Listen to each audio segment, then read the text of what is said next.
Who would have thought coming to Zwartkops on a Saturday morning, you get to see a pipe band leading out 9 different countries representing their various karting fraternities from those countries at the Africa Karting Cup. Yes, we're here at Zwartkops International World of Motorsport and at the Zwartkops International Kart Circuit for the African Cup. And the Rock Cup here in South Africa, it's great to see.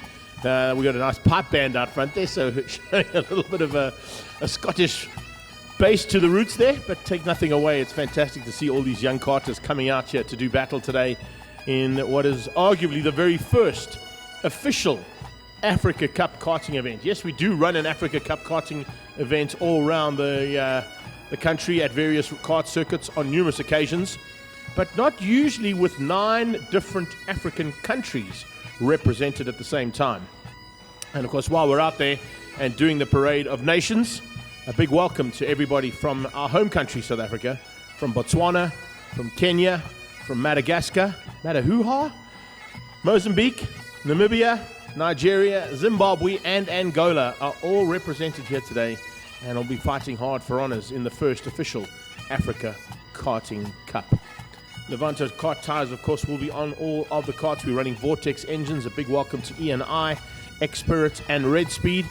And, of course, to our representatives of the FIA and Motorsport South Africa who are here to oversee all of the proceedings today. Our officials downstairs in the stewards room, our COCs, and, of course, all the marshals and medics out on circuit. We can't go racing without you, particularly the medics today, and they know why. So Doc and Hunley, especially Hunley, thank you so much for the assistance. But more importantly, have a look at this. With those 9 countries represented, we've got 3 karting categories that'll be racing today: OKN, OKJ, and Mini Rock. And there are 3 heats of racing, and then a final at the end of the day's racing as well. You can see there, South African flag being flown high, and being pushed along there as well are all of the competitors from Angola. We've got the competitors from Namibia and Zimbabwe out there as well. Great to see a big Zimbabwean contingent coming down south. Most of these countries have come down south, of course, because they're all based north of us, or just to the western side of South Africa. Big welcome to everybody joining us on our live stream as well, courtesy of TT Film Services. We're going out on YouTube, but please share this onto your Facebook platforms and onto your social media platforms so that people can come and join us from all around the world and see what's happening in terms of the world of karting in South Africa and in Africa as a continent as well. It is so great to see such a big field of karters coming out to do battle. And there is certainly going to be some big battles out there. We've got a couple of seasoned campaigners when it comes to this circuit at Zwartkops, and we'll be talking about them throughout the day. And guys and girls who have come here and done battle in the past and certainly shown that they've got what it takes to win championships here, to win karting championships as well as Africa Karting Championships in the 2 categories that run here in South Africa. And it is always fantastic to see that a whole contingent more come and join us now, as I said, for an official outing for what is going to be an incredible day's racing. We kick things off at about 10:30, just after this official Parade of Nations. And while we got the Parade of Nations out on circuit as well, I know that the pipe band is playing, but hopefully he can hear me. A massive happy birthday goes out to Robert Reed. Hope you're going to have a good day and all the very best. And I'm sure, I think once we've got all the kids together, they might be looking to give you a little bit of a happy birthday surprise as well. But to Robert Reed, we wish you all the very best and happy birthday. And thanks for joining us here on this auspicious occasion.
second and third heats, and of course for the final.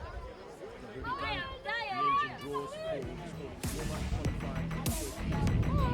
Lunch break, you get a chance to there you go. Some youngsters really enjoying themselves out there so far, and I think they're going to be up for the challenge later today.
It is fantastic to see all of the flags flying high there of the various nations being represented here today in the Africa Karting Cup at Zwartkops International Race Circuit, and of course at the Zwartkops International Karting Track.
So once again, a massive welcome to everybody who's joined us all around the world for our African Karting Cup here at Zwartkops International Race Circuit.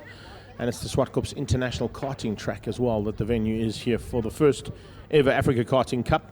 We've got 9 different nations represented out there today. South Africa, Botswana, Kenya, Madagascar, Mozambique, Namibia, Nigeria, Zimbabwe and Angola are all represented out on circuit today in 3 different categories: OKN, OKJ and Mini Rock. And they of course will be looking to get onto circuit as soon as we are finished up with all of the proceedings here with our official opening ceremony. See all the drivers from each of the teams and their flags flying high there. A massive welcome to our FIA and MSA team who are behind the scenes, of course, in putting this all together for the very first time here at Zwartkops International Kart Track.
Thanks, got it.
A big thanks to our pipe band now. As you can see, proceedings now done with the opening ceremony. We'll be standing by for the first bit of race action to take part. It's OKN that'll be out on circuit initially for the first heat of the day. It'll be the qualifying session we're going to be picking up on first of all.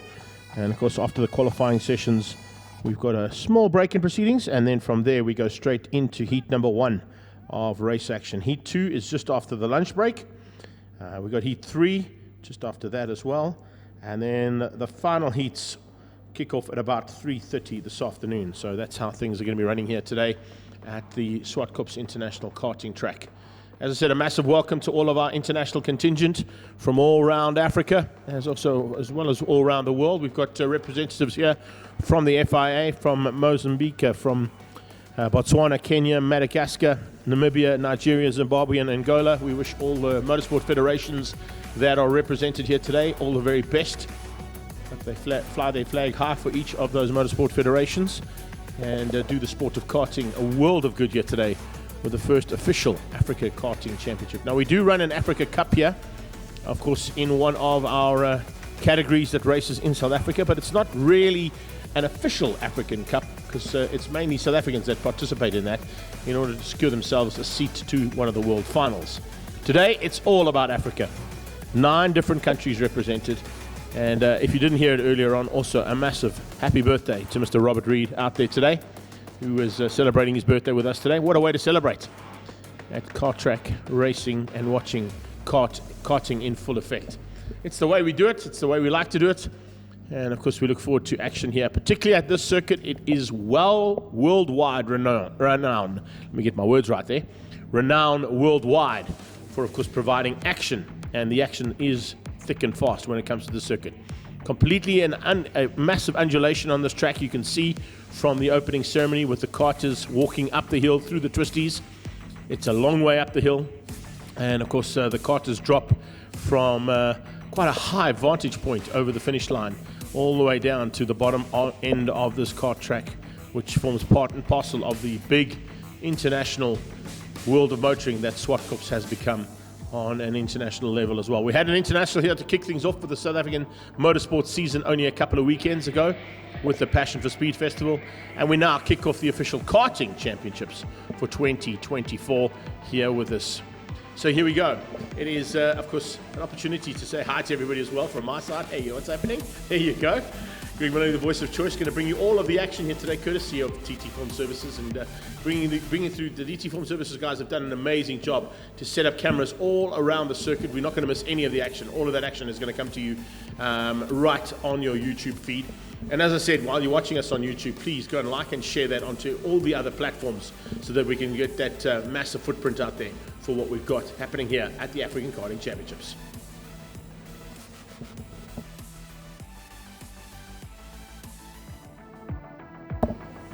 So welcome to the first bit of race action on the circuit. It's actually not racing at the moment.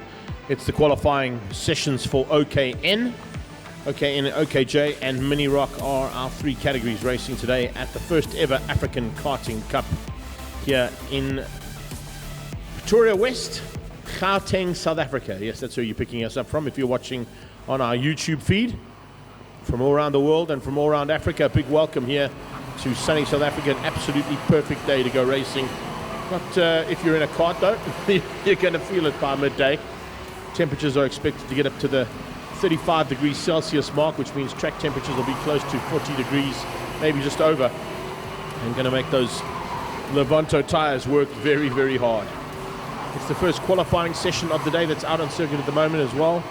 And it also gives us a chance to once again welcome all of our friends and fans and family from all around the world watching the very first ever Africa Karting Cup. It's an FIA and MSA initiative that have been worked on for a long, long time. Great to see it come to fruition here today, and get to see 9 different nations competing against each other in this Karting Cup. A big welcome on board as well to ENI and of course to Altivia, Vortex Engines, Expert Racing Karts and Red Speed and Levanto Tires.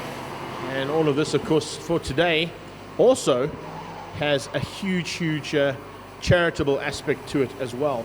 And we welcome our friends from the Cancer Shave-a-thon who are partnering up with this event as part of their fundraising initiative to raise funds and awareness for that very, very horrible disease, cancer. Right now, as we speak, it is Wesley All Motorsport Racing's Mohammed Wali who is setting the pace out front in the OKNs. Nicky Vastanos is right on his tail. Lagson Leo is there as well, and so is Nicky Zafiris. Good run there from Besaidnote up into 5th. Ruben Duvale is up in a 6th place, and looks like Rocca has just moved up in a 7th. Novella into 8th. Fadiel Dali is in 9th place, and Raza Finderadzi is up into 10th as we speak. So that's kind of the top 10 at the moment. Fastest on track, Lagson Leo has just set an incredible 43.094. Just bumping Mohammed Wali down 1 position there. So a couple of changes we're going to expect over the next 6.5 minutes or so. It's going to be clean air being sought out. And also one thing that's going to be pretty difficult to spot for not only the commentator, myself, but also for our camera guys, is that there's not really any differentiating factors in terms of what the karts look like. They all look exactly the same other than the number boards. And then, of course, it is a case of looking at race overalls and helmets to try and pick up on our top contenders in these categories today. Nico Zaveris has moved up in a 4th place, dropping Besaidnote down 1 position as we're getting into this first qualifying session for 3 qualifyings back-to-back. OKN, then Mini Rock, and then OKJ. A small little break in the proceedings, and then we go racing for the very first time today. And then, of course, it's 3 heats of racing and a final in the first outing for Africa Karting Cup here at Zwartkops.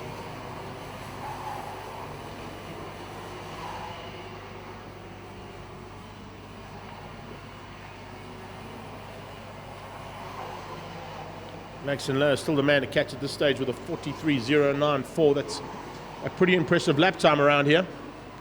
But we're kind of expecting to see possibilities of Mohammed Wali and Nicky Vastanos maybe a little bit higher up.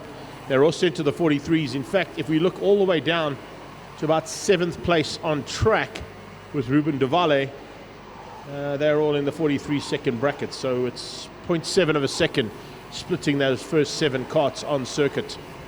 Then it's 44s from 8th place down to about 13th overall. And there's 0.8 of a second between them. And then 45s up to the 46 in last place there.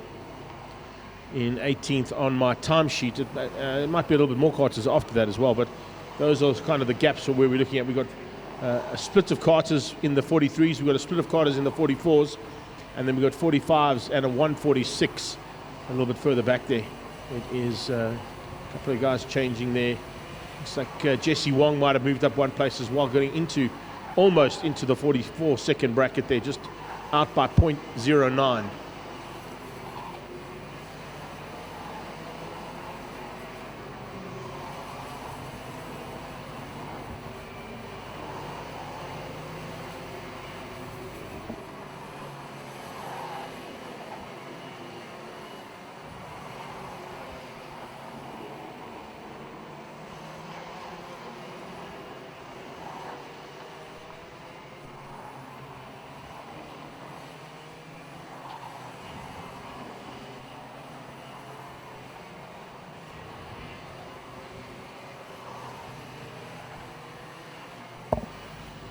So Lagson Leo continues to lead things out at this stage on a 43.094. He's just done a 43.521.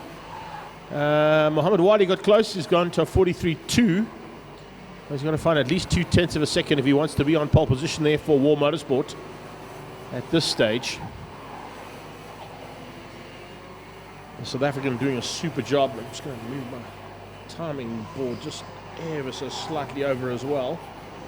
So we can see the flags too, yeah, because it's also important to mention that we've got a Zimbabwean leading things out at this stage. So it's Zimbabwe, and then 4 South Africans, 2 Zimbabweans behind that. Botswanan in 8th, and then 2 more Zimbabweans in 9 and 10. That's kind of the mix-up in terms of how things have gone. A bit further down there, we've got... oh, well, he's moving up quite nicely. Up into the top 10 there is Radafid Radzi. So Radafid Radzi moving up there from Angola. And a nice little run there from them as well in this class. So we've got some fights to watch out for. As I said, the first kind of 4 karts, or up to 9 karts, are looking into the 43-second bracket. So almost all 9 of those karts are in contention for a victory if they can just find the pace later on when it counts in the race pace that's needed. And then we should have a battle for 10th to 15th at this stage as well, with the rest of the field there in that second group running in the 44s and low 45s. So expect some fights there between those two groups of karts.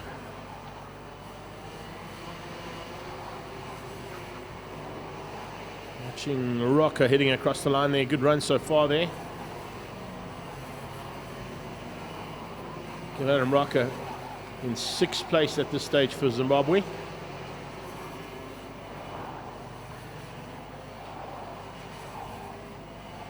fact, it's not Zimbabwe. I do beg your pardon. It's not Zimbabwe out front there. Laxton Lowe is not from Zimbabwe. It's a change up there. Let's get an official entry form here, Greg. Then we can talk from experience. I think it's probably a better way to go.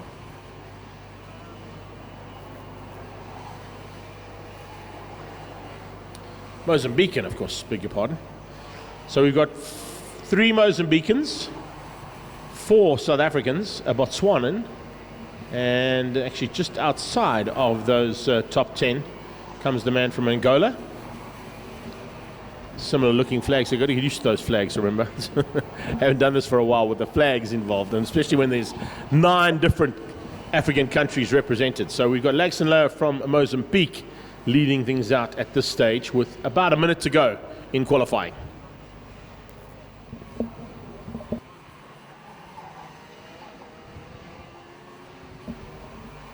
Lowe in the 16 kart, the man to catch so far. He's about 1.2 seconds ahead of Mohammed Wali from South Africa. Nicky Vastanos and Besaidnote in there as well. Mikhail Besaidnote looking for a chance to maybe shine a little bit higher up in this field, just ahead of Nico Zafaris.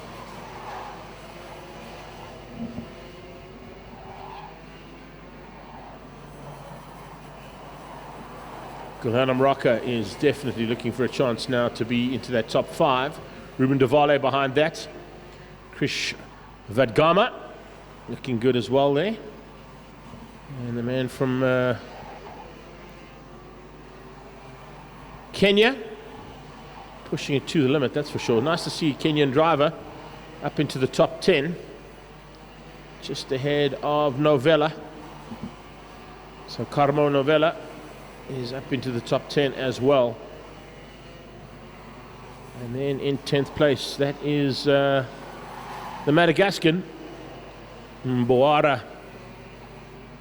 Yo, there's a big one here. We've only got half his name actually onto the timing monitor there. It's Raza Fidradzi Shimba. Raza Fidradzi Shimba into the top 10. Flag is out. And with that, we can kind of wrap things up there, because most of the top contenders have come across to take their final attempt to try and get to the top end, or have gone into pit lane. So a good effort there from Laxton Lowe, putting the Mozambican onto pole position for the first race of OKN. He's ahead of Mohammed Wali. Nicky Vastanos and Mikhail Besaidnote will be there in 3rd and 4th. Nico Zafiris just beating out Gulalam Racha. And then Ruben Davale in 7th place ahead of Krish Vadgama. Carmo Novella into 10th. And then I said that big triple gunner name there, Raza Fidradzi Simba, in 10th place ahead of Fadil Dali, Noah Guard, Kurt Wong Kotze, Adrian Monunji, and of course Ahmad and Masiyanze down in 18th place. So that's how it wraps up for our first qualifying session of OKN. Those are the contenders, and of course the man to beat so far today, Laxton Lowe on pole position. We'll be back shortly as soon as we get our mini rocks out on track.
So on track at the moment, as you can see, a big field, a really, really big field, over 20 karts doing battle in a support class here today with the Mini Rocks. Maddox Masson sorting things out at the moment with a 48.4 ahead of Declan Jurgens. Van Staden moves up into what is going to be third place and then immediately gets dropped down into fourth. Sebastian Ferreira up there as well. Santiago Freid is having a good run in sixth ahead of Aaron. And then it's Logan Bilal and Ashe Nagura. So basically South Africans all the way through the top 10. Cecil Kurtz has just moved into that top 10 from Namibia. Just squeezing out a couple of guys, but you'll see throughout this qualifying session of 7.5 or 8.5 minutes, there is literally going to be some chopping and changing almost every single time they go across the line. And as I say that, Declan Jurgens moves up into the top spot with a 48.316. Maddox drops down one place. Kate Konofsky's up into third, drops down to fourth as Van Staden goes to third. Make that Van Staden to 4 and Konofsky to 5 as Blichnote comes flying through up into the 3 spot. Kind of expect the chopping and changing all the way through this one, that is for sure. And further back, we'll keep an eye out on Diego Antunes, see if he can make his way up into that top 10. Keon Reddy, Will Shambara from Zimbabwe, will able to squeeze his way through there as well. Some nice international prospects in this mini rock category, but most of the front end dominated by South African drivers in this one, that is for sure. Maxi Boshoff hits the front now as well, 48.238. That's a very quick lap time around this circuit in a mini rock. Upping the pace slightly there to just over 700 of a second quicker. And just to give you an indication, the top 10 drivers are split by 0.7 of a second. Make that now the top 13 drivers by 7 of a second. That's how close this racing is going to be today. 13 karters, and every single one of them has a shot at taking the victory if they can just get it all right when the flag drops and they come out of those tram lines.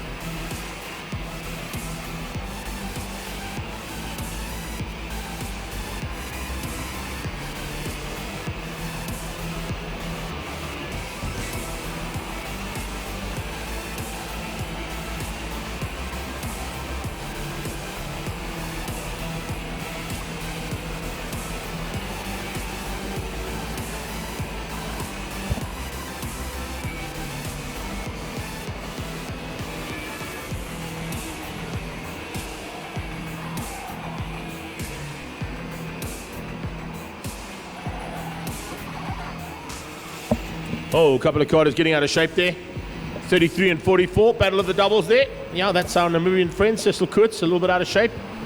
And the 33 kart spinning out is the man who set the pace, Max Boshoff. So two of them just getting it slightly wrong coming out of turn 1. Let's have a look at that quickly in action replay. Coming down into turn 1. The 16 kart runs a little bit wide. And I think, yeah, 44 was caught watching. So Cecil Kurtz just watching the 16 kart go through there. Didn't quite realize how close he was to that inside curb. Clipped the inside curb as he was watching Alonso Diaz. And as Diaz went on his merry way, it also put Maxi Boshoff into a bit of a spin as well. So Boshoff and Kurtz spinning out of turn 1. Both drivers okay and back on track.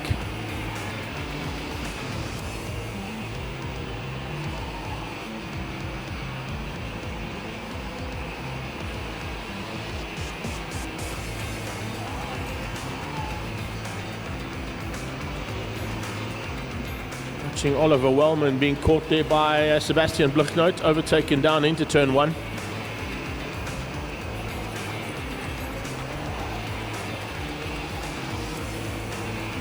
It's a bit of a fight here amongst the kart chassis as well. It's not as what we're finding in OKN and OKJ, where everybody is on the same chassis, just the engine differentiation is the differentiating factor for kart racing. Here in this one, we've got different kart chassis that are fighting on track in Mini Rock today.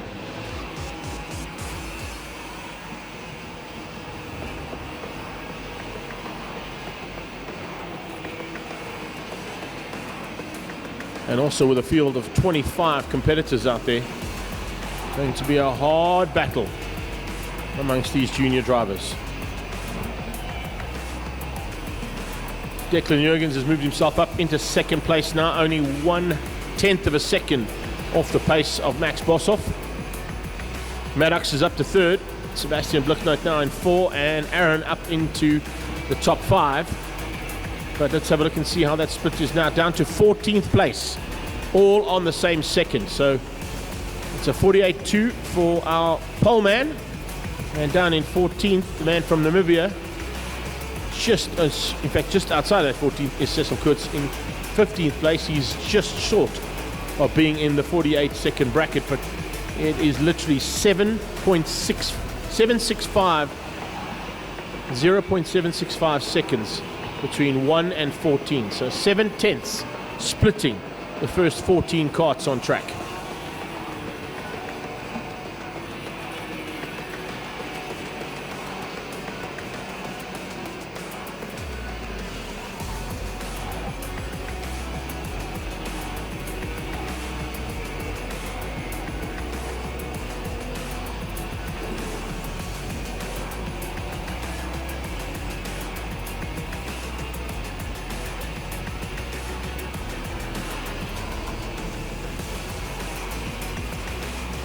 Max Boshoff, man in shot at the moment there, setting the pace and coming up onto the back end there of the 36 kart. So a couple of back markers just might be ever so slightly in the way there. JP Deploy being dealt with as he comes through the final corner and across the line.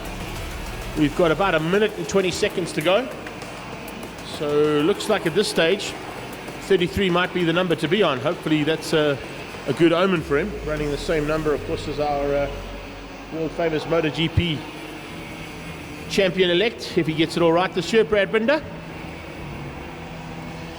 Brad Binder, of course, started his racing career in karts here at Zwartkops and in Vereniging at the VKC circuit. So some of these youngsters might move on to do better things on 2 wheels as well as 4, if they follow the same route that the 2 Binder brothers did, starting in karting and then moving onto the 2-wheeled side of the sport.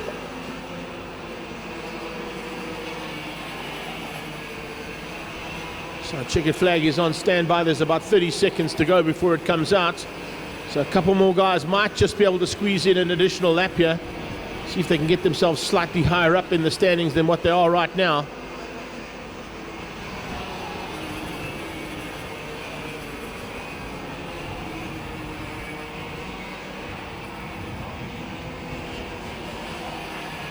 Boshoff, Jurgens, Maddox, Blucknote, Aaron and Konofsky ahead of Van Staden, Nagura, Freyed and Reddy, literally making it South Africans 1 to 14 at this stage.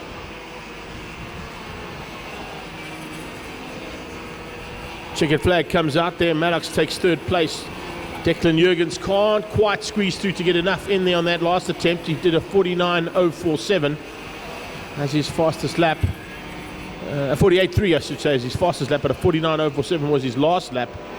And the top 10 now, other than Kate Konofsky, have all come through to take the checkered flag. So only one who could really make any difference to this possibly is Kate. He doesn't. He stays in 6th place.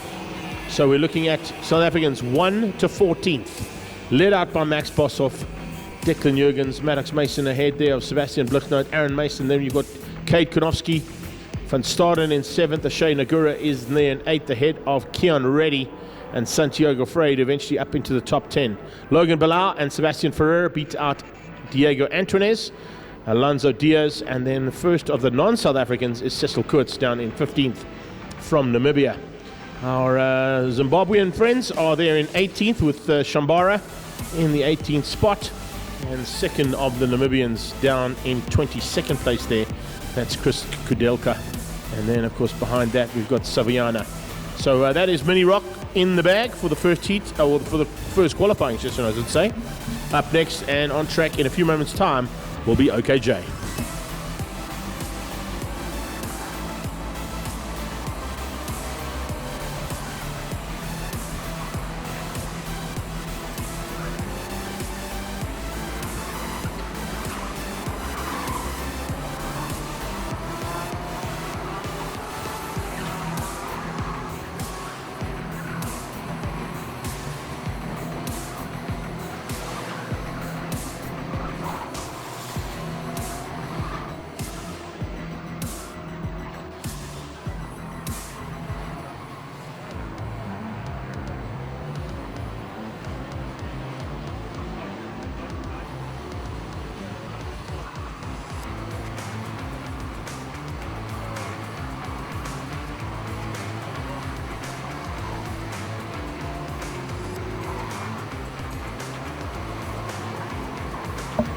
So OKJ qualifying now out on circuit with Bjorn Boshoff setting the initial pace. 42.9 there from the man from War Motorsport, Wesley Moore. Or of course looking after Bjorn Boshoff, Gianna Pasquale there as well in third, our lady driver. And look out for Jesse Swart, he's down in seventh at the moment. They're all running out of the War Motorsport squad. Luke Hill's up there as well, look out for him, he's in the Kabuki Motorsport team.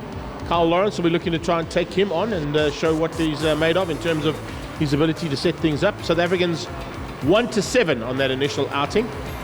Ko Kira up into what is 8th place there for Mozambique.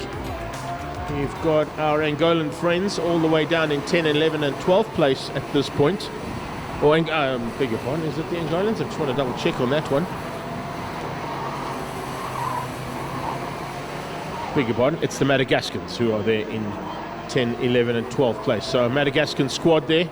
Andy Ranjulson, David Adriana Jaffe, and Matteo Raju Marison.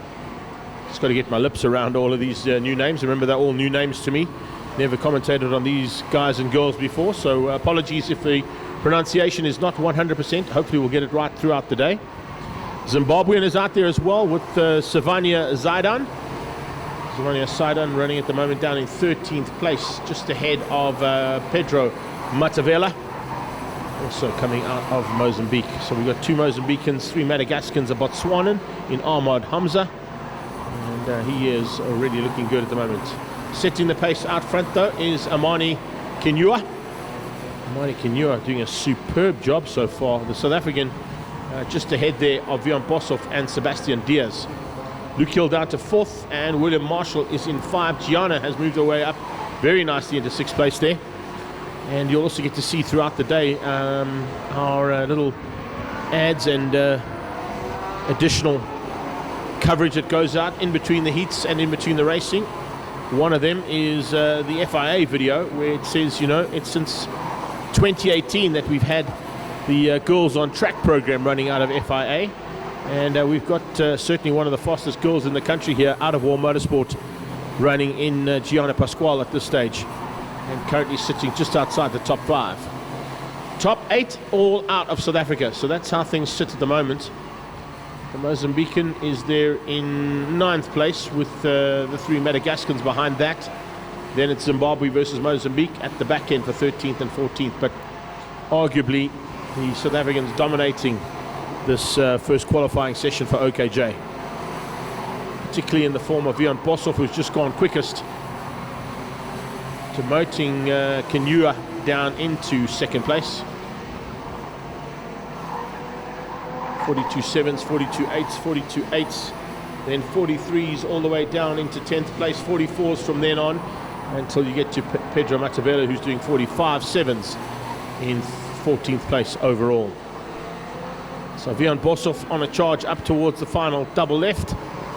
It's an uphill climb, and then he starts to descend just as he crests and goes over the finish line.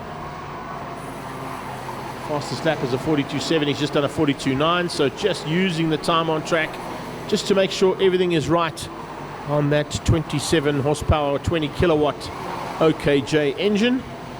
The difference between OKJ and OKN, if you are not quite sure how it all works, it's literally just a little exhaust flange or manifold that gets onto the OKJ cart to just limit the amount of power that they've got. But in terms of configuration, engines are exactly the same, and they're just able to take the exhaust flange off in the bigger class. Slightly different colored carts, of course, as well. The red ones coming out of OKN, OKJs being the white ones with red stripes. All kind of white or silver, I would say. It looks like they're more silver if I look out the window, but on track, the cameras seem to be picking them up as white. But if I look out the window from my commentary position here, it's probably a more of a silver color to the chassis colors that they're running today. Once again, to Mr. Robert Reed, we wish you a very happy birthday, and hope you're going to enjoy your day with us today. What a way to spend your birthday here in South Africa, sunny South Africa, for the first ever African Karting Cup at Zwartkops International kart circuit. An FIA and MSA combined effort to get this first ever running of the Africa Karting Cup here in South Africa, and certainly bodes well for the future of the sport if you look at the size of the fields and the fact that we've got 9 competing nations here this weekend at Zwartkops, looking for the honor of being the first ever African Karting Cup champion.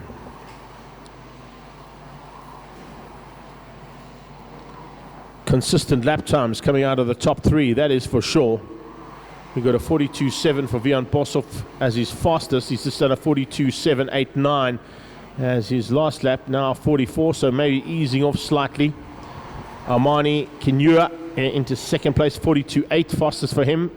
It's a 42.801 that Kinyua did. Luke Hill for Kabuki Motorsport is there in third place on a 42.870. So first 3 into the 42s. Everybody else below that are 43s down to 9th place, where we find Keo Kera from Mozambique. Rand Juleson is up into 10th place for Madagascar, and looks like Zayad Savania has now moved up into 11th place for Zimbabwe. So a bit of chopping and changing amongst the Zimbabweans, the second of the Mozambican drivers and the 3 Madagascan drivers for 10th to 14th spot on track.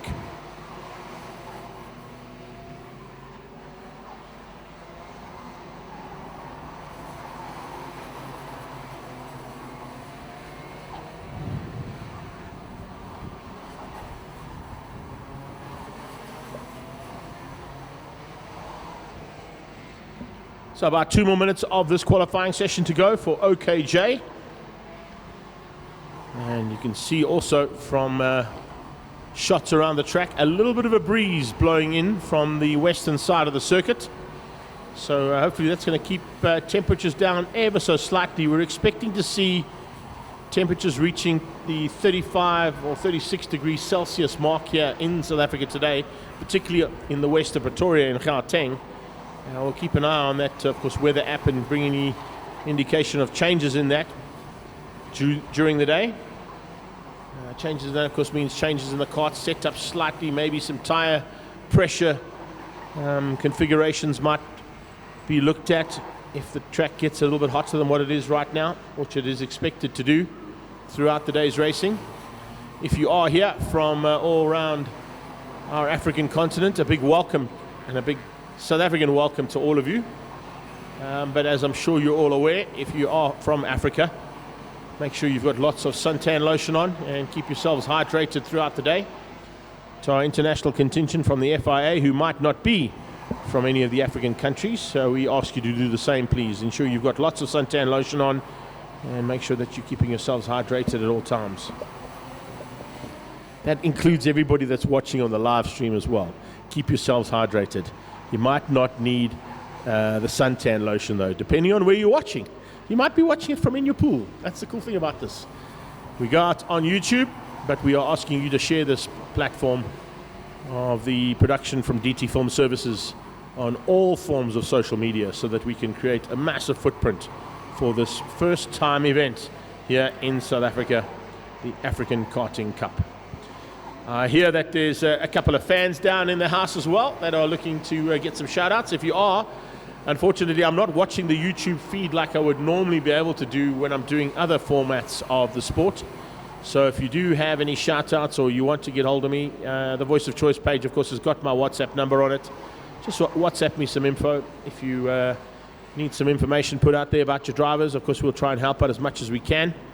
Good effort there from Vian Boshoff. Looks like he's going to hang on to the pole position ahead of Armani Kinyua, and he does so. Luke Hill is in third place. Sebastian Diaz, has he moved himself up, or is he going to stay in fourth place, waiting for him to come across the line still? It's Diaz, Marshall, Pasquale, and Swart that still have to take the checkered flag, along with Roger Marison. They all come through. No changes there at all. So it's Vian Boshoff on pole, ahead of Armani Kinyua, and then it's Luke Hill ahead of Sebastian Diaz. William Marshall is in 5 ahead of Gianni Pasquale, our lady driver there from War Motorsport. And she beats out Jessie Swart, her teammate, for 6th and 7th place. Matthew Chiwara is there in 8th. And a good effort there from Keo Kera to be the first of the non-South African contingent in 9th, just ahead there of Adrian Jaffe. And that is a nice run there from the Madagascan. So those are our qualifying sessions done now. There will be a small break in proceedings, not a huge one, before we get into the first bit of race action for today's Africa Karting Cup here from Zwartkops. We'll be back shortly as soon as we got karts on track from OKN. Karts on track for our first race of the day, and it's Heat 1 of OKN that make their way onto the circuit with Lagson Leo and Mohammed Wali. The boys who set the pace this morning. Mozambican going slightly quicker than our South African, and then Nicky Vastanis and Mikel Besaidenout right behind that. Nico Vasiris up there as well. Good run from him. Gulhelam Rocker is in what is going to be 7th place ahead of Ruben Davale. Krish Vadgama and Carmine Novella looking for a chance to possibly spoil the day. That's how they'll line up on the starting grid. It's 12 laps of race action coming up. They'll do one warm-up lap, of course, in almost full flight to get some heat into the Levanto rubber. And once that's all good to go, we get into the tram lines and go racing for the first time here at the very first Africa Karting Cup. We're at Zwartkops International Race Circuit, and of course it's the Zwartkops International Kart Track that we are battling at today. A couple of karts lagging behind, waiting for them to join the back of the pack. There's a whole bunch of them that didn't quite get up to those 2 tram lines that they'll go into. Will they hold the start here possibly, because there's a whole bunch of karters here. They're going to have to hold the start. So down into turn 1, they're going to have to hold the start because there was a couple of karts that had not formed up, and they'll have to redo that one again on the next start. So Lagson and Mohammed Wali will try again on this second formation lap. Remember, all the karts have to be line astern, and in those tram lines that you can see just over the start-finish line, we'll pick up on them as we get to that shot.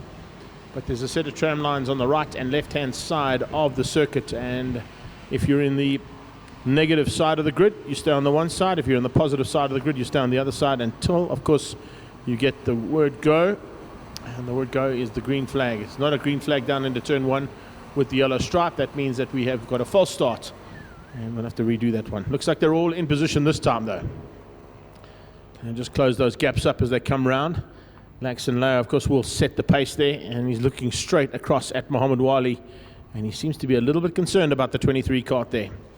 The War Motorsport man going to be trying to fly the flag high here for South Africa, but he's got 4 South Africans right on his tail, looking for a chance to be the first winner ever at an African Karting Cup. And down into turn 1, Leo gets the whole shot, drops down just ahead there of Mohammed Wali. Mohammed Wali with a good start, then right on their tail is Nicky Vastanis. Nicky Vastanis has got a bit of a pressure coming from Mikel Besaidenout as they head down into the first part of turn 2. It's a double header into turn 2. We've got crashes into turn number 1. Red Speed karts unfortunately out. It's the 27 and 28 karts there. So looks like Botswanan. Yeah, Mohammed Ahmad unfortunately out of that one. And the 28 kart is Darius Kotze. Darius Kotze from Namibia coming together there with another one of the karts. I think it was number 19 that crashed out. Yes, it was. Vadgama from Kenya is out of this first heat. So we got yellow flags in towards turn 1, warning the drivers that there is an incident down in turn 1. They will continue racing towards turn 1 until they get that incident clear, but no overtaking into turn 1 allowed with those yellow flags waving. Heading down into turn 2 now. It is Mohammed Wali that hit the front while we were watching that crash. He managed to just get ahead of Lagson Leo and has made his way up 1 position into the lead of the race, leading out on Leo now with Vastanis on his tail. Nicky Vastanis would love to make it 1 and 2 for South Africa, and I'm sure that Mikel Besaidenout would love to join them, make it a 1, 2, 3 for South Africa, and just spoil the Mozambican chances. Gulhelam Rocker and Carmine Novella will be looking for a chance to spoil the day for the South Africans. So it's literally Mozambique versus South Africa for the first 6 karts on track. 7 will make it Nico Zafiris in that battle too, and then just behind that is Jesse Wong. Jesse Wong all the way from Madagascar, and he'll be pushing to try and get his kart a little higher up than what he is. A despondent number 19 right below me in the commentary tower, not happy about the fact that he didn't even make it out of turn 1. And we know that Vadgama will be looking to try and remedy that by the time we get into the second heat later on this afternoon, just after the lunch break. So it is Mohammed Wali leading things out there for the War Motorsport team. Wesley, of course, the man prepping that okay in for him. Laxton Lauer's on his tail, not too far behind. That is Nicky Vostanis. And Mikkel Besaidnout heads down as they cross the line. They're trying to get a little bit of additional aerodynamics out of their bodies and carts as they head down towards turn 1 again, completing another lap in anger. We've done 3 of the 12. We're a quarter of the way through this one. And it's going to be a hard push here for Mohammed Wali to try and stay ahead of Lauer and Vostanis.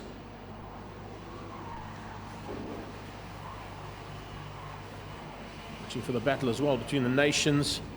Jesse Wong and Adriano have now made their way into the top 10 there. Both of the Madagascans just ahead of Shamil Kurt, the fourth of the Mozambicans. So it's kind of a 4-way African nations battle out front. South Africa, Madagascar, Mozambique, and just in the mix there as well. The man from Botswana, well, he's just out of it at this stage. He's dropped back slightly there. So a little bit of work to do there for him and the Kenyan. Fortunately, the Kenyan out, the Botswanan out now. So it's up to South Africa and Mozambique to fight it out and Madagascar. Coming through the twisties, back up the hill. You can see the undulation of the circuit is quite big. There's some big variances in terms of ups and downs on this track. Heading to one of the fastest double right-handers, and then through a double left-hander as well. You flick through that left-hander and everything you've got across the line. You can see Mohammed Wali using maybe a little bit of additional experience at this track, trying to pull ever so slightly away there from Laxton Lauer. He has been here before as well, so not a case that he's got no experience at Zwartkops. He's definitely had a chance to show his mettle here on a few occasions. Nicky Vostanis, definitely a man who knows his way around this track, sitting comfortably in third at the moment, pulling slightly ahead there of Mikkel Besaidnout. But it is Mohammed Wali who controls things from the front, making it look relatively easy at this stage. The stage just ahead there of Laxton Lauer.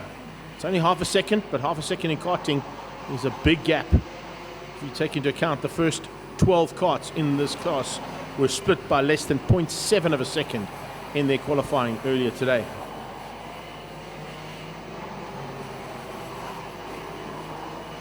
Wali has now done 6 of 12. We're at the halfway stage. 6 more laps to come. 43.434 is his fastest. Current lap time is a 43.542, and that's half a second quicker than the 43.412 from Laxton Lauer. But Lauer seems to have turned the wick up ever so slightly. You can see the body language changing up there in Laxton Lauer as he gets into the closing stages now and into the second half of this race.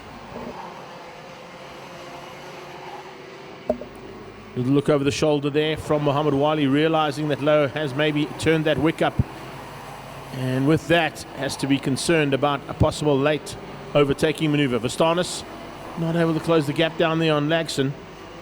So Nicky Vostanis trying to get that little gap bridge there between himself and the man in second. Someone running wide and off the circuit. 26 is the kart. That's Besaidnout. Mikkel Besaidnout's got a problem. He's pulled off track completely. That's down just before he gets into the twisties, coming back up the hill. And the South African is now going to drop through the field rapidly. You can see he's not happy about it. Something hasn't gone quite according to plan there as they cross the line again and complete lap number 7. Make that lap number 8 done now. So into the final quarter of this race. Wali leads out. Lauer second, Vostanis third. The second of the Mozambicans is now up in the 4th place there with Gilhelm Rocha, making his way up nicely into the top 4, just ahead of Nico Zafiris, who's now into 5th. Bit of pressure on Zafiris coming from Carmine Novella. Shamil Kurt, another Mozambican, in the top 7. Jesse Wong from Madagascar has now made his way up nicely into what is 8th place, ahead of the Kenyan. Nice run there from Noyagard. He's up into 9th. And then second of the Mozambicans, a little bit further back in this pack, making up the top 10.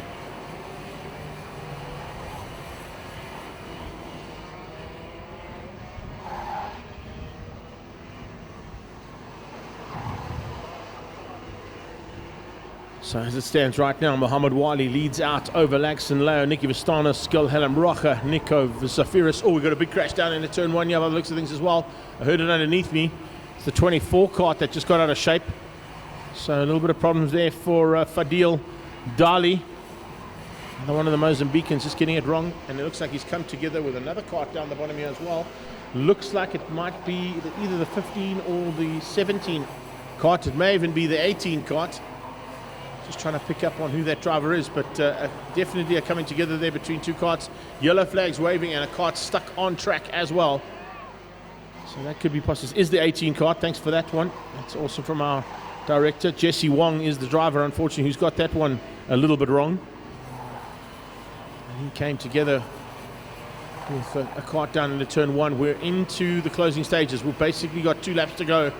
We've got yellow flags waving. They have now been retracted, so looks like they've got Jesse Wong's cart out of the way. Wally leads out and completes lap number 11. He's on to the final lap now. And he's got a decent enough margin over Laxon Leo. So it looks like the War Motorsport team could be taking the first victory here at the Africa Karting Cup.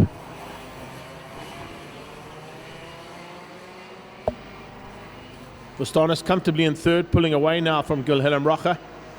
Nico Zafiris in 5, Carmine Novella there in 6th place ahead of Shamil Kurt.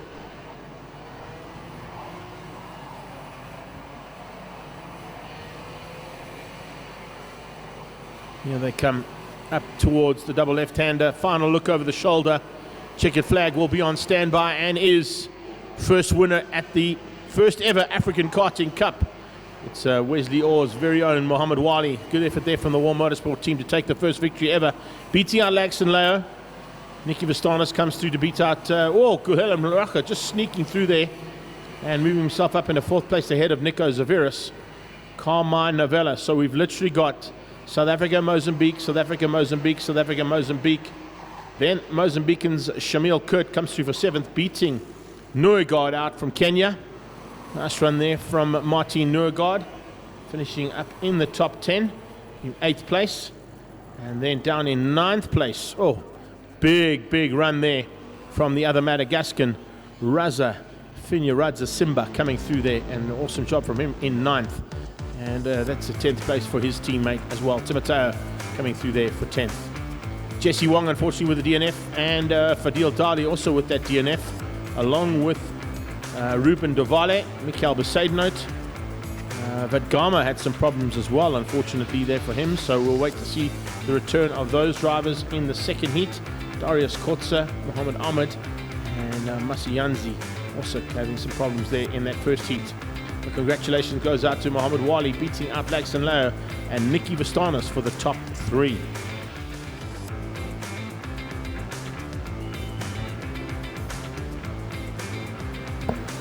Rolling out now is race 1 of Mini Rock. It's the starting grid with Maxi Bosov and Declan Jurgens alongside each other. Mason alongside Sebastian Bluchnote, and Aaron, his brother, tucked in behind him. With Kate Konofsky alongside there. Riley van Staden and Nagura O'Shea just ahead of Kian Reddy, Santiago Freid, Logan Bilao, Sebastian Ferreira, Diego Antunes, Alonso Diaz, and then first of the non-South Africans is Cecil Kurtz down in the 8th row of the grid. So a nice run there from the Namibian. He lines up alongside Luca Mafia. Got Zach Bosov and Tawana Shambari, I should say, from Zimbabwe. Liam Tekiso, Ashan Reddy, Roland Fenter, Chris Kudelka, and then it's Yassine Savania, JP Deploy, and Oliver Wellman. That'll make up the 27 carts about to go to battle. That's how it comes to line up. Of course, they will do a warm-up lap to get some heat into those Levanto tires. And then once they've warmed their carts up, they will come under starters orders, which of course means they form up in dual formation. There you can see the formation starting already as they come in towards the second last corner. A couple of carts still needing to catch up to the back end of that train. Hopefully they'll hold them up enough to get them all there, and we can go for one start. We had to do a double start on the first heat, so a couple of carts not quite there just yet. One more still to get there as well. Potentially our back marker there, but holding the start. Are they going to let them go?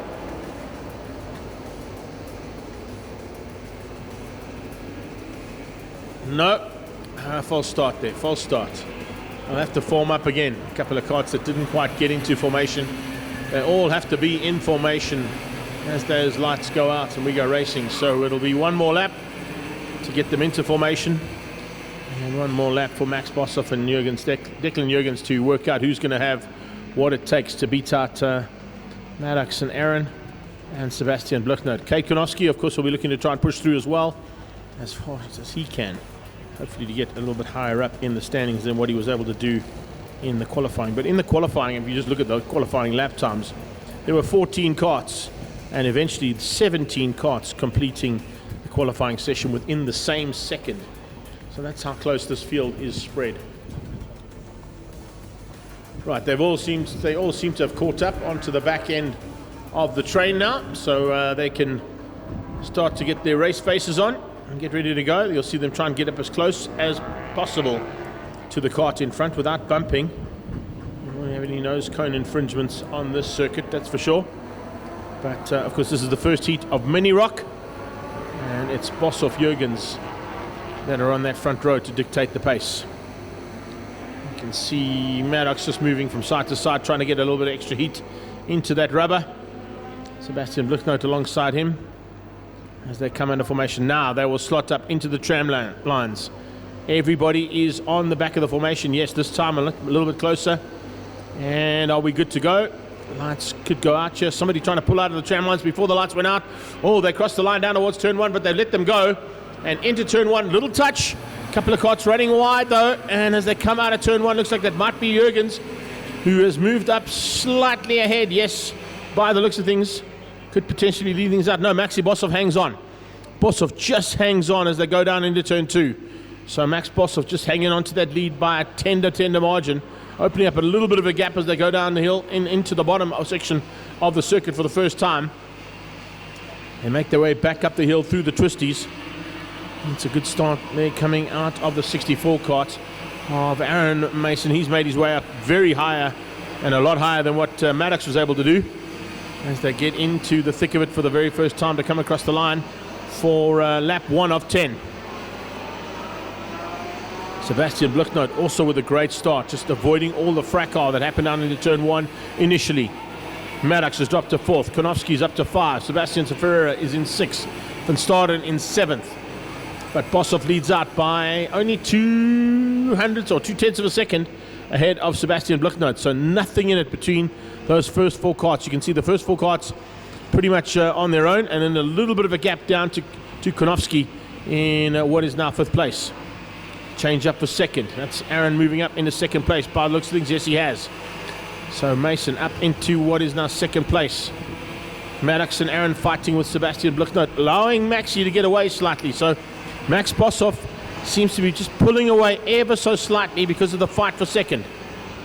That fight for 2nd just slowing them down ever so slightly. They need to work together at this stage.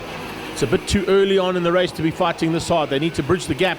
And there you can see it from Mason saying to him, listen, come on guys, let's get up to the back end of Max Boshoff, then we can resume the battle. Fastest kart on track is the man in 2nd, 48.5. 48.6 coming out of the leader, so he's about a 10th up on the leader. If he continues to lap that way, very good possibilities we may see him close that gap down. In the background I was watching as well, Konofsky being overtaken by the looks of things by Declan Jurgens. Jurgens coming from a long way back, trying to squeeze up and get into that top 5. And get confirmation as they cross the line though, but I'm positive it was Declan Jurgens or Logan Bilal that might have just got through there on Kate Konofsky. Boshoff hangs on for now. And then he's got the hard charge of 3 karts on his tail, all of them looking to close him down rapidly. Bluchnout, the meat in the sandwich between Maddox and Aaron. And down the hill, just seeing if it was, no, it was actually Van Staden who squeezed through there ahead of Sebastian Ferreira. Then it was Declan. Konofsky losing out a huge amount of ground there on that's 3rd lap. Not where he wants to be, down in 9th place. Both him and Logan Bilal dropping back big time.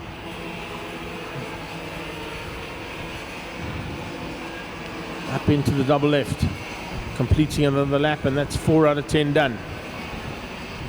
6 to go. Boshoff from Aaron, from Sebastian, from Maddox. Blicknote now squeezing through, getting into second. So Sebastian Blicknote up into second place now.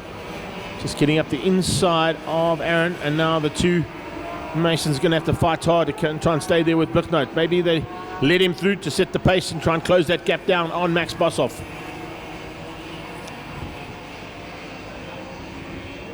Boshoff is controlling things admirably at the front here. 48's consistently coming out of that first four carts.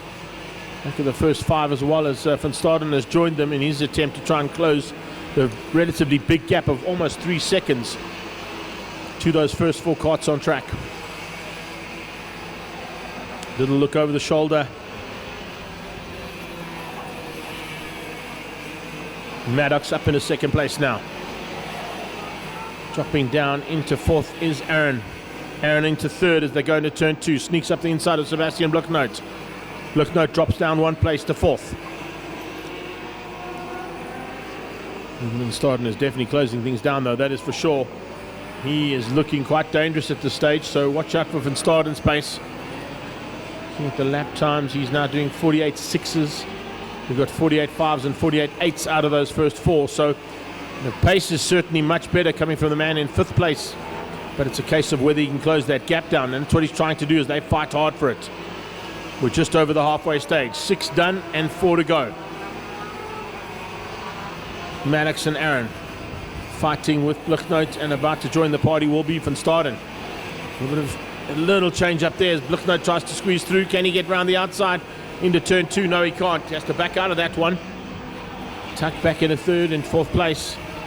From third to fourth place, I should say. But as I said, look at that. That gap opening up huge now. 2.4 seconds up the road is Max Boshoff. Doing it all right and continuing to lap in the 48s. Consistent lap times, because he's not fighting for position like these three are, and almost four. With Van Staden not too far behind them. Declan Jurgens from the front row has dropped down to sixth place, so something went dramatically wrong on that first lap there for Declan. The 18 kart of Van Staden has joined the party.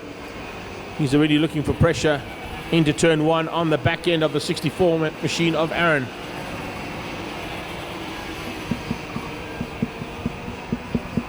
Nice run here from the two of them further back, fighting all the way through the field, and great to see even in amongst our international competitors there. Cecil Kurtz, Shambare, Takiso and Kudalka all fighting there between the South Africans, the Zimbabweans and the Namibians.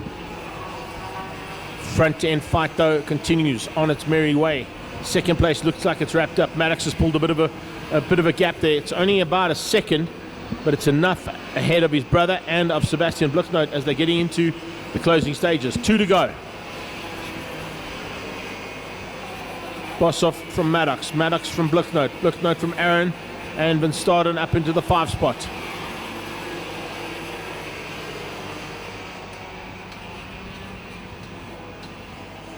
Watching the pace as well coming out of 48.6s from Declan Jurgens. He could also spoil the day here and potentially get himself up onto the podium if something goes wrong just ahead of him. The Extreme team and Leroy Poulter must be pretty happy with this man's performance so far. What a way to go here for Max Boshoff. He's about to start his final lap, and that's the gap he's got. It's a huge one. 3 karts now fighting for second. 2 of them are brothers. One is Blicknote. Van Staden is there, and so is Jurgens. Jurgens in with a chance now as well. Declan Jurgens, if he can just do some late outbraking, and if they continue to fight like that, it's going to get a chance for him to do that. Here they come down into turn 2. 5 karts, 2 abreast into turn 2. Mason and Mason hanging on just ahead there of Blicknote. Round the outside comes Jurgens. Declan Jurgens looking to try and get through the one Van Staden. He dives on the inside. He makes up 1 place and gets up into what is now the top 5. Boshoff on his way for the win, but the battle is definitely for second. That second place battle is absolutely raging right now as they come through the left-right flick. Blicknote up into 3rd place. Boshoff going to take the win. Done deal there for Max Boshoff. Who's going to get second? Is it going to be Maddox? Is it going to be Aaron? Is it going to be Blicknote? What a move. Maddox hangs on. Blicknote in second. Aaron in third, just ahead of Declan Jurgens. And Van Staden comes through for 6th place. What a fantastic fight there between 2nd, 3rd, 4, 5, and 6. Cade Konoski just not able to bridge that gap to join that party, but he'll be looking, I'm sure, in the very near future in race 2 to get up there and be in the mix. So Max Boshoff wins out over Maddox. Maddox wins out over Sebastian Blucknote. Good run there from Sebastian Blucknote. Almost getting higher up than what he finished. Oh, we got a crasher right in the closing stages as well, by the looks of things. It could possibly be the 36 kart there of JP Deploy, who just ran high and wide up onto the grass banking. Yes, it is. JP Deploy just getting it a little bit wrong there, right in the closing stages. That's a bit of a pity for him. Looks like we might have had a spinner down in the bottom section of the circuit as well.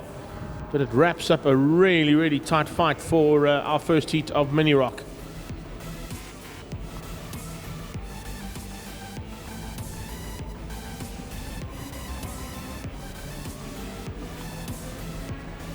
There it is, confirmation unofficially of our results there. Max Boshoff over Maddox Mason beating out Sebastian Blucknote. Aaron Mason could run from Declan Jurgens, Riley van Staden and Cade Konoski, Sebastian Ferreira and Logan Bilal.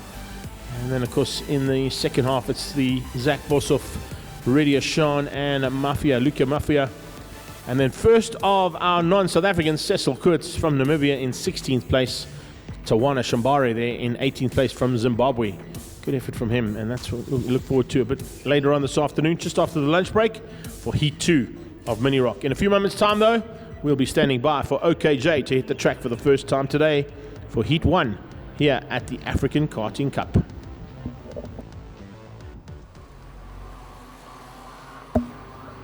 On track now with OKJ for the first time today. This is going to be a really, really hard-fought battle.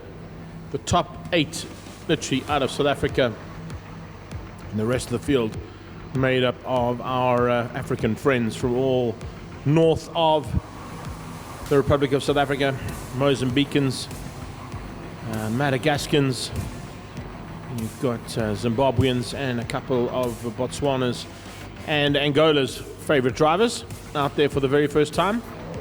But out of shape there big time. Coming down on the straight, trying to get some heat into the rubber was Matteo Rajamarison. Matteo Rajamarison with a big moment coming down the main straightaway, trying to get some heat into the rubber, and that just went all horribly wrong. I'll try and get that kart out of harm's way and the driver out of harm's way as quickly as possible. He's not even going to make the start there. That's a big, big pity for the young driver.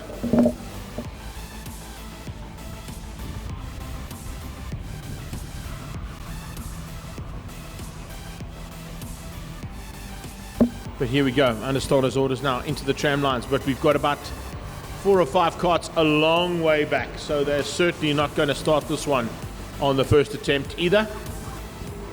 Karts down into turn 1, getting the false start flag, and they'll have to do it all over again. So Björn Boshoff and Amani Kinyua will set the pace at the front end initially, being the pole and second place drivers. Luke Hill there from Kabuki Motorsport is alongside Sebastian Diaz, but it's War Motorsport out front with Björn Boshoff.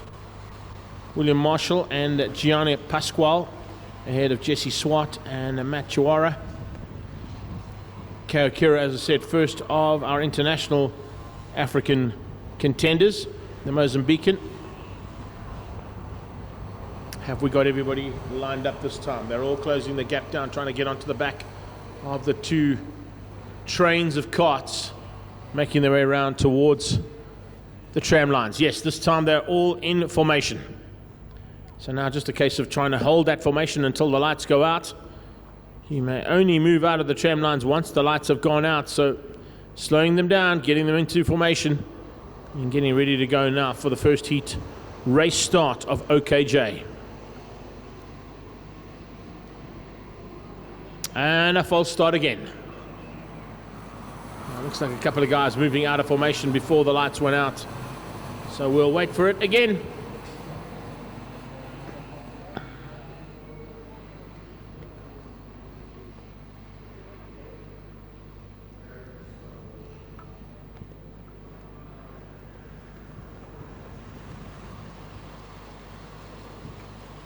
Frustrating for some of the guys that were ready and that were in position, looking to try and get that start done. A couple of guys in the background just not quite in the correct formation for the start. So assistant COC there just saying, no, not ready to go this time. Let's give it another time.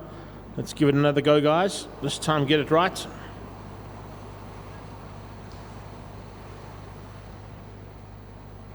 Are we in formation? We've got a couple of carts lagging slightly, trying to close those gaps down. The gaps are going to be closed between each of the carts in each of the lines.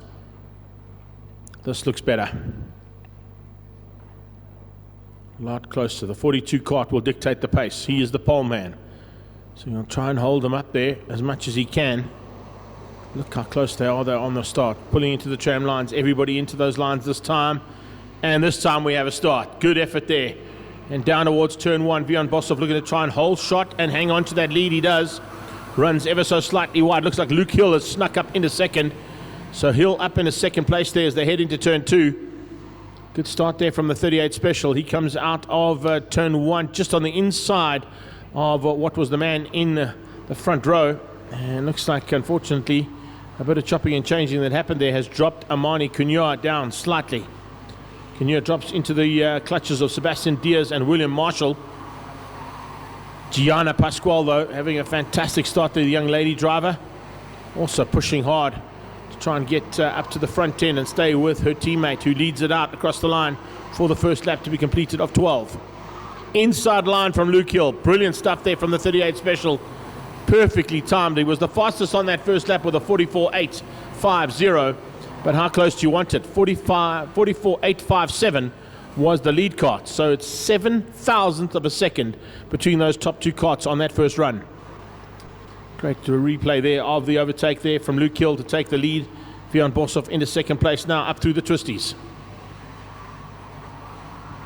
Watching in the background, closing that gap down is Amani Kunua. And Sebastian Diaz not too far behind them. A little bit of a gap down to William Marshall and Gianna Pasquale, but Pasquale still stays ahead of Jesse Swart. Down into turn 1 and once again.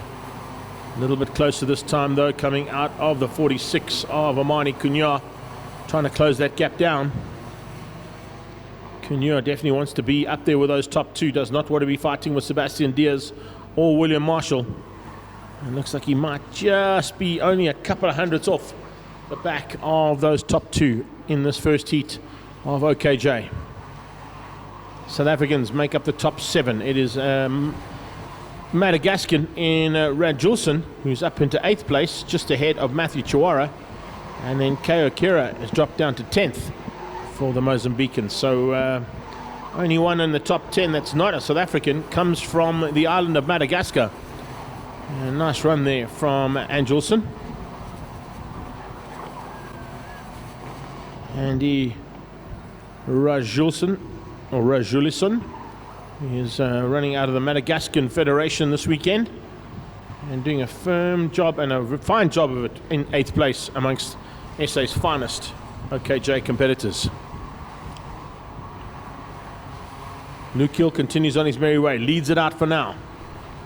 So it's Kabuki Motorsport versus Wesley Orr Motorsport there, the War Motorsport team taking on, and of course two multiple karting champions in their own rights and an ex-world karting champion are of course the two men behind those two particular karting fraternities.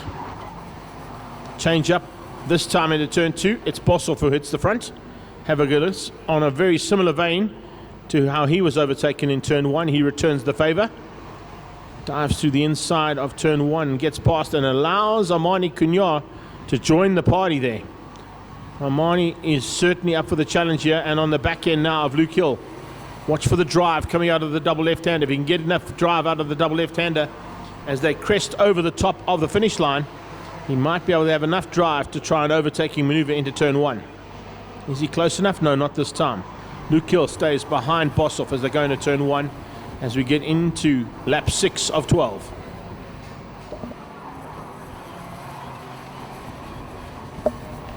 Yellow flags coming out of turn 2. I'm just having a look to see where the kart is on, just on the left-hand side of that shot that we've got in turn 2. And it could possibly be, I think it might be Ahmed there. That's a bit of a pity there to lose that man. Just running through the pack there to find out. Yeah, Hamza Ahmed from Botswana seems to have had a bit of a problem there, but he's back on track. So then it's probably going to be our Angolan driver there, Feliciano Giovanni, who is on the sideline. Bit of a gap opening up now from Boshoff on hill. It's only 0.4 of a second, but that's a big margin in karting, particularly when you're looking at the first 9 karts lapping in the same second. So 9 karts in the 43s. If you've only got 0.3 of a second, that's enough to give you about 2 kart lengths. Armani Kunua coming to close that gap down as well now on Luke Hill. Luke Hill soaking up the pressure for now, trying to use the bit of pressure being applied onto the back end of him to give him a bit of a spurt to close that gap down on Bjorn Boshoff, and that's exactly what he does. 43.2 out of Luke Hill, 43.197 out of Bjorn Boshoff. 0.03 of a second, and then it's another 0.3 of a second to third place. So literally 0.6 of a second between the first 3 karts on track. That is absolutely nothing. Looks like they might be coming up on a back marker here. If they are, it's probably going to be Pedro Matavello. Yeah, Pedro Matavello. Oh, gets in the way slightly there. Yeah, just having to find his way around there was our leader, Bjorn Boshoff. He was going for the overtake, and the back marker didn't see him coming. He'll definitely be warned this time with the blue flags, warning him that this team train of OKJs is on its way. And it nearly cost Bjorn Boshoff the lead. Luke Hill not able to capitalize on that one. So Bjorn Boshoff, Luke Hill, Armani Kunua, Sebastian Diaz and William Marshall are your top 5. And we've completed lap 8. We're on lap 9 right now of 12. So going into the final quarter of this first heat of OKJ, it's Boshoff, Hill and Kunua who are the class of the field, pulling away ever so slightly now from the hard charge from that 32 kart of Sebastian Diaz.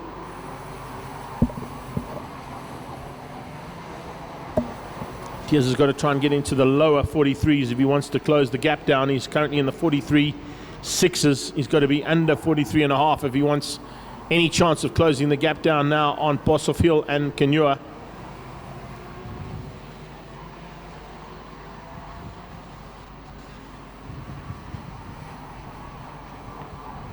Bjorn Boshoff controlling things admirably at the front at the moment, ahead of Luke Hill. Luke Hill's last pass was a 43.311, 43.183 from Bjorn Boshoff, and that's the fastest lap of the race that's just been put in there by the lead kart. 43.091, he goes even quicker. So it looks like Bjorn Boshoff is just trying to open up the gap slightly, and as he does that, he gets a massive answer from Luke Hill. Luke Hill dives on the inside up into second place, so great effort there from Luke Hill. Despite being slightly slower and not the fastest kart on track, he just had an opportunistic maneuver into turn 2 that made absolute perfection and up into the lead of the race. So Hill now leads out over Boshoff. Little look over the shoulder there. Ooh, is he concerned about the return of the favor coming out of Bjorn Boshoff? If Boshoff can carry the speed through here, he might be able to return that favor. They complete lap 11. And on to the final lap we go. 3 karts in it. Any one of the 3 can take it. Big battle expected between 1 and 2. Will Boshoff try and find a way past on hill? He won't be able to do it down here into the twisty bits. He might be able to do it heading into the twisties out of the bridge. He's not close enough. He'll have to hold the line all the way up the hill, through the right, through the left, through the right. Then it's a right-left flick towards the double left-hander at the end of the circuit, and that looks like it's a big enough gap for that 38 special to hang on. Yes, indeed. Luke Hill, I think, has got enough in hand here to take the win, and he's going to come across to take the first victory at the African Karting Cup in OKJ. Hill wins out. Bjorn Boshoff in second place, and Armani Kunua comes through there for third, beating out Sebastian Diaz and William Marshall. Pasquale in sixth place. Great run there from our lady driver, beating out her teammate Jessie Swart. Keo Kira comes through as the top non-South African finisher in eighth place, beating out Matthew Chinwara. And there you go, Andy Ranjulson coming through there for the top 10. Great way to wrap things up there for this first one. Luke Hill taking the victory ahead of Vian Bosov. Vian Bosov beats out Amani Kinya as well. That's a nice run from him, but he'll be looking to try and remedy that, I'm sure, in race number 2. Sebastian Diaz in 4th place ahead of William Marshall. That is your top 5 in our first heat of OKJ. A little bit of problems at the back there, as we saw for Ahmad Hamza and Feliciano Giovanni. Hopefully they can get those carts sorted out for race number 2, and we'll be back in the action there for Botswana and Angola, respectively. We'll be back shortly. There's a bit of a break, I believe, now on to do our engine draws for heats 2 and 3. And if I'm not mistaken, there's also a bit of a lunch break right now as well. So from our side, we'll be taking a small break in the proceedings for the lunch break and the engine draws. And we are supposed to be back on track at approximately 24 minutes past 1 this afternoon. So until then, we'll leave you with the sights and sounds of the Zwartkops International Karting Circuit and the very first running of the Africa Karting Cup. So it looks like we got a little bit of a change up in the lunch break proceedings. We got an AKC demonstration out there as well. One of our Botswanan drivers and the man from Nigeria who are out on circuit at the moment. These are the guys, of course, who unfortunately didn't quite make the cut. But we give them a chance to do a little bit of a formation and a demonstration race between the two of them.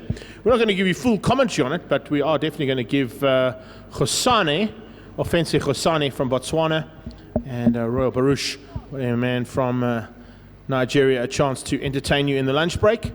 And we'll be back shortly with action coming from OKN's second heat of the day.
Botswana over Nigeria there for the OKC race. Nice one there from Ofensie Khoswane, taking the victory over Royal Baruch. Nice one there from the two of them.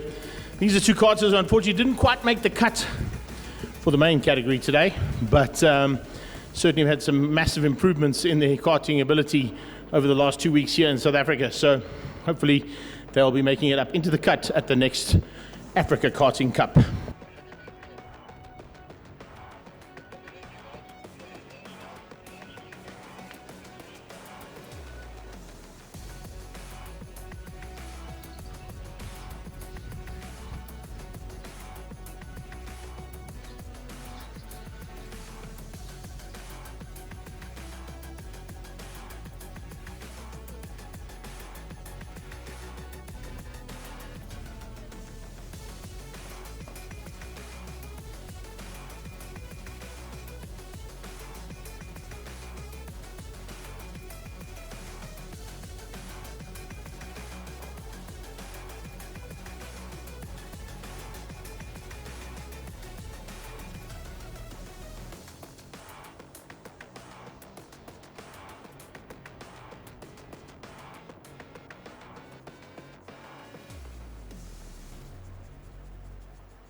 All lined up. My love has got Brand new no season, money, he's brand got new his dawn, strong and beliefs. it's lights My out love has and got away no we go. power, he's got his strong beliefs. My love has got no fame, he's got his strong beliefs. My love has got no money, he's got his strong beliefs. Want more and more, people just want more and more freedom and love. What he's looking for, want more and more, people just want more and more freedom and love. What he's looking for, freed from desire, mind and senses purified, freed from desire, mind and senses purified, freed from desire, mind and senses purified, freed from desire. Na na na na na na na na na na na na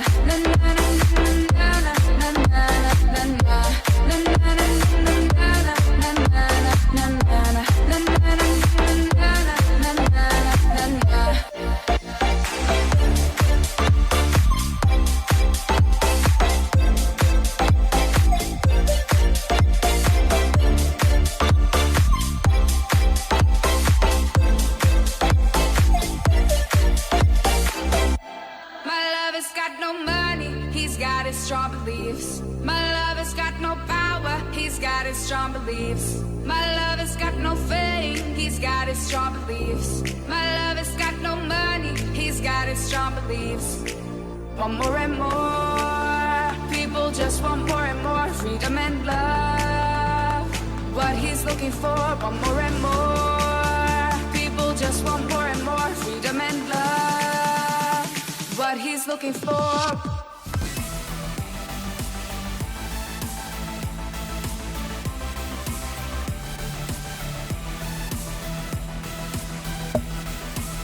So lunch break is over. We're about to go racing one more time here at the Zwartkops International Kart Circuit, just west of Pretoria in Karting, South Africa. A big welcome to everybody back again here for Heat 2, Heat 3, and the finals of the first ever African Karting Cup.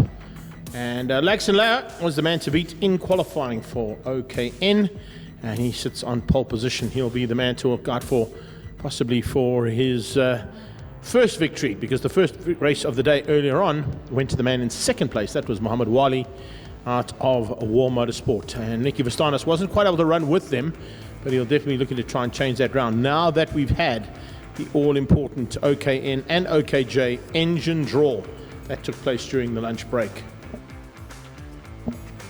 Mikhail Besaidnote will definitely be looking to turn his luck around as he ended with a DNF in race number 1. Nico Zafiris, of course, I'm looking for a chance possibly to move up into that top 5 hunt and bring along Mozambican Guel Haram Roca and Ruben Davade, Krish Vadgama from Kenya, and Kamo Novello will be looking for a chance to be up there as well. Fadil Dali unfortunately had also issues in the first one, and we're looking forward to a slightly better improved race coming out of the second Kenyan there, Martin Noah Good, a little bit further back. Then we've got, of course, a whole bunch of Madagascans involved in this field too, as we now get into the warm-up lap for Heat 2 of OKN. OKN and OKJ, basically the exact same engine. The configuration changes up with an exhaust flange that is able to be taken off in the slightly senior category. And they run about 27 horsepower, about 20 kilowatts of race power that they're able to put onto the black stuff here, or the slightly grey stuff at the International Kart Circuit of Zwartkops.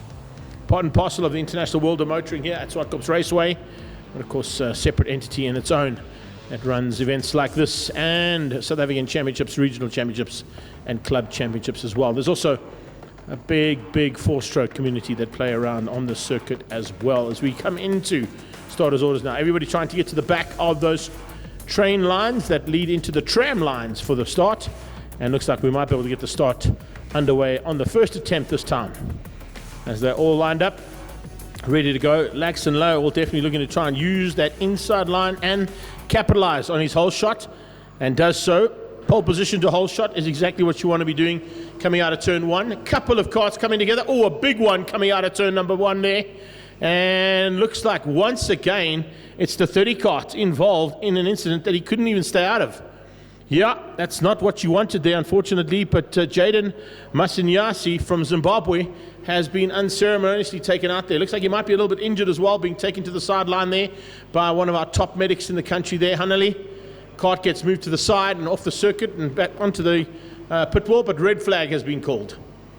Red flag being called due to the fact that we've got 3 carts and they were in quite a dangerous position, so that's a really good call there from our COC. Fadil Dali is involved again, and looks like it's the 19 cart who's the third of those, and that is Vadgama. So unfortunately our international Northern Africans involved in quite a big incident there. Zimbabwean Jaden Masinyasi, fortunately having some problems of his own there right on the word go, coming out of turn 1, and had nowhere to go really, as Krish Vadgama from Kenya had already come together there with Fadil Dali from Mozambique. So pity to lose those 3, but looks like we're going to just try and get those carts out of harm's way, because on top of a tyre wall might not be the ideal position to have a cart placed. But let's see if we can maybe get these carts onto the inside of the circuit and onto the grass, and that'll possibly a bit more of a, or less of a dangerous position to have them in. All 3 drivers walked away and have gone to go and see if they need any medical attention from Doc and Hunley, but I think they're all okay, the drivers, and they're going to just move those carts probably completely off track before we restart. So it's not kind of what we wanted to see, but maybe if our director can give us another look at that. It was a big moment just in the back of the field coming out of turn 1. We kind of followed them through turn 1 and everything looked okay until there was a slight touch there between Fadil Dali, and unfortunately that ended up taking out the 19 cart of Vadgama. And with nowhere to go, the young Zimbabwean came through and was just tagged in his attempt to avoid being taken out by the 2 spinning carts. So it's 3 carts out of the field that started the second heat of OKN.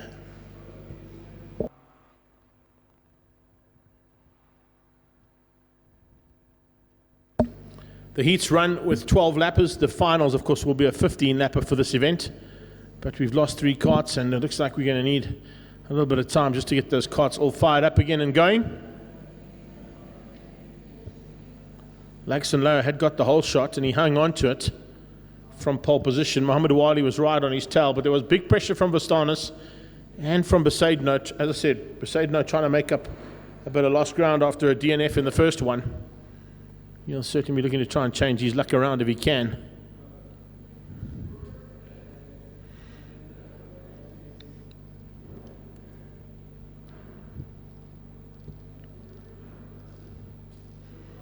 Botswana right at the back there in car 27. That's Ahmed Mohammed, I should say, from Botswana. Khosani Khosani unfortunately didn't make the cut for these OKN heats, and we saw him in the lunch break fighting it out there with the man from Angola. So the two of them had their own little race, little demonstration there for the guys, and you can see, as I said, they had massive improvements on their lap times, but not enough to get into sort of what would be the 107% mark of the qualifying time at front of Laxton Lowe. So for a safety reason, those two karts were eliminated from the qualifying, but still given a chance to run in a sort of AKC demonstration race between the two of them, just to give them some time on track, and more experience is exactly what they need.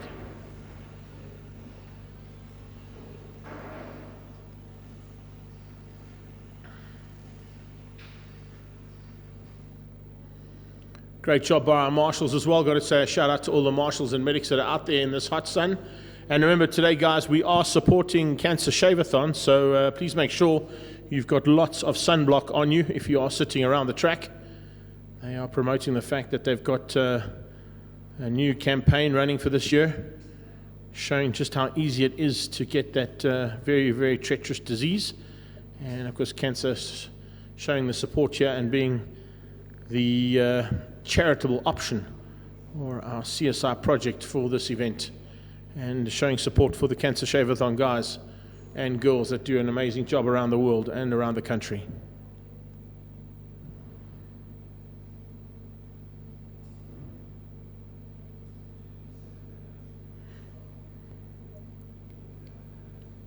Carts sitting on the line are not a good thing.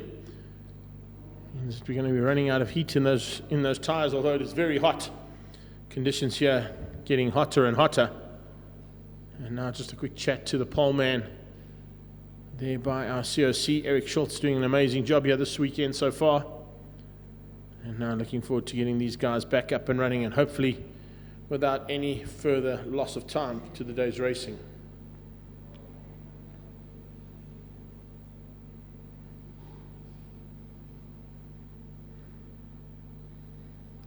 A little bit of cloud cover that's just popped over here, just blocking the sun for a few moments. But I don't think that's going to stop us getting to the temperatures that are expected here today. Currently sitting at 32 degrees Celsius with a real feel of 34 degrees Celsius. And even with this little bit of cloud cover that's just come over now for a few seconds, that won't be long, because we'll be sitting possibly with hot conditions on track, hot conditions on the karts, and certainly in those overalls, the drivers are going to be feeling the heat of the day. Marshall's just helping out to bump start the karts to get them going again. And then once we get going, they'll get a warm-up lap and come to form up again to try a start for the second time after a big incident down into turn one involving 3 karts.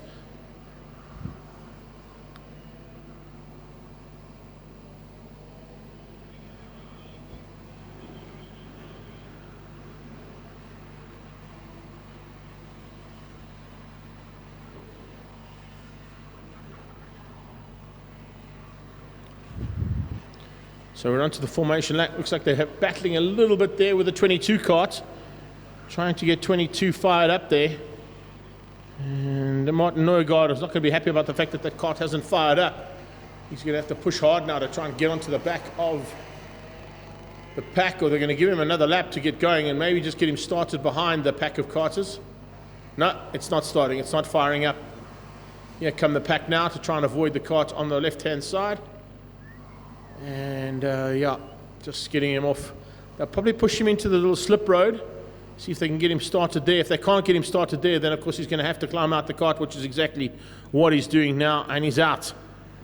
Such a pity there for the young man. But it is kind of what happens in the sport, unfortunately. We have got two karts right at the back, though, that have fallen off the pace ever so slightly, so they're going to have to probably give them another lap to get them into formation, because those two are certainly not going to make up the ground of the lead karts that are already coming into the right-hander. The right-left flick before they come onto that double left onto the back, but it looks like it's going to be another false start flag waved into turn number 1, because there is no way the two karts coming out of the twisties now are going to make up that ground.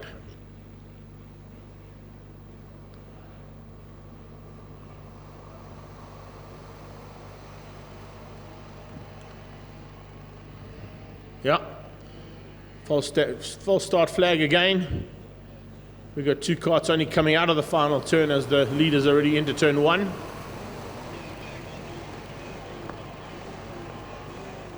Looks like there might be a couple of issues on one of those two, because it looks like they might actually be blowing a couple of smoke out of them. One is the 27 kart there.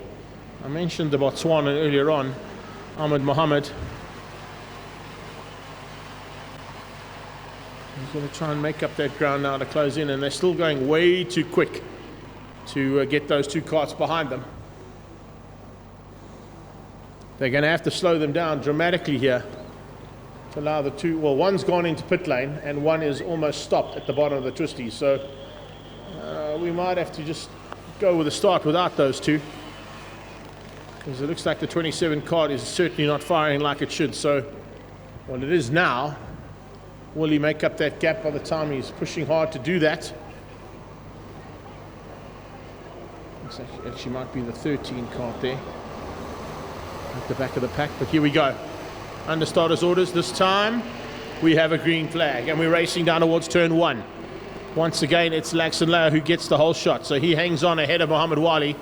Wali looks over his shoulders. He looks straight into the helmet of Nicky Vastanis, who does the same thing over his right shoulder, and sees Mikel Besaidnout right on his tail. So as we kick off the second heat of OKN, eventually we get started. It's lap 1 of 12. They've done almost 5 laps all on their own, some without even racing just yet. So we've got to be taking into account, have these guys pushed the envelope in terms of the fuel that they've got in those cars? Have they put enough fuel in to take into account that there may be some extra laps needed to be done? Hopefully they've done that. Inside line, what a move there from Wali.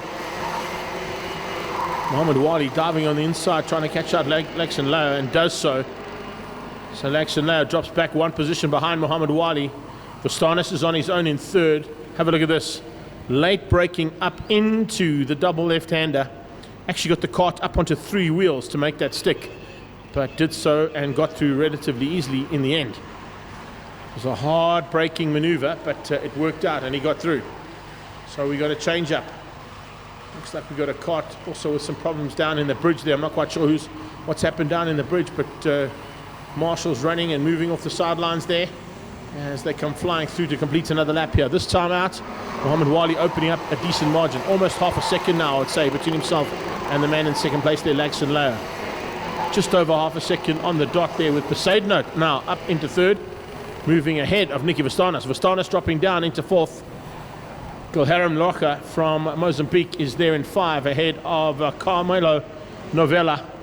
Nico Zafiris in 7. Ruben Davalo is there in 8th, and it's a good run coming out of Raza Federadzi Simba, all the way from Madagascar, I beg your pardon.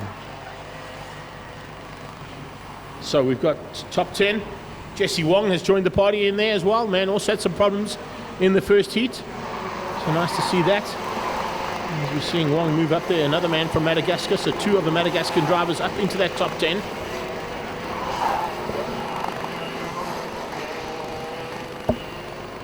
First 4 pulling away ever so slightly. Wali's still with about just over half a second advantage. It's 0.6 now. So he's made up about a 10th on that last lap. But fastest man on track this time out was Nicky Vastanis.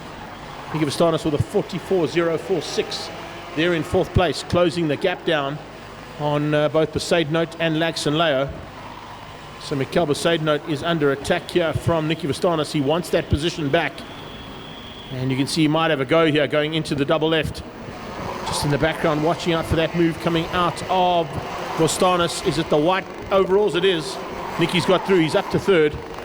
So he made it stick through the double left and gets past and back ahead of Mikkel Besaidnout. Quilharam Rocha is bringing Zephyrus and Novella along for the ride. They're not too far behind. It's about a second off there between Rocha and Besaidnout. If they can just make up that ground, we could possibly have an 8-way fight for the lead of this second heat. 1/3 distance done, 4 of 12 completed. And it is Mohammed Wali now starting to open up almost a second gap over Laxon Lao. So it looks like Wesley Orr's done his work to perfection here to keep his man out front. Mozambican with no answer at this stage in second.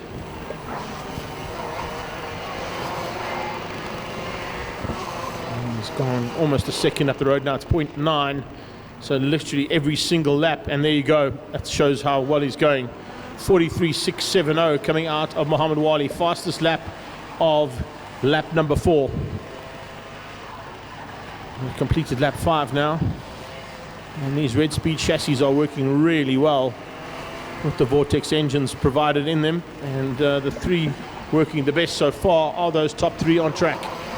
43.6, 43.8, 43.9. Only 3 carts, other than Gulhelm Rocker, who got down to 43.9 earlier on in the heats, but is now currently consistently in the 44s.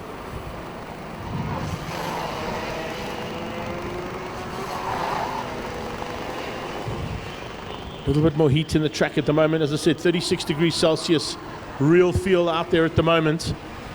So the track temperature is probably going to be close to the 40 degree Celsius mark, making it very tricky for the Levanto tires. Tire pressures are going to be a crucial thing here. How hard or how soft or how midway do you run that tire pressure to get the maximum capability out of those tires? Well, currently Mohammed Wali is certainly doing it to perfection. 7 of 12 completed, and once again goes quickest. 43.615 into back markers. Coming up on those back markers now. That's coming through, I think, on Mohammed Ahmed. Yeah, Mohammed Ahmed there from Botswana. Just being overtaken by the leaders. So back markers could come into play here. They may just help out the chasing pack, although the way that Mohammed Wali is going through this field, he's not even being troubled by any of those back markers, and neither is Laxon Lao. A little bit of an issue there for Vostanis, Besaidnout and Rocha. They've dropped back ever so slightly after going through on the back marker. Coming up on another one now, that's the 27 cart. So this is actually Ahmed they're catching, I beg your pardon. So the first one must have been Darius Kotzer. At this stage though, top 2 get through unscathed, no worries at all for them. 27 cart realizes the quicker carts are coming, going to try and hold an outside line, not get in the way and interfere with the race action. Could move on the inside there from Vostanis to get past that number 27. Stay in 3rd place. So most consistent driver on the circuit at the moment, Mohammed Wali out front, consistently running in the 43 second bracket. Everybody else now has dropped down into the 44s. And as I say that, Mohammed Wali does the same thing. So he's probably starting to feel the effects of the slightly hotter track. The tires might be feeling the effects as well of that hotter tarmac that they're playing on. But Wali still maintains a 1.3 second lead over Laxon Lao, and then another 3.4 seconds back on Vostanis.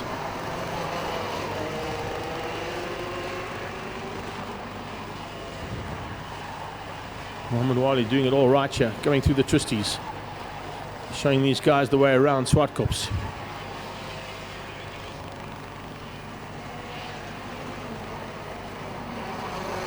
If you just joined us on our live stream, a massive welcome to you. Beg your pardon, we are here in South Africa, just west of Pretoria, the capital city of course. And we're in the Karting region. So a massive welcome to everybody who's joined us from all around the world. Incredibly, a 43.4 coming out of Carmelo Novella, a bit further back there. Carmo Novella Jr. doing an incredible job of getting down to a 43.4. That's the fastest lap of the race. And considering the fact that he's down in, what is he now? 5th place overall. He's cut through the field pretty rapidly. But one thing I've got to say is if he'd found that pace earlier on, he could possibly have been running with those top 3. 11 laps down, 1 to go. We start the final lap with Muhammad Wali leading by 2.085 seconds over Laxon Leo. Pressure coming from behind, from the 15 kart there of Novella. Carmo Novella Jr. all over the back of Mikel Besaidnout. And Mikel Besaidnout just wants to try and stay in that top 5 after not finishing the first heat. He needs a top 5 finish, that is for sure. Muhammad Wali doing it all right there out front. Looking for a double victory here. And is going to get it.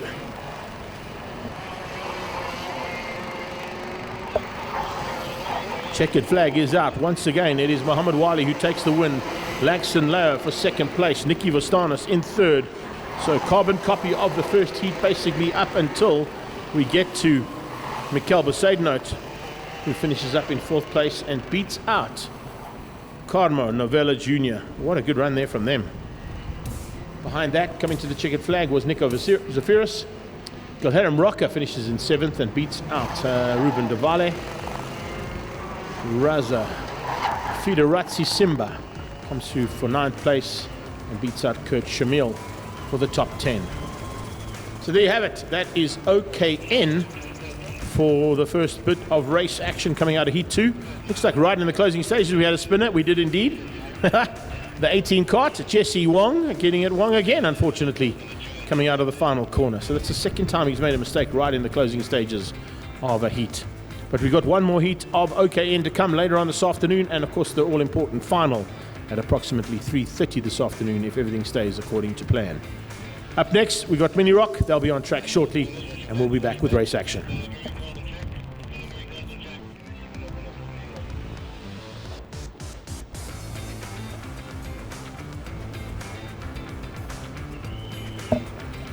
Karts rolling out now for the 2nd heat of Mini Rock. It's Max Boshoff on pole position, the man who won the first heat. Actually won going away pretty rapidly from Alex Mason. And then Sebastian Blucknote, Aaron Mason, and Declan Jurgens, who starts on the 2nd row alongside Sebastian Blucknote. But if you look at the start that he had in the first heat, he dropped down to 10th place. So managed to catch up with Dad Mornay in between, and he was just saying he's really battling with his starts, this young Declan. So hopefully he can pull one together and put in a good one for this 2nd heat of racing. Maddox will be starting there from the 4th row, as you can see, alongside Kate Konofsky and Logan Bilal. And then it's Sebastian Ferreira and Ashai Nagura, Santiago Freid and Keon Reddy, Diego Antunes, and first of the non-South Africans, once again, Cecil Koorts, who is there down on the 7th row. Zach Boshoff just behind him, and Liam Takiso will be making up the row just behind that as well as we get ready to go now. Hopefully with one start this time, everybody going to try and close that gap up behind the lead karts, and they'll just dictate the pace to ensure that we can go for one start. It's been a tough day for the starts today. Understandably, we have got kart pilots that are of slightly different experience levels. We've got some multiple national championship contenders from each of their federations. But of course, some of those federations might not be as quick as the others. That's always nice to see. Little high five there between Max and Aaron before they get going. And a little fist pump as well, just behind that too, between Declan and Seb. So here we go. High fives and fist pumps are done. It's now down to the important stuff. Let's get this racing underway. The red mist will come down. And are we racing? No, we're not. A little bit of problem for one of the karts coming out of the final corner. Just broke up that gap in the train ever so slightly. So we'll have to do another formation lap and wait to restart this one for a 2nd time.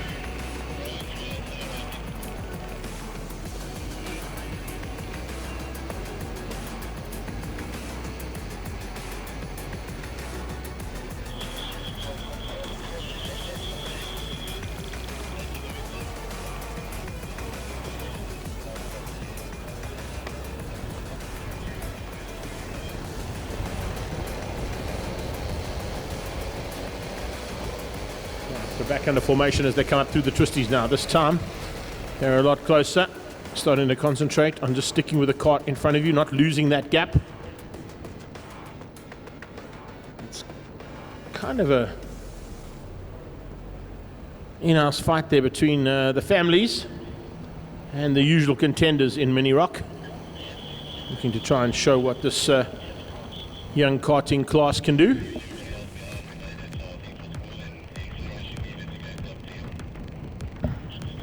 Bossoff will set the pace though for Extreme Racing. He comes around the inside of the final corner. He'll have the inside line for turn 1 as well. On his outside will be Aaron Mason. Behind him, Jurgens and Bluchnote, Van Staden and Mason Maddox, Konofsky and Bilal. This time, are they in formation? Yes, they are, and we are racing down towards turn 1. Inside line, Max Bossoff hangs on. Oh, big touch there between the 63 of Declan Jurgens. He dives on the inside. He was looking for a good start. He got one, diving on the inside, but he's dropped back ever so slightly, and it's allowed both Aaron and Maddox through. So have a look at that, diving through that. Oh, big contact coming out of Declan Jurgens as he slid into turn 1. Cost him a bit of the drive coming out of turn 1, which allowed both the Masons to get through.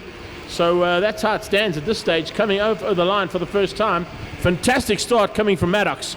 Maddox capitalizing on the little bit of fracas in front of him and gets himself up into that top 3. Not quite enough to get through on Max Bossoff, who currently leads out, but certainly a phenomenal start up in a second place from what was down in the 3rd or 4th row of the grid. So it's Maddox from Aaron, Declan Jurgens there in 4th ahead of Van Staden, and then Bilal. Shane Agura comes through for 7th ahead of Sebastian Bluchnote, who's dropped right down to 8th.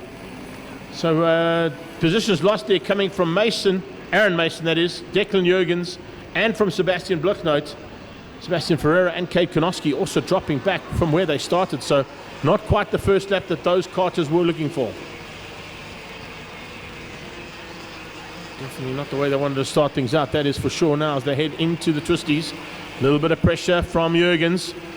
Jurgens giving a little tap to the back end there of Aaron, saying, listen, we need to get going here. These guys are getting away. Let's get a move on. Get onto the back of your brother and let's get going. Here they come over the line. Lap 2 completed of 10. All of their heats, including the final, will be 10 lappers. So they're going to stick to the 10 lap format for the entire race day. The 2 OKN and OKJ classes, of course, will be running 12 laps for their 2nd and 3rd heats, and then 15 laps for the final. Inside line from Jurgens, 3rd place done. Heading into the twisties, he moves up to 3rd place and demotes Mason down into what is now 4th place there for the 64. And into the clutches of a hard-charging Van Rensburg by the looks of things. So what a run there from him. Yeah, no, Van Staden, I beg your pardon, Van Staden. So Van Staden absolutely flying and bringing that 2nd pack along, trying to close that gap down between them and the 1st pack of karts. With him, looks like that's Logan Bilal. It is Logan Bilal closing in and trying to run with the same kind of pace as his fellow pilot just ahead of him. Just bridge that gap there as they go under the bridge and see if they can just close things down there. 2x2 kind of racing at this stage. Top 2.2 of a second between them. Max Bossoff not having it all his own way as he did in the first one. Maddox a lot closer than what he was there, that's for sure. And Jurgens about to join that body. Jurgens has pulled slightly away now from Aaron, and Aaron has not got an answer to him at this stage. Van Staden behind that. Then we've got Bilal. 25 kart is Bluchnote, Ashan Agura, Ferreira and Reddy making up the top 10. Make that Reddy dropping out of the top 10. And Kate Konofsky up to 9th. So looks like there's some big maneuvers happening there for the Allegiance sponsored man. Kate Konofsky up into the top 10. Can he get it all right and make even more ground up? That's the idea here. You try and stay as consistent as possible through the heats. The final's the one that counts. Just try and find where you can a chink in the armor of one or most of your competitors if you can.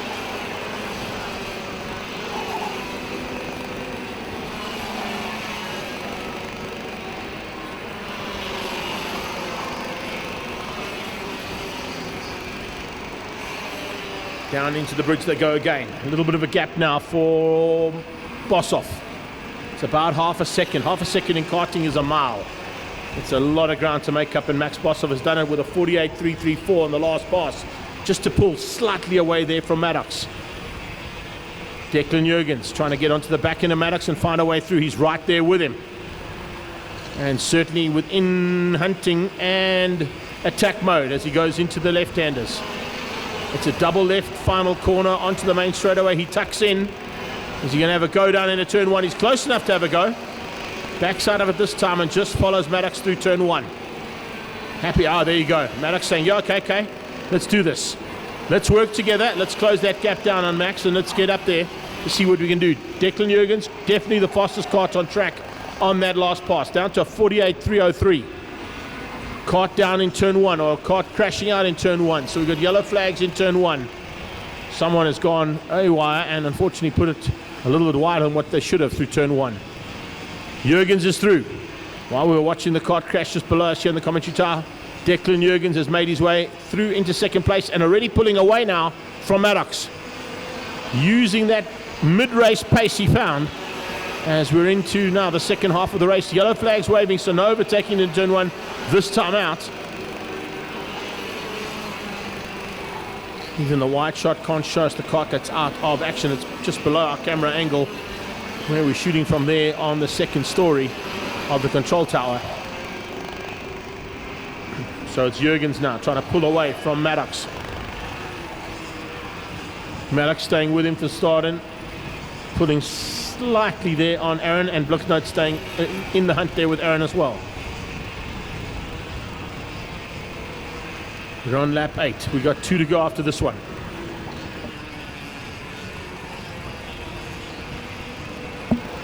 Trainer Karts comes out of the flick flack and now into the double left. Final corner and over the line they go with 2 to go. Bossoff with almost a second lead now over Declan Jurgens and Maddox Mason. Maddox hanging on for third place from Starden, and then his brother Aaron. It's Sebastian Bloknoot, Logan Bilal, Ashai Nagura and Cade Konoski still in the top 10, just ahead of Seb Ferreira. Ready, Antunes, Frey, Takiso and Ready. Those are your top 15 on track as it stands. Behind them is Kurtz, first of the non-South African drivers down there. The Namibian in 16th place. Tawana Shambare from Zimbabwe, currently running in 19th place overall as we start the final lap. 9 down and 1 to go. Bossoff with a comfortable lead. Definitely looks like he's going to have this one and make it 2 out of 2. Exactly what he was hoping for. Declan Jurgens, Maddox Mason and Van Staden have had no answer, although they were attacking at one stage. They just couldn't find a way to get to the front of the race.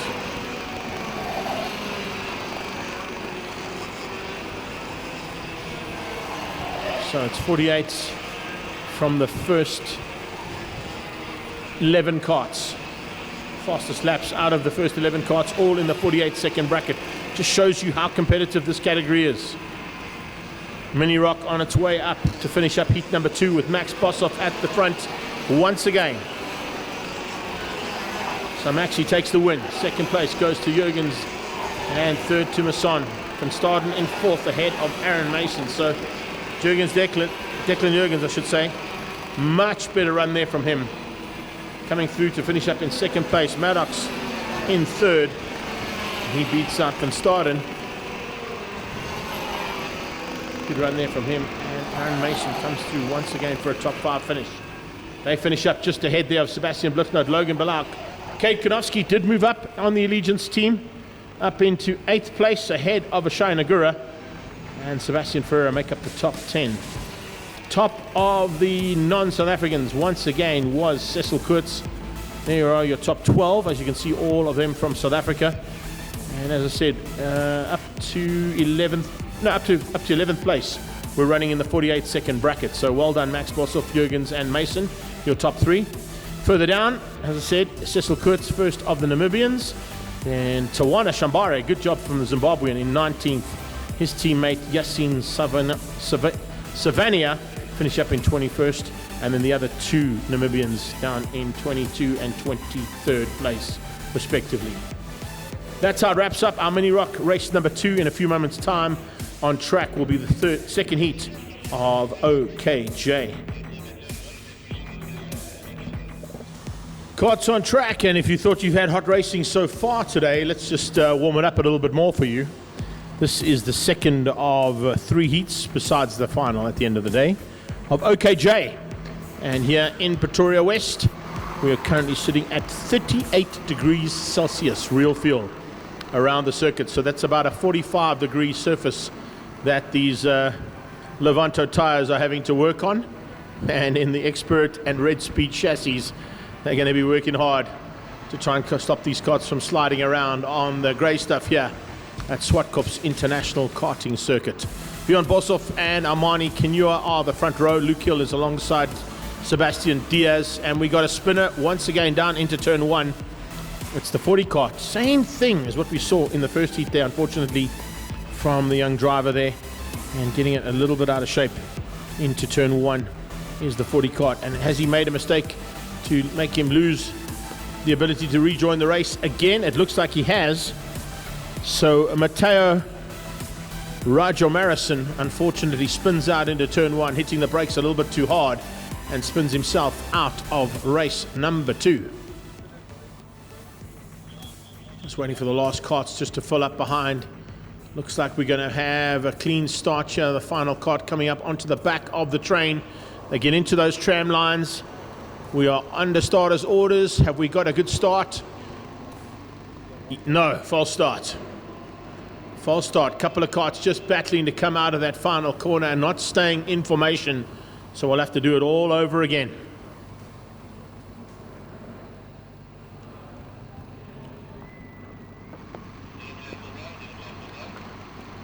So Matteo Rajomarison must be thinking to himself, oh, that was a big mistake again. Costly one for the young man. Down into turn 1, didn't quite work out for him in the first heat, and now in the second heat as well. A similar mistake. Spins the kart out and puts him out of contention for this second heat of OKJ. Now remember, there's still a third heat to come, and then the all-important final. That's the one where the money counts. That's the one that they'll all be looking to win.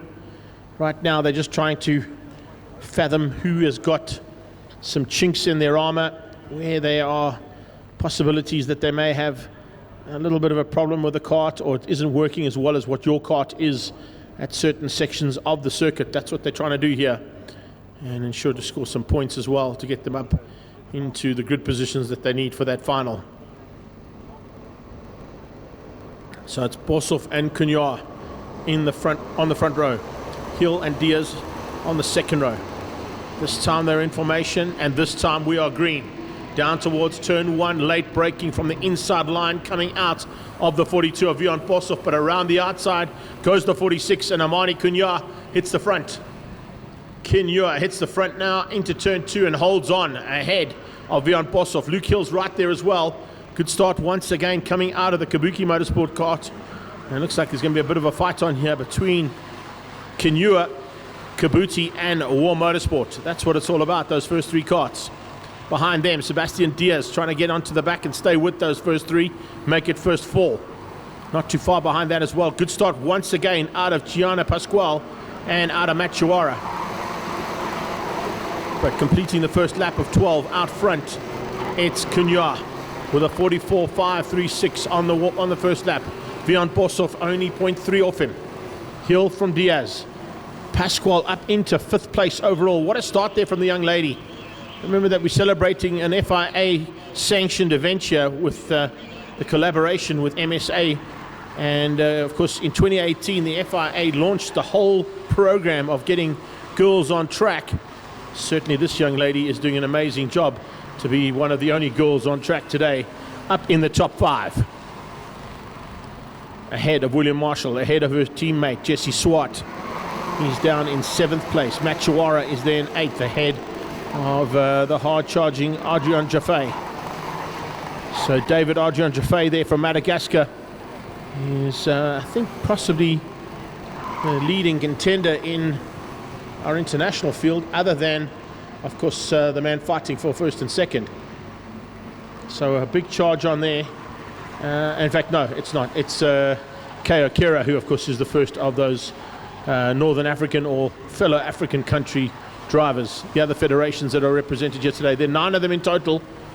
It's South Africans 1 to 8, and in 9th place, K.O. Kira is the man who is keeping it all together there for the Mozambican squad. Another lap completed. Still at front, it's Armani Kunua. Beyond Bosov, Luke Hill, Diaz from Pasquale, Marshall, Swart, Jawara, and Kira. David Adrian Gervais there into the top 10. Staying just ahead of Zaidan Savanya. So Savanya, the other Zimbabwean, having a super run there in the 11th place, just ahead of Rajulson. The man from Madagascar didn't have it go according to plan in the first heat, but certainly going a bit better here in the second one. He stays ahead of Pedro Matavela from Mozambique. And Hamaz Ahmad is out there from Botswana, just ahead there of Giovanna Feliciano. So that's the first third of the race completed. 4 out of 12 done.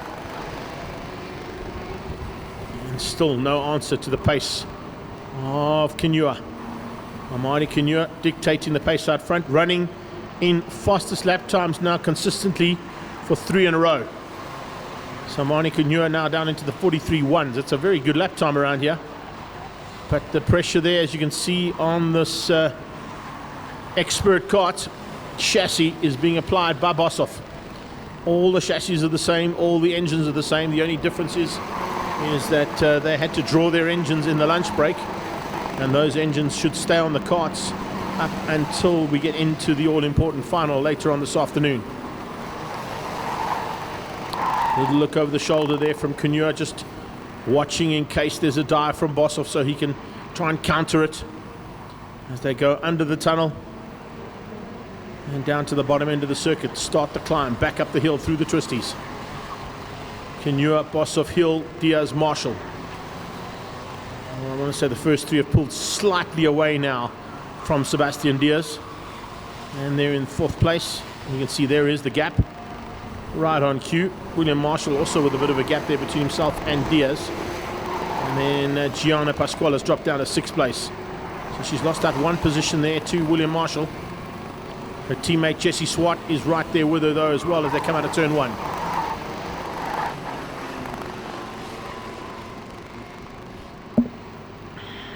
It's a big pity to be standing on the sideline here. Because a massive learning curve there for Roger Marison. Unfortunately, he got it all wrong on the warm-up lap. But needless to say, we've still got some laps to do here. And it's in very hot conditions. 36 degrees Celsius out as the ambient temperature. That means it's about 40 to 42 degrees Celsius track temperatures that they're having to deal with here on these kart chassis and the Levanto tires that are supplied for this event. Sometimes what we found with kart tires in South Africa, and it's on all forms of racing, not only just the ones that are provided today from Levanto, and it's even in the circuit racing side of things here at Zwartkops International World of Motoring. Some of the tires battle, first of all, with the amount of heat that is generated from the hot tarmac that they're racing on, as well as the ambient temperature that they race in. So it's up to the guys from Levanto and the teams to ensure that they take that into account and work out what the optimum tire pressure is to be running on these karts to ensure that they get the best performance out of them. And I'm sure that's exactly what these teams are doing. Right now, Armani is doing it to perfection. In amongst the back markers, sizing through them with relative ease. Vian Bosov and Luke Hill following him through and letting him play the blocking role, just opening up the door for them and then just following him through, waiting to pounce. We're about to get into, or we've just got into, the second third of this race. So we're into the final third right now as they come across the line to complete lap 9 of 12. Will we see a move now from Bosov? Is Luke Hill been holding back, waiting to go? Vian Bosov running out of War Motorsport.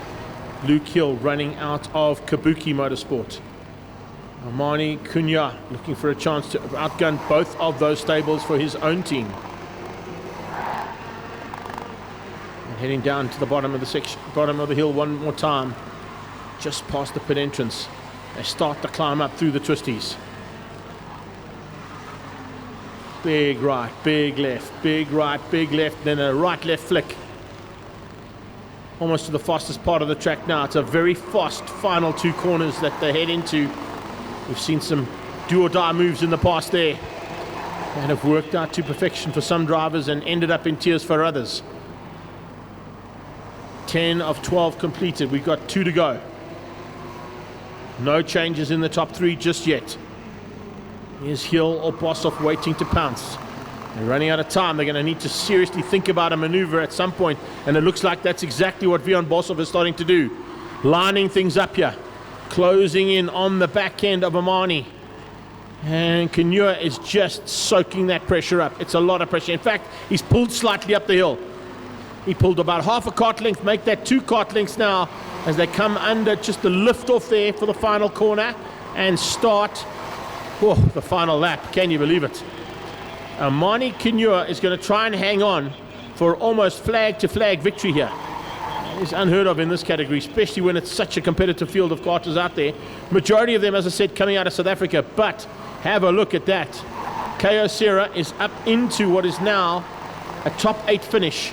And so is Zidon Saviana. Zidon Saviana has also made his way up into the top 10 there for Zimbabwe. I don't think we're going to see a change here. Armani is going to hang on. Vion has tried hard, but just could not find a way through.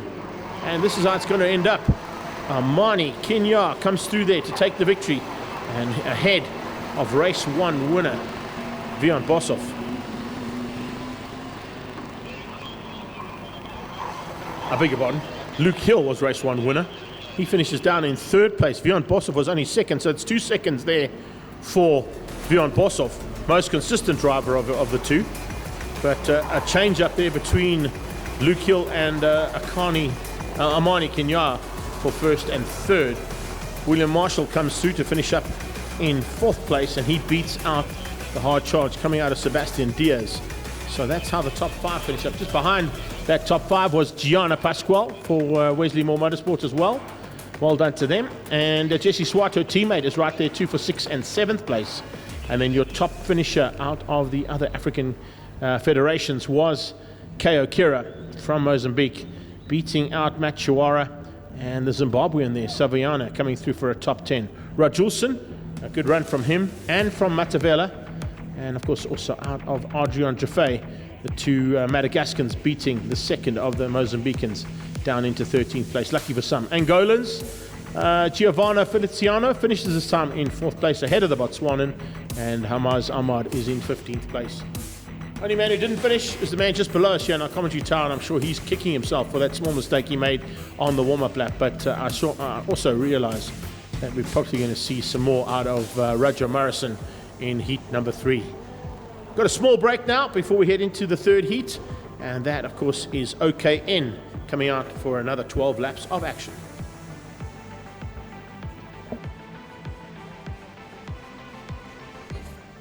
Absolutely perfect timing there from TT Film Services to come into race number 3, I beg your pardon, OKN. OKN down towards turn 1, and there's some shuffling going down into turn 1 there, big time, as they head down there. Laxton Lau looking for a chance to try and hang on to the lead he had from pole position, but I think Mohammed Wali might have just squeezed him out as they went down there. That was what the grid looked like. Laxton Lau, Mohammed Wali, Nicky Vastanis, Mikkel Besaidnote, but now we're into the first lap of 12, and they're absolutely hauling down towards the bottom end of the circuit. Coming through the twisties for the very first time.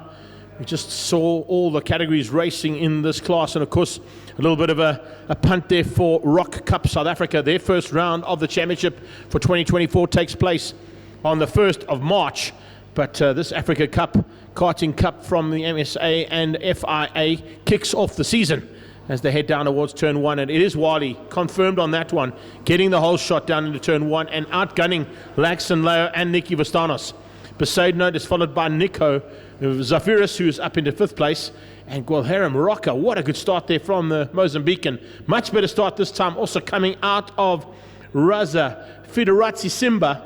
He has made his way right up into the top 7 there, the Madagascan driver. And Vadgama from Kenya is up into 8th place. So we're seeing all of a sudden our African federations starting to come into their own here in this third heat of what is going to be 4 races of the day.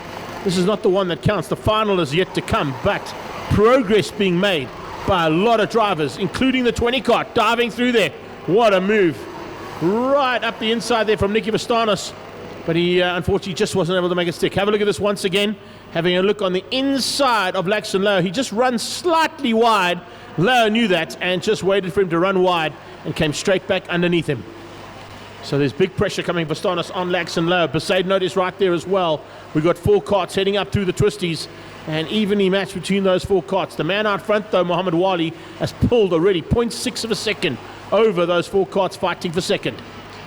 Leo, Foss, Besaidnout, and Zafiris are the 4 carts I'm talking about as they come to complete the first quarter of the race. 3 out of 12 done. Once again, a big dive there from the 21 cart. Zafiris having a big look on Besaidnout. Besaidnout is having none of it. He came from a long way back. He got through initially, but Zafiris realized he was going to run wide, waited, and just cut back on that inside apex to return the position back to where he was. So it's just a little bit of chopping and changing there for 2, 3, 4, and 5. A bit bumpy through that second part of the twisties there. We just saw the cart lift up there of Mohammed Wali, and with that little overtaking maneuver, it's actually split that pack in 2. They're fighting Noah Zark style now, 2 by 2 for second and third, and then 4 and 5 just behind them. So it's Vastanos and Laxton Leo for 2 and 3. And then it is Besaidnout and Zafiris for 4 and 5. Once again, a big look on the inside from the 20 cart of Nicky Vastanos. Vastanos, of course, has spent ood of the time in a cart, but last year, a big contender in the Toyota Gazoo Racing GR Cup on the Extreme Festival. And certainly a young man who's got a big future ahead of him in motorsport, that is for sure. Nice to see him as part of the lineup here for OKN. Fastest man on track once again is the man out front, 43.314 coming out of Mohammed Wali. That is a very quick lap time around the circuit and pulling away very easily over Laxton Leo. The reason being is Laxton Leo is having to defend and keep out Nicky Vastanos. By doing that, he's also slowing himself up and the 2 of them up enough for potentially Besaidnout and Zafiris to close in on them as well. So it was 4 carts initially fighting for second, then a little bit of a gap that broke them up into 2 by 2, but the second pair are on their way and about to catch the first pair as they come up through the twisties. Out of the third part of the twisties now, it's now a right-left flick as they head to the final corner. It's a very fast left-hander, double apex, wide in, tight out, and evenly matched. How much do you want it more even than that? Have a look at those lap times. 43.61, 43.69, 43.64, 43.57. That's how tight it is between those 4 carts fighting for second place. But it's a 43.2 that leads out and has got the fastest lap of the race once again for Mohammed Wali. Halfway stage reach, and Wali now pulling away almost 2.5 seconds up the road from the battle for second. There is the gap. It's a huge margin to make up. I mean, half a second is big in karting. 2.5 seconds is a monstrous gap to make up, and if they continue to fight the way they are, there's no way they're going to be able to do that. Laxton Leo realizes that he's got his head down. He's going to try and pull away and try and maybe use these last 5 laps to close the gap down. But here comes a move on the inside. Vastanos has gone wide. He goes inside of the 26 cart and gets through on Besaidnout. Besaidnout just hanging on, almost gets taken out into turn 2. You can see we're getting into the more nitty-gritty day of the karting today. We took it easy in the first 2 heats. Now it's every man or lady for themselves out there, and no more holds barred. 21. Nico Zafiris is in the mix and wanting to show Besaidnout and Vastanos he's got what it takes to be on the podium as well. So across the line, it is Laxton Leo, Nicky Vastanos, He's moved up now ahead of Leo. Leo down to third. Nico Zafiris up to fourth. He's ahead of Besaidnout. Every time these four cross the line, there's a change up in the positions that they hold. Novella in sixth, fighting hard. Nice little African Federation battle behind that. Novella, Duvale, Raza, Federazzi, Simba, and Vadgama. And take away nothing from the top 10 there with Gilhelm Rocker also in that fight. So we got a four-way fight here for second, and we got a five-way fight from 6th to 10th place just behind it. Lead cart across the line, Muhammad Wali. Oh man, what has Wesley Orr done to that cart to get it going this well? I don't know, but he's certainly done something special, and it's just untouchable here at the Africa Karting Cup. Great job there from the War Motorsport team, and that's the reason why. But also take into account, not only is it the preparation of that kart, but it also is the massive fight for second that is slowing down the four karts behind him. And that's the reason why he's been able to pull almost a 5-second lead now over Vastanos, Leo, Zafiris, and Besaidnout. These four are fighting so hard, it's actually slowing them down slightly. Vastanos is hanging on. He wants the second place. He hasn't got one yet. And Nicky would love to finish up in second in the third heat of racing. He looks over his shoulder with 2 laps to go. Lax and Leo not too far behind him. And right on Leo's tail comes the hard-charging Nico Zafiris. Nico has a big look into turn 2. Oh, almost dives on the inside. Looking for a way past there on Lax and Leo. The Mozambican had to shut the door firmly and not allow Zafiris a chance to get through. He's setting things up though. Watch him up through the twisties. He's right on the tailpiece now and looking for a way through. If he hangs on, he can try and carry the speed down towards turn 1. That's where he'll attempt to make an overtaking maneuver. He's not close enough here. He's got to carry good corner speed. See what he can do in terms of that corner speed to rail it onto the main straightaway. He's done just that. He has a look. He pulls out going on the inside, but not close enough. Lax and Low now has a little bit of an advantage because it just compromised his drive and his corner speed slightly by having that look. So Leo has got a little bit of breathing room now from Zafiris. No worries whatsoever here for this man though. To perfection so far for Muhammad Wali, and it's going to be 3 out of 3 for Muhammad Wali and War Motorsport. How's that for a gap? 5.5 seconds up the road from Nicky Vastanos. Vastanos hangs on for second. Lakes and Leo comes through for third. So a change up between the two of them for the 2 and 3 spots on track. And then a much better run there from Nico Zafiris. He comes through to finish up in the 4 spot, beating out Mikel Besaidnout. And that's how they're going to wrap things up there for the 3rd and final heat. The next heat on track for OKN will be the all-important final 15-lapper coming away for Africa Karting Cup. The first ever one here in South Africa, and what a place to have it here at the Zwartkops International Kart Circuit.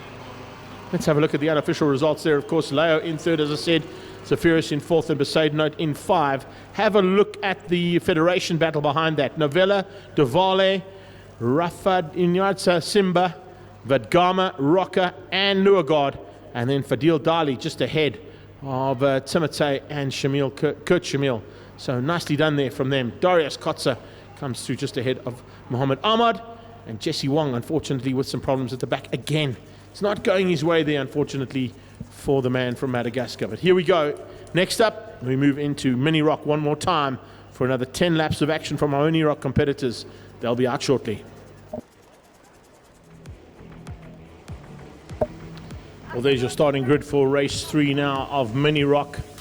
It's Declan Jurgens and Max Boshoff on the front row. Sebastian Blichnoot, Maddox Mason, Aaron Mason, and Riley van Staden. Ahead of Diego Antunes, Logan Bilal, Kate Konofsky, Legion's man there just ahead of Kian Reddy, Sebastian Ferreira, Shane Agura, Santiago Freid, Liam Tekiso, Alonso Diaz, and then once again Cecil Kurtz is the top of the rest of Africa's Federation drivers. Zach Boshoff and Ashad Reddy, Ronald Fenter and Luca Mafia, just ahead of Yassine Savania and Tawana Shambare from Zimbabwe. Then you've got Chris Kudelka, who is there from Namibia, and JP Deploy, with the 3rd of the Zimbabweans, Oliver Wellman, further back down at the 13th position, or 13th row of the grid. But if we look at the way things start here with these 26 karts, it's really awesome to see that every time we come on track, I talk about the temperature, and every single time this afternoon, the temperature just seems to increase. And once again, we're now up to 39 degrees Celsius, real feel out there. So as always, supporting Cancer Shave-a-thon today, and the guys from Cancer, please make sure any of you that are walking around the Zwartkops International Race Circuit today and kart track have got lots of suntan lotion on to avoid any of the issues that might be of concern. But let's get into race action now with our mini rock competitors. Once again, about to go to battle.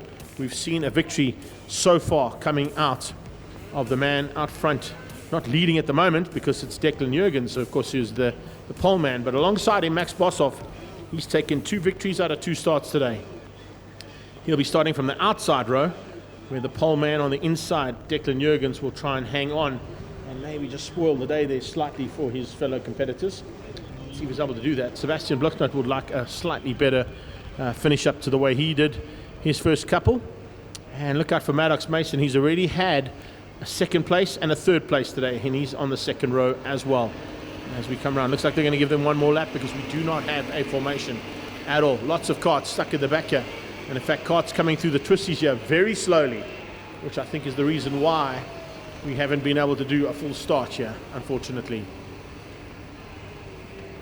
They're going to have to slow them down a lot more and a lot earlier for these karts at the back to make up the ground, because they're already heading into turn 2, and there's a couple of karts that are not even onto the main straightaway just yet. So they're certainly going to have to slow this field down to get them into formation for the start.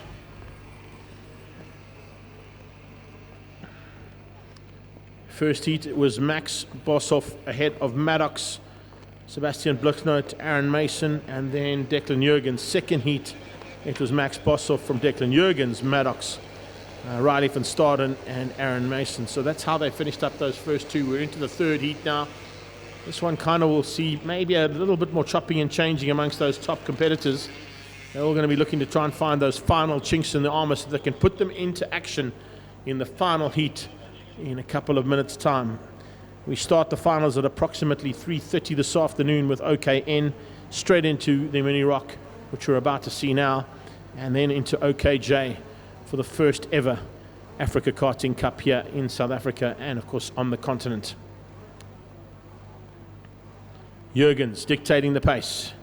He will lead out of a Max Boshoff, Sebastian Blucknote, Maddox Mason, and Aaron Mason, Riley van Staden, Diego Antunes, Logan Bilal, and Kate Konofsky. This time they're in the tram lines. Are we going for a start? Yes, we are.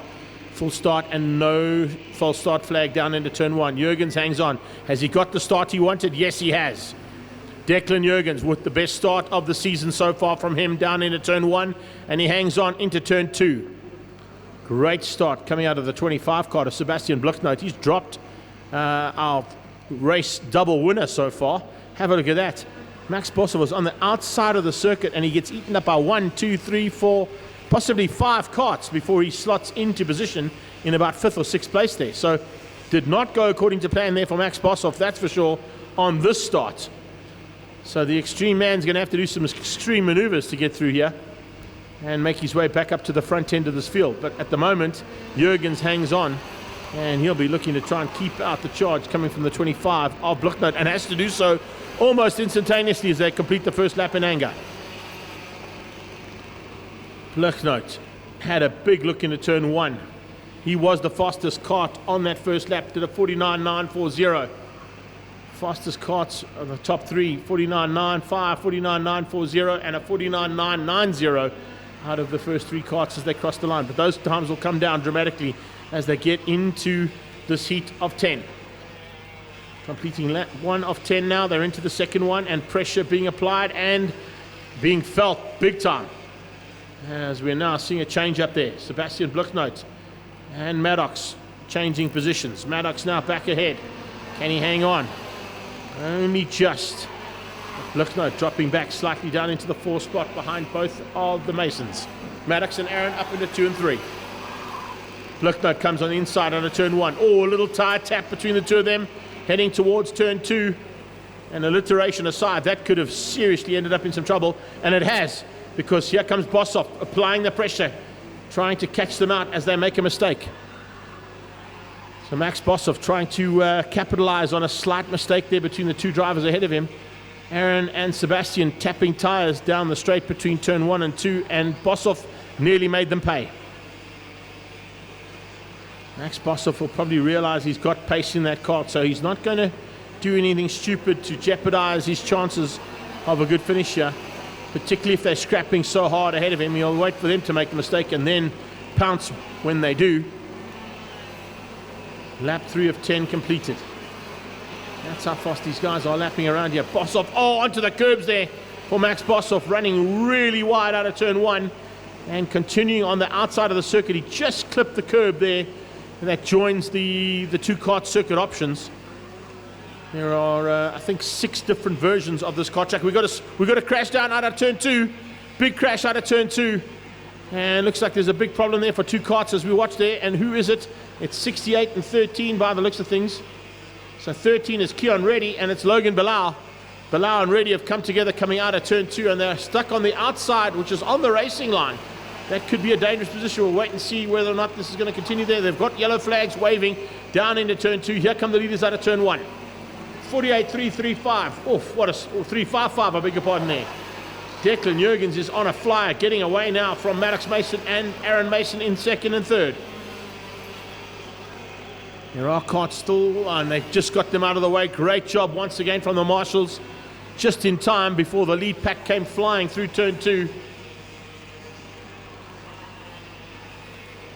Second pack of karts heading under the bridge as well, and now heading up towards the bottom end of the circuit before they start the twisties. We've got 2 exceptionally good battles on track at the moment. This is the one. This is for the lead. Well, not for the lead because Declan Jurgens has pulled away, but for second and third place possibly. Maddox may be able to hang on for second. Blichnote is up to third. Aaron's dropped down to fourth. And here comes a move from Max Bossoff onto the fourth spot. There you go. Slides through up into fourth place there. The extreme man is starting to make some extreme maneuvers. Have a look at that. Slides into turn 1 and just cuts the nose off Mason as he comes out of turn 1. Bossoff up to fourth. Has he got enough time to try and get back to the front end and possibly still steal the victory from Jurgens? We're at the halfway stage. He might still have enough time. Let's have a look at his lap times. Max Bossoff currently lapping in the 48.4s. We've got 48.3s out of our leader. Oh, it's going to be a hard ask, that's for sure. Declan continues on his merry way, leading things out comfortably. He's pulled about 1.2 seconds now over Maddox. Make that 1.4, Greg, because the timing monitor says that it's a little bit more than what you expected. Blichnote in third, right on his tail, only 0.2 off. So fight for second and third place is Maddox and Blichnote. Bossoff and Aaron. Oh, big slide out of turn 4 here, out of turn 1 as well. Looks like that might be the 114 of Luca Mafia. Luca Mafia has spun out of turn 1 as well, so we got incident down into turn 1 with yellow flags waving. Here we go. Karts all over the track at the moment. There is just carnage on circuit. Lots of karts involved. I think that was 2 karts that were in turn 1. Oh, and a big one out of the final corner as well. Big one out of the final corner, just running off the circuit completely there. It looks like that was the 29 kart. It was. Maddox Mason has run completely off track. He might have been helped out slightly there. He's in quite a dangerous position. You'll have to get out of the way there, young man, if you can. Marshals need to try and help him out. He's not going to get that kart back on track, but he's definitely in a dangerous spot as they come out of that fast double left-hander. Yellow flags waving frantically to warn the karters that there's a problem, but Declan Jurgens maintains the lead for now. We're 7 laps in. We got 3 to go. The change up there was Blichnote and Aaron Mason for 2 and 3. Maddox went high-flying wide onto the outside of the circuit. I think there might have been a little touch there between himself and Seb Blichnote. I didn't quite get it, but maybe we can have a look at it on a replay just afterwards. Let's have a look and see what happens as they get into the penultimate lap. Jurgens, Blichnote, Mason, Bossoff, and Van Staden. That's your top 5. Jurgens has got this clean and clear, stayed out of trouble. That's a massive, massive win there for him, staying out of trouble at this stage. We got a kart off into the bridge as well. Big crash down into turn number 2, out of turn 2. The 234 car of Oliver Wellman, the Zimbabwean, unfortunately has been caught out. I didn't quite get the second kart involved in that incident. Red flag has been called. Too many karts out on track, and there's just too much carnage to try and control there. I think that was a good call. Red flag had to come out. There was just way too much carnage on track for the marshals to sort out. The second kart there looks like it is the 205, maybe. Yes, it is. So Oliver Wellman and Savania, let's just get that right, Greg. Savania coming together there. The two Zimbabweans actually taking each other out there by the looks of things. That was heading down into the bridge. This was a bit further up. That's Max Boshoff on the inside. So it's Boshoff who made a move on the inside and sent Maddox onto the grass banking. So that was the maneuver that we saw earlier on that took Maddox out of the race. Now he can rejoin, but he's going to be a couple of laps down. But of course, it's still to score points. That's important. He'll have to start at the back of the pack. We'll have to wait and see what the COC says here. A couple of guys getting out of their carts, realizing that there was a big incident down towards the bridge. It is the two Zimbabweans, unfortunately, that were caught out there. 234, Oliver Wellman. And yeah, the other one is Savania.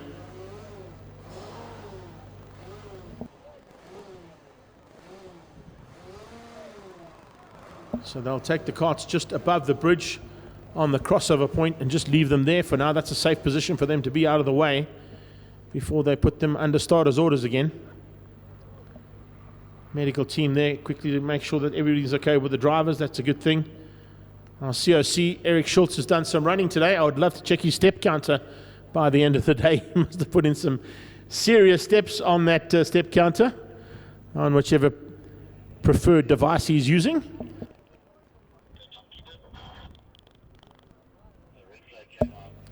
Eight out of 10.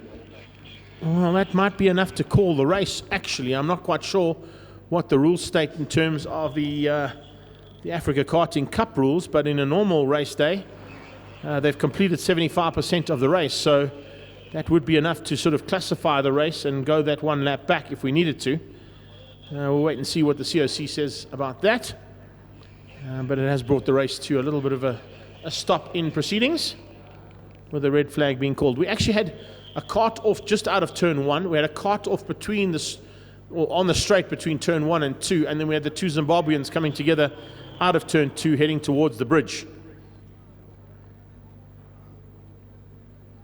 So a little bit of carnage here in this third and final heat of Mini Rock. Kind of expected when you've got such competitive youngsters fighting so hard with each other.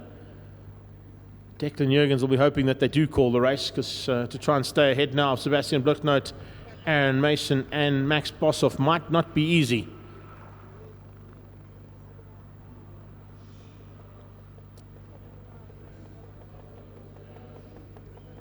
Carter's on standby there waiting for the call. If it is 7 out of 10, they've gone back to 7 out of 10 completed, so they may call it here, according to what I'm seeing on my timing monitor. Declan Jurgens would get the victory, Bluchnote would get second, Aaron would get third, Boshoff would get 4, Van Staden would get 5. Antoinez in 6, Konofsky in 7, Boshoff, Zach Boshoff that is, would be in 8th ahead of Cecil Kurtz from Namibia. He'd be in 9th, and Santiago Freyd would make up the top 10. So that's how it could potentially end up if they do call it. As I said, on a normal race day, 75% completed might be the call for the COC to say, right, we're done. Take them back and get them ready for the final.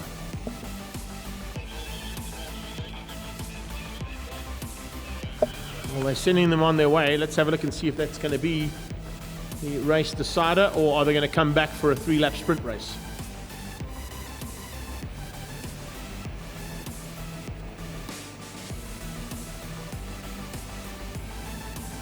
Unfortunately, I'm not in comms with race control, so I have to wait just like all of you to see what the call is, and if they head down under the bridge and into pit lane. That's it. It's done. Race has been called. Kind of what I thought. Should have just stuck with your guns there, Mulaney. Anyway, let's get the unofficial results there. Declan Jurgens will take the victory. Sebastian Bluchnote will come through for second place ahead of Aaron Mason. Aaron Mason finishing up in third. He is just ahead of Max Boshoff. So Max Boshoff didn't quite go according to plan for him there in the third and final heat. And then Riley Van Staden comes through for the top 5. We'll get those unofficial. There they are. Top 5 for Riley Van Staden. Diego Antunes ahead of Deploy. And then the bottom end of the grid, we saw the Zimbabweans. Well, Tawana Shambara stayed out of trouble. He was ahead of Ashon Reddy and Sebastian Ferreira, Ronald Fenter. And then, as I said, unfortunately, Oliver Wellman and Yassine Savania coming together. JP Deploy from Namibia, he was just behind them. So that wraps up our Mini Rock third heat. We've got one more heat of race action to come your way from OKJ before we head into the all-important finals. And that'll be in a few moments' time. We wait now to see OKJ back on track.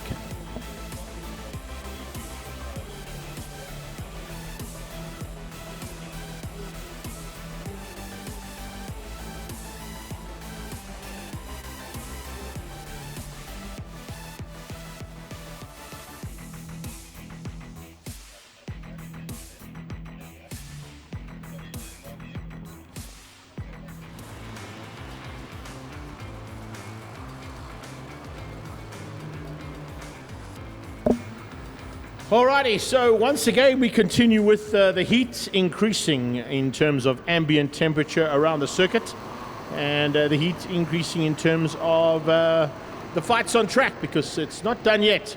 We've got one more heat of race action to come your way for OKJ, and then, only then, do we sort things out with the possibilities of what's going to happen at the very first running of the Africa Karting Cup here in South Africa.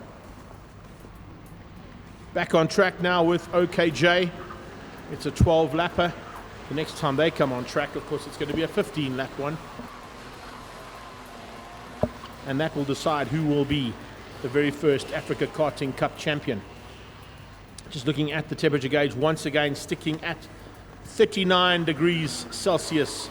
Real field temperature around this circuit for Heat 2 of OKJ, which sees Angola, Botswana, Madagascar, Mozambique, South Africa and Zimbabwe about to go to battle for the third and final heat before we get into that all-important Africa Karting Cup final here at Zwartkops. Also just waiting for our timing to just update there slightly as well. Not quite sure why it hasn't updated, but I'm sure it'll come in any second now. Let's keep an eye out on that front row though, because the 42 and 46 are certainly going to be the ones to watch out for there in Vian Boshoff and Armani Kunyar. Those two have shared the honor so far, and we go straight into a clean start to get away. Down into turn 1. This time out, it's the 42 kart of Boshoff who leads out. That is where Vian wants to be. He does not want to be behind Armani. He battled to find a way through there on Armani, and in fact, Armani has gone right to the back, almost to 6th place. A spinner into turn 2. 2 spinners. Oh, we got a kart on its roof. If it had a roof, that is. 37 kart there of Pedro Matavela, the Mozambican, has thrown his kart completely over and ended up on his helmet. Definitely a red flag situation needed. Yeah, 100% into turn 2. I'm not quite sure if we got that one there, team, down in the van. If we did, it'll be interesting. I don't think we did. But the 37 kart, fortunately, with all the right equipment on. In fact, if I look at that, he's running either a Liat or a Hans device on his neck, which is a good thing. It just shows you the kind of equipment that you need to stay safe in karting. Good to have that neck device on Pedro Matavela. And the Mozambican lucky to survive that one, because that was a big one. But there's a couple of karts involved in that as well, and I think one of them might be Hamaz Ahmad as well, and possibly Zayad Savanya from Zimbabwe. I don't know if our guys can zoom in on those numbers on the other karts that are involved there, but just try and work out the other karts that were involved in that incident, bringing race number 3 to a very, very short stop. Didn't even complete the first lap in anger before the red flags came out. One is kart 40, so, oh no, it wasn't. Oh no, not again. Oh, he's had an absolute nightmare of a day, has the 40 kart. So Matteo Rajamarison, unfortunately, involved in another incident. The first 2 were his own doing. Unfortunately, he crashed out in turn 1. The other kart is kart 33, which was Hamaz Ahmad. So I was right on that one. But can you believe that? What an absolute nightmare there for the Madagascan. He has worked so hard to get you for the African Karting Cup, but the 40 kart, can he get going in? If he can, he might still be able to take up his position on the grid if he can get that kart fired up. There is enough time to get him round. He's certainly nowhere near restarting this one. But in the first two, as I said, Roger Marison unfortunately crashed out in turn one on both attempts on the warm-up laps. He outbraked himself and looped it out on the outside of the track in race one and on the inside of the track in race two. So a little bit of a stop in proceedings here before we get going with Heat 3 of OKJ. Sure, that was a big one. Very, very lucky there for Pedro Matavella.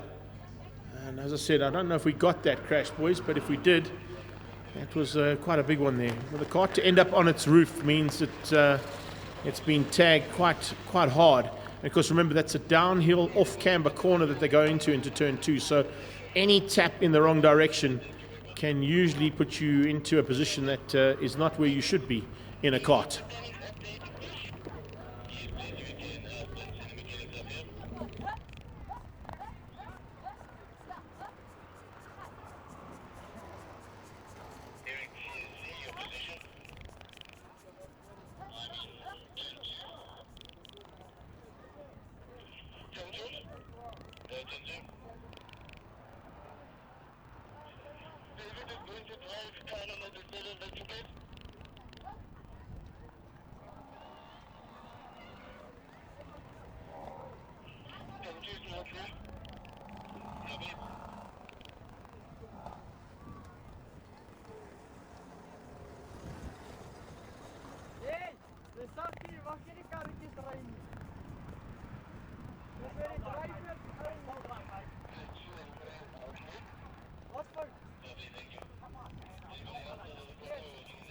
Just getting confirmation there from our directors down at DT Film. It was quite a big one, so we're not going to be showing you that one. It's not what we want to be showing on TV, that's for sure.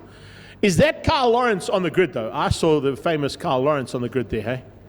I think he might be there from Kabuki Motorsport.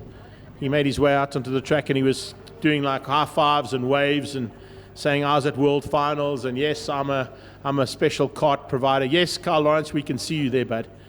I hope I can see you. And you're making lots of noise for yourself out there. Supporting Luke Hill, if I'm not mistaken, is Carl Lawrence. Did I see Wesley Orr go onto the grid as well? Or did he stay in the shade? I think he might have stayed in the shade.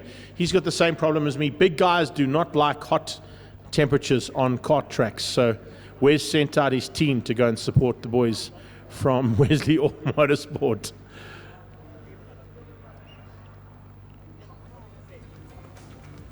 All right, so they've got to get some guys out on track just to help with the restart here. Nice to see that they've gone with what the FIA and MSA have asked for. If you are out on track, make sure you've got your bibs on. That's what they're doing. These karters will be itching to go, and we're not too far away from the restart. Still going to be full 12 laps of action coming your way here for the third heat of OKJ.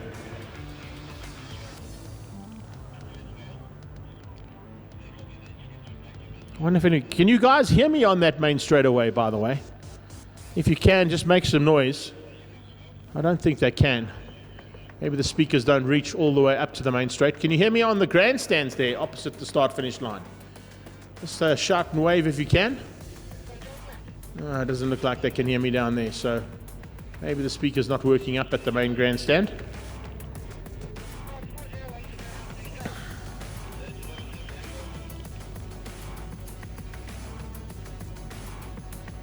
So we are under starters orders in a few seconds time. That's going to allow us an opportunity to get all these karts back up and rolling down towards turn one. Fired up, back into formation, and let's start that again, shall we?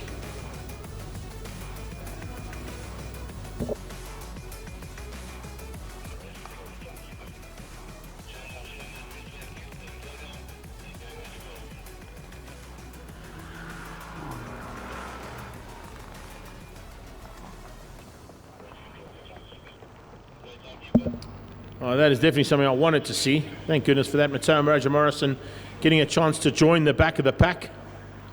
He was just involved in that incident, had nowhere to go, unfortunately, for the young driver.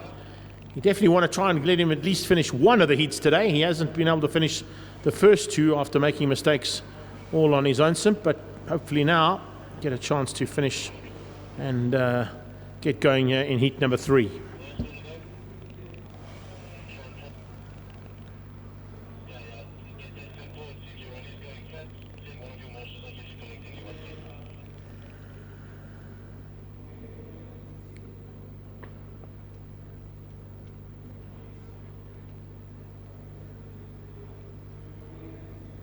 Once again, a reminder that the first round of the South African Rock Cup takes place on the 1st of March.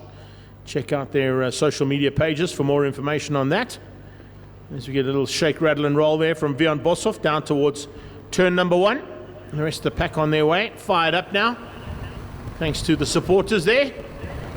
Good job, guys. I can see a couple of you need to remember to do some of that all-important gym work, particularly the aerobic side of things. A couple of those guys panting and huffing and puffing in this very hot temperatures. I think that's why Wesley Orr decided to send his team up there and not run up himself. I said big guys in the sun don't usually mix, and that's why I'm sitting here with a fan, thank goodness, courtesy of my good friend down at the medical center, Hunley. I can tell you, without this fan, Hunley, I would not have made today. It's exceptionally hot up here in the commentary booth. It's 39 outside. It must be about 400 degrees Celsius inside this commentary booth. Vian Boshoff and Armani Kinyua about to start this second attempt of the third heat of OKJ. Luke Hill and Sebastian Diaz, second row. William Marshall and Gianna Pasquale there on the third row. And then it's Jesse Swart and Matt Chiwara, Kaokira and Adrian Jaffe about to go at it now. We're into the tram lines. This looks like a good start and is not a good start, unfortunately. False start again. Guys just battling to get up close on those tram lines, so they'll have to do it one more time. You see this on a number of occasions in karting. These guys just battling to get up close, getting everybody into formation before they can send them on their way. Everybody has to have a fair shot at a full start. The only kart that hasn't made it back on track was the man who ended up on his kart's roof, if it had one, Pedro Matavella, and hopefully we'll get confirmation. I'll ask Hunley if she can hear me, just to send me confirmation that the driver is okay. He certainly looked all right when he got up. He had I think it was a Liat or a Hans device on, so the neck device certainly helping him in that crash. It's one of the reasons why a lot of these karters do run neck devices. And of course the Hans device being introduced as almost a must in most formats of racing now by the FIA. Some kind of neck protection has to come into play, and even at some stages in the FIM as well. So Vian Boshoff alongside Armani Kinyua. This time they're close enough. Are they going to be close enough for a green flag and racing? Yes, this time we go racing all the way down towards turn 1. Oh, just look at that blue smoke of the two-stroke down into turn 1 as they came across the line. Someone running wide. I think that might have been Armani Kinyua running wide out of turn number 1 and dropping down to 6th place again. Not going according to plan for him. The 38 special of Luke Hill is second, but he is right behind Vian Boshoff as they go through the tunnel for the first time as well here on lap 1 of heat 3. Up into the twisties. Is that going to be Sebastian Diaz, I think, up into third? It certainly looks that way. William Marshall and Gianna Pasquale there into the top 5 as they go through the flick-flack. Have a look at that. A little bit of tangling in that mid-pack. Yes, indeed. 45 was one of them. And that was Adrian Jaffe. And I think possibly 35, Rudgelson, involved in that. Yo! Wow, close to wanted out of turn 1. Big maneuvers happening out of turn 1 there between Boshoff and Hill. Chopping and changing. Hill had a big look. Boshoff said, "You're not having any of that. You're going to have to fight harder to get the lead away from me." Vian Boshoff wants this third and final heat. That is for sure. Boshoff has had 2 second places. Luke Hill has had a victory, and Armani Kinyua has had a victory as well. Vian Boshoff has not taken a win yet. So can he get at this in the third and final attempt before we get into the all-important final at the end of the day's racing? Exactly what he'll be looking to do. Get that confidence high up as they head into that very important Africa Karting Cup final. We've got moves there from Sebastian Diaz. We've got Gianni Pasquale dropping down one place, losing a position to Diaz. Like also Roger Morrison also dropping down one place there. And KO Kira moving up one position too. So a little bit of chopping and changing amongst our African Federation drivers. They're fighting for 7th down to 13th place overall. It's the South Africans in the top 5 hunting for those top 5 places. Big move inside. Whoa, great move. Onto the grass, in fact. Wow. Some off-track excursion there from Amani. It might cost him traction, and it does. That has allowed a big move through from 3rd place to 2nd. And in fact, from 4th place to 2nd there. William Marshall capitalizing on that big maneuver. Look at this, round the outside. Luke Hill gets run wide. He taps Amani slightly. He goes onto the grass. Luke Hill has to take evasive action as Amani comes back on. And as he does that, sneaking through is William Marshall. So William Marshall now up into 2nd place. Luke Hill on his tail. A little bit of a gap down to Amani. Now in 4th place. He has got a hard charging Sebastian Diaz and Gianna right on his tail. The young lady starting to put the pressure on. There's a warning flag being put out there for Kanyua for his driving. Have to be very careful now he doesn't make any more mistakes, otherwise the COC might black flag him and pull him off the track. Black and white flag there basically means ungentlemanly behavior, or probably just some harsh driving that's coming out of Amani, and that's the reason why he ended up on the grass. So Amani Kanyua just being warned there by the COC to watch his driving action. Luke Hill now gets ahead of William Marshall. Amani trying to come back at the two of them. He's not too far behind them, in fact, as they head through the little flick-flack that heads them onto the final corner of the circuit. Luke Hill sliding out of that final turn, trying to close the gap down, but it's a 1.9 second gap now that Vian Borsov has opened up over Luke Hill. Hill having to fight it out there with Marshall and Diaz. It's slowing him down slightly, and that's the reason for him not being able to continue his hunt for the front end of this field. Vian Borsov also putting in 42.9s, just cementing his position at the front end. Clean and clear air is exactly what Borsov has got, and he's making huge strides forward with that clean air. Cost him going to be up to about 2.2 seconds by the time they cross the line now over Luke Hill in 2nd, William Marshall in 3rd, Sebastian Diaz still in the 4th spot. It's a bit of a gap down to Gianni, but Gianni's got Amani Kanyua right on her tail. So some changes there that could potentially change things up here in a big way. Luke Hill pulling away slightly now, so he's pulled out. Got to look for about 1.8 seconds to catch Vian Borsov with 6 laps to go. Halfway stage, there's still enough time for him to do it, but he'll have to continually lap in the low 43s to close that gap down on Vian Borsov. Those Levanto tires must be feeling the heat now big time. 39-degree ambient temperature, the real feel of 39. Track conditions now up to about the 45 or 46 degree Celsius mark in terms of the tarmac. It is tacky burning material, that's for sure. If you're wearing a set of sneakers out there and you run across that circuit, you're going to feel how hot that track is. We've completed 7 of 12. We're about to get into the second half of the 8th lap of 12 now, and into some back mark as we go. Closing onto the back end, I think they are Roger Morrison out there. He's going to look to complete the first race of the day for him. Now onto the back end of the 36 of Giovanna Feliciano. Now the Angolan now just making way for the steam train coming through. Blue flags will be waved for him, warning him that the faster drivers are coming. And he's going to have to try and avoid being maybe a mobile chicane there for a couple of them. One of them is definitely William Marshall. He had to take a slightly different line into the tunnel, and it cost him slightly his drive out of the tunnel, so losing a little bit of ground there did William Marshall to Luke Hill. Luke Hill in that 38 special at the moment, looking very good in second, but I don't think he's got enough time to close the gap down there on Bjorn Boshoff. 1.5 seconds up the road. Lap 8 of 12. Make that lap 9 of 12 now completed by the leader. Expert chassis, OKJ engine, 27 horsepower, fighting hard here at Zwartkops International Kart Circuit. And this has been really, really tight fights between all three of the classes we've seen out on track and fighting hard for honours in the first running of this Africa Karting Cup. Boshoff through the twisties. Luke Hill's closed the gap down slightly. It's come down to 1.2 seconds. So he's found about half a second in the last 2 laps. Can he find another half a second or so? Maybe in the running with about 2 to go. Lap 10 done. 2 laps to go.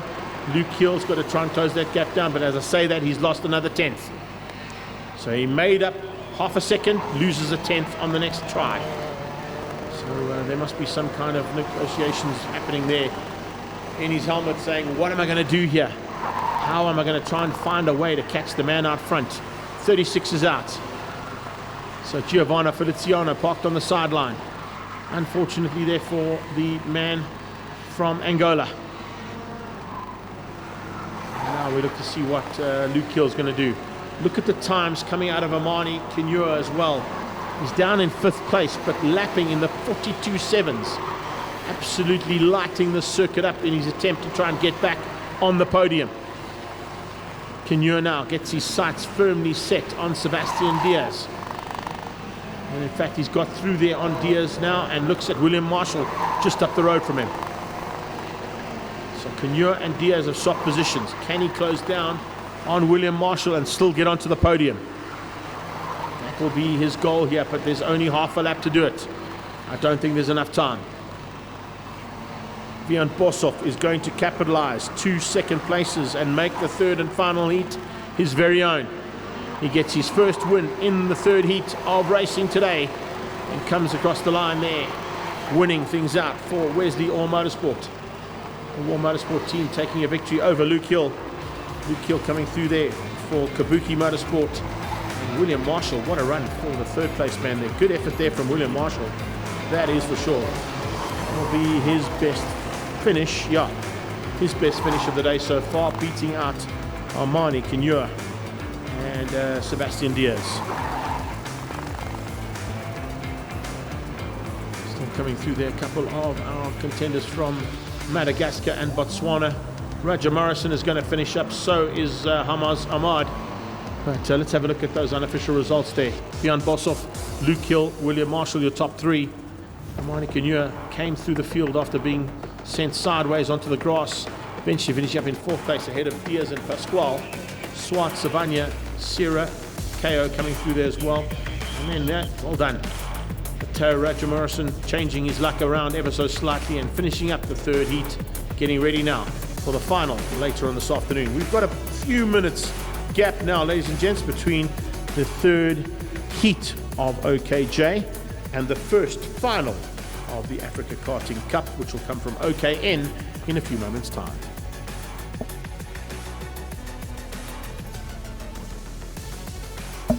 This is the one that counts now as we get into the final of a Rock Cup, African Karting Cup, and it looks like we're going to have to do a formation start again. It's been kind of like that the whole day. I think it's due to the fact that there's so much heat on the surface. There's so much heat in the rubber, those tires having to go there, and that those Levantos are taking a little bit of strain. But let's run through exactly how things have gone so far as we get into the all-important finals now for the first running of the Africa Karting Cup here at Zwartkops. We started the day with OKN. This is the OKN final that is rolling around at the moment. And of course, we've seen victories in OKN on all 3 occasions in the heats from Muhammad Wali. He's been there and thereabouts at the front end and won all 3 heats. But Laxon Leo, Nicky Vastanos, and Nico Zafiris have all shown him that they've got a potential of spoiling his day now. This is the one that counts, though. So no matter what happened in the heats, here's the one that's going to be the one that they're going to take home as Africa Karting Champion. And it is Muhammad Wali who's on pole position as we go for the start. This time, Clean start, good to go. Here we go down into turn 1. Muhammad Wali under huge pressure into turn 1, sliding through there and just managing to stay ahead. We've got a spinner out of turn number 1 there, stuck in the middle of the circuit. And down towards turn 2, there's a big move from Laxon Leo. Laxon Leo getting outgunned slightly there by Calm. Oh, what a move. Novello getting sideways. We've got 3 karts in turn 2 stuck together. Possibilities here of having to do this all again. We got a yellow flag in turn number 1 for kart 13. He's got problems of his own there and hasn't gone according to plan there for Adriano Mano, the man all the way from Madagascar. And let's see if they get those karts cleared in time. Red flag. I didn't think they would. There is a huge amount of carnage in turn 2 and the red flag comes out, which means everybody will come to a stop on the line. So, as I said, chaos has reigned here on the start of this final of OKN.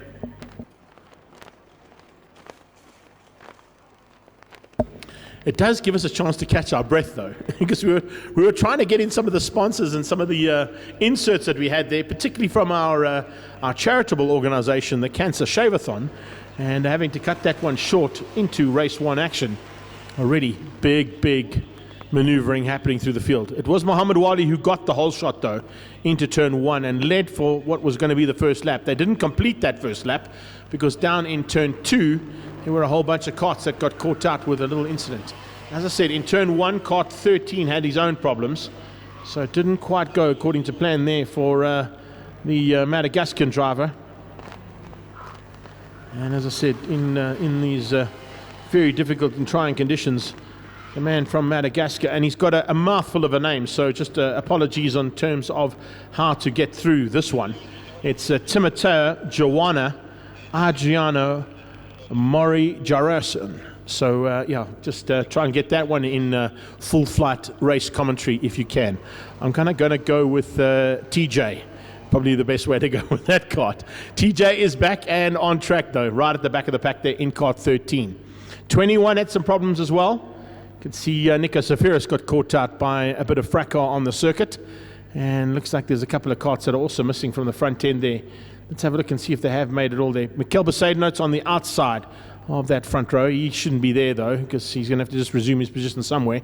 They're having a look at some of the karts there, and karts getting out to stretching and getting themselves back into race face. Not always easy to do that. You've got the start line is at the top of the hill, and of course the support crews are all at the bottom of the hill, so it's quite a run for the support crews to get back up to the start line if they do need to assist on the start. But I think what they're going to do here is use a majority of our incredible marshal team to help them get restarted again if they do need to get help. 21, Nico Zafiris is on the front row there, and he had a fantastic start, probably his best start of the weekend so far. He's looking to try and do the same thing. Keep an eye out as they head up towards there. Here come the Baywatch crew. And when I say the Baywatch crew, I'm talking about all the mechanics who are running up to assist with the restart. I don't know if we get a shot of that one. It's quite fun to see them all running up there and see who missed leg day and who missed doing aerobics day to get from the top of the hill to the bottom of the hill. Certainly a couple of guys getting up there pretty rapidly. A couple of guys might even need to go and take on the Pirates 21K marathon tomorrow. They've got the ability to do that.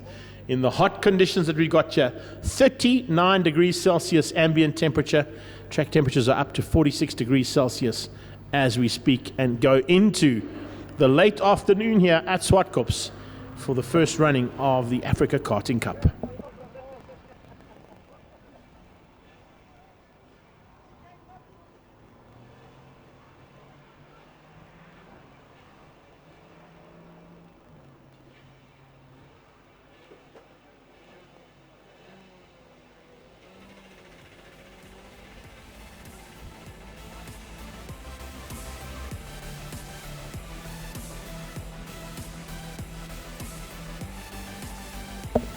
Looks like they're just reshuffling the grid for a restart.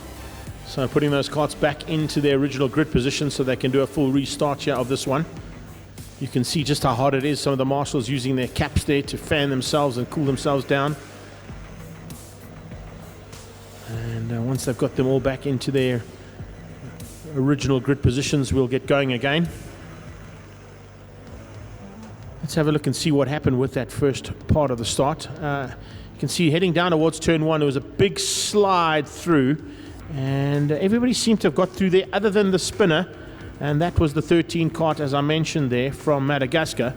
And then, of course, when they headed into turn 2, it just turned into a little bit of a chaotic event with a whole bunch of karts coming together. So too many karts in too dangerous a position had to be red flagged and restarted now for this all-important final for OKN. Remember the difference between OKN and OKJ? Literally just an exhaust flange that gets put onto the one form. They both run 27 horsepower or 20 kilowatts of power here for these karts. We're running 2 chassis today. One is Red Speed, one is Expert, and they have had some fantastic race action so far. Right, looks like our COC is about to give the green flag and tell them to make their way out onto another formation lap, slotting themselves back into what the original grid positions would be. He will leave it up to the karters to do that as they do their formation lap, and everybody should then form up into their original grid positions, putting Mohammed Wali and Lex and Leo onto the front row, Nicky Vastanis and Zafiris onto the second row, and incredibly, I can't believe Carmen Novella Jr. up there with Guilherme Roca after a great finish in that third heat. Let's move them up ahead of Besaidenote and Raza Finradzi Simba, Ruben Dovallo, and of course Shamil Kurt there as well. And Martin Noyagard from Kenya also looking to try and wrong his current positions in this category and get slightly higher up now in the final.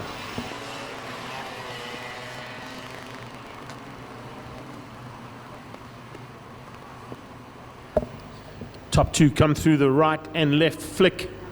We're going to try and slow the field down, let everybody get into formation. They're all there. We are good to go for a clean start here, hopefully. Everybody coming around the final bend, getting up into the tram lines, and no, gonna have to do it all again. They're just not getting it right. Some of those karts just bogging up the hill. I think that's the reason why, and just battling a little bit up the hill there to get into formation. So they'll do it all one more time.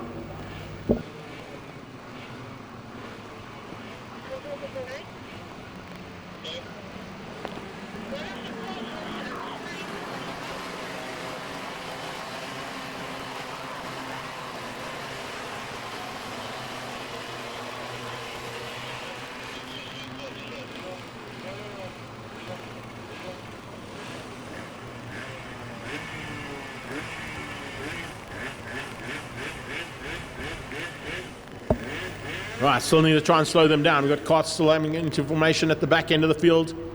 Now we're in formation. Can we keep it all together now as they come out of the final turn?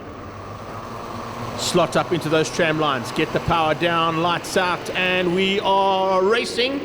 Or are we? No, we're not. Another false start. Another false start. Slowing them down, heading down towards turn 2. Flags are waving. This is the final. This is the reason why there's so much tension out there. These guys want to get it all right. They don't want to make any mistakes, but unfortunately, with that tension, mistakes tend to be made. Remember, it's kind of a two-way battle here between 2 federations for this particular category. Class of the field has come out of South Africa and Mozambique for the top 7. We have got Raza Finradzi Simba from Madagascar in that top 10, but the majority of the karters are either Mozambicans or South Africans. This time out, can they do it for the third? Maybe get third time lucky here. Come on, guys, let's do this. Here we go. Into the tram lines we go. This time, that's the way we do it. Start gets done perfectly. Inside line from Mohammed Wali. Right on his tail is the 20 kart of Nicky Vastanis. Vastanis moves up into second. Now, has Nicky Vastanis been holding back on us here during the heats? Has he got something special for us here in this final heat, the one that counts? There's a good possibility that's exactly what he's been doing. He has taken national championship victories in the past. Have a look at this down into turn 1, the replay. That is Mohammed Wali with Vastanis right on his tail. Forced wide is the 16 kart there of Lax and Leo, and he's definitely not where he wants to be in third. He has got some work to do to get through there on Vastanis, and Nicky Vastanis is going to make it exceptionally difficult for him to try and pass. Behind that, Nico Zafiris. And then we got Carmo Novella Jr. coming through there for a top 5. That's not a bad start there from the 12th kart from Mozambique. Inside line, Laxon Low gets up in a second. He's got through on Vastanis. Vastanis didn't have an answer. He opened up the door. Not quite what you want to be doing. You've got Laxon Low on your tail. He's going to make you pay. So Low up to second. Vastanis down to third. Fastest kart is Wally right from the word go. Already pulling almost 0.2 of a second over the top 3. So Mohammed Wali concentrating on getting the job done, looking for the perfect day here at the African Karting Cup. 3 wins out of 3 starts. Can he make it 4 out of 4 and get that first African Karting Cup title under his belt? And slightly wide. So does Laxon Low, and Nicky Verstappen says, I'll have that. Looks over his shoulder, goes defensive into turn 1. Low going to try and cut back on him as they exit. Nicky Verstappen knows exactly where to place that kart. Inside line though from Leo. Here we go, it's on. And he runs wide out of turn 2. Here comes a big move. Opportunistic coming out of the 21 kart there from Nico Zafiris. And he makes it stick up in a second. He waited for Vastanis and Leo to go at it down into turn 2. As that door opened up, Zafiris said, thanks very much, I'll have that. And he's up to second. So Nico Zafiris up to second place now. Nicky Vastanis on his tail. They've pulled slightly away now from Laxon Low. Laxon Low came out of that bottom corner absolutely flat and had no drive whatsoever. He's fallen back into the clutches there and looks like might be under attack, not only from Mikel Besaidnout, but from Gilhelm Rocker and Carmo Novella Jr. Warning flag coming for our man down there, Raza Finradzi Simba. Fastest lap for Mohammed Wali, 43.672, and a red flag. We've got a massive incident coming out of the final corner. Just picked up over my commentary booth screen here. I saw the 2 karts come together. One of the karts is flung completely out of the kart. That is Noyagard, Martin Noyagard from Kenya. He's been flung out of his kart, unfortunately. It looks like a second kart on the sideline as well, who could potentially be involved there. I think it might be Shamil Kurt. So Shamil Kurt and Martin Noyagard coming together out of the final corner. And one driver able to walk away. The other one looks like he might be in a bit of pain. They've stopped the drivers just short of where the incident has taken place. Red flags waving just to warn the drivers all to slow down. We've got our medical team instantaneously on call. And they will be sorting out the injured driver. A big moment there, and always not a nice thing to ever see in any form of motorsport is a big crash. But fortunately here at Zwartkops we do have an incredibly good medical team and marshal team who are attending to the 2 injured drivers, as the rest of the field are just waiting to go for a 4th attempt at the start of the OKN final. You want a drama? Well, we've brought it to you, there's no doubt about it. Let's just run through how things have gone so far for OKN while we're watching those drivers sitting there. First heat went to Mohammed Wali. Laxon Low took second place. And of course it was Nicky Vastanos ahead of the hard-charging Nico Zafiris and Rocker, Gilhelm Rocker, who were 4 and 5. In the second heat, once again, it was Mohammed Wali taking the victory ahead of Laxon Low and Nicky Vastanos. So a carbon copy for the top 3, but a change-up for 4th place saw Mikel Besaidnout come through there. And then we also saw Carmo Novella Jr. making his way up into the top 5. In the third heat, once again, just a change-up between 2nd and 3rd place. The win going to Mohammed Wali, but this time it was Nicky Vastanos who beat Laxon Low to the line. And then we had Nico Zafiris and Mikel Besaidnout making up the top 5. So that's kind of how things have been shared in the 3 heats of racing we've had today. You see drivers having a little chat with each other there as the injured driver, Martin Noyagard, is being attended to and sent to the medical center for a quick checkup. I wish the Kenyan driver all the very best. I think Shamil Kurt also was involved there, as I said, but he didn't seem to be as injured as Martin Noyagard. But the Mozambican will be out of race and out of the race for potentially what could be the first ever African Karting Cup champion. So confirmation of that, it is Mini Rock that will be out next for their final. They've decided to send the OKN girls and boys back into pit lane to calm themselves down a little bit because they've had a frantic start to their final. And it's going to give Mini Rock a chance to come out for their final heat of the day, the one that counts, with Declan Jurgens and Diego Antunes on the front row. They'll be out shortly.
So that's how it'll be standing for our Mini Rock final. Jurgens and Antunes, Van Staden and Mason ahead of Blichnout and Boshoff. Boshoff is the man who's been the man to catch all day long. He really has been incredible in this little Mini Rock category, but he didn't have his own way in the third and final of the heats only a couple of races ago. He eventually finished up in 4th place in that third heat after taking the first 2 victories, and look, he's starting down on the 3rd row, so a bit of work to do there for Max Boshoff. Sebastian Blichnout is also looking to push through. Kate Konofsky also has shown promise big time there. The Allegiance driver has certainly got what it takes, and he's alongside Aaron Mason, who's been at the front. So if the two of them can work together, they can maybe just get into that hunt for a potential championship here. But it's, look at that, South Africans literally littering the pack all the way down to the 7th row, where we pick up on Cecil Koorts once again from Namibia as our first of the rest of Africa. Tawana Shambari there alongside Christopher Kudelka, and Shambari representing Zimbabwe, Kudelka the second of the Namibians. JP Deploy 2 rows back from his fellow Namibian alongside Sebastian Ferreira, and then Oliver Wellman and Yassine Savania are the 2 drivers from Zimbabwe that had a crash in the 3rd heat. So it looks like if they've been able to get those cars sorted out, they'll be starting just ahead of Alonso Diaz, who's right at the back of the pack.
Carts rolling out of pit lane right now for Mini Rock's final at the Africa Karting Cup 2024. First time out, of course, for the Mini Rock, and the first running of an Africa Karting Championship sees Declan Jurgens and Diego Antunes on the front row, ahead of Riley van Staden and Maddox Mason, Sebastian Bluchnoot and Max Boshoff there on the third row. Those are the usual contenders so far today if we look at results posted in this category.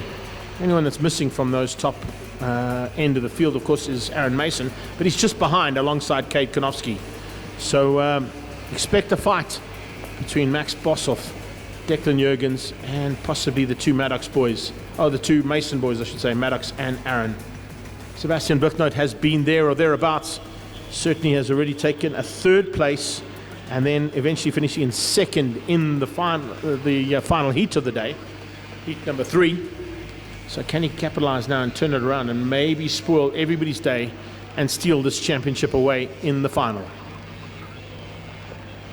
Low sun starting to come in as well, going to be certainly affecting the angle of the cameras that we're at, and trying to pick up on these carts with this low sun is not always an easy thing to do. But of course our boys at DT Film Services will ensure that we pick up on all the action, as we always do here in karting.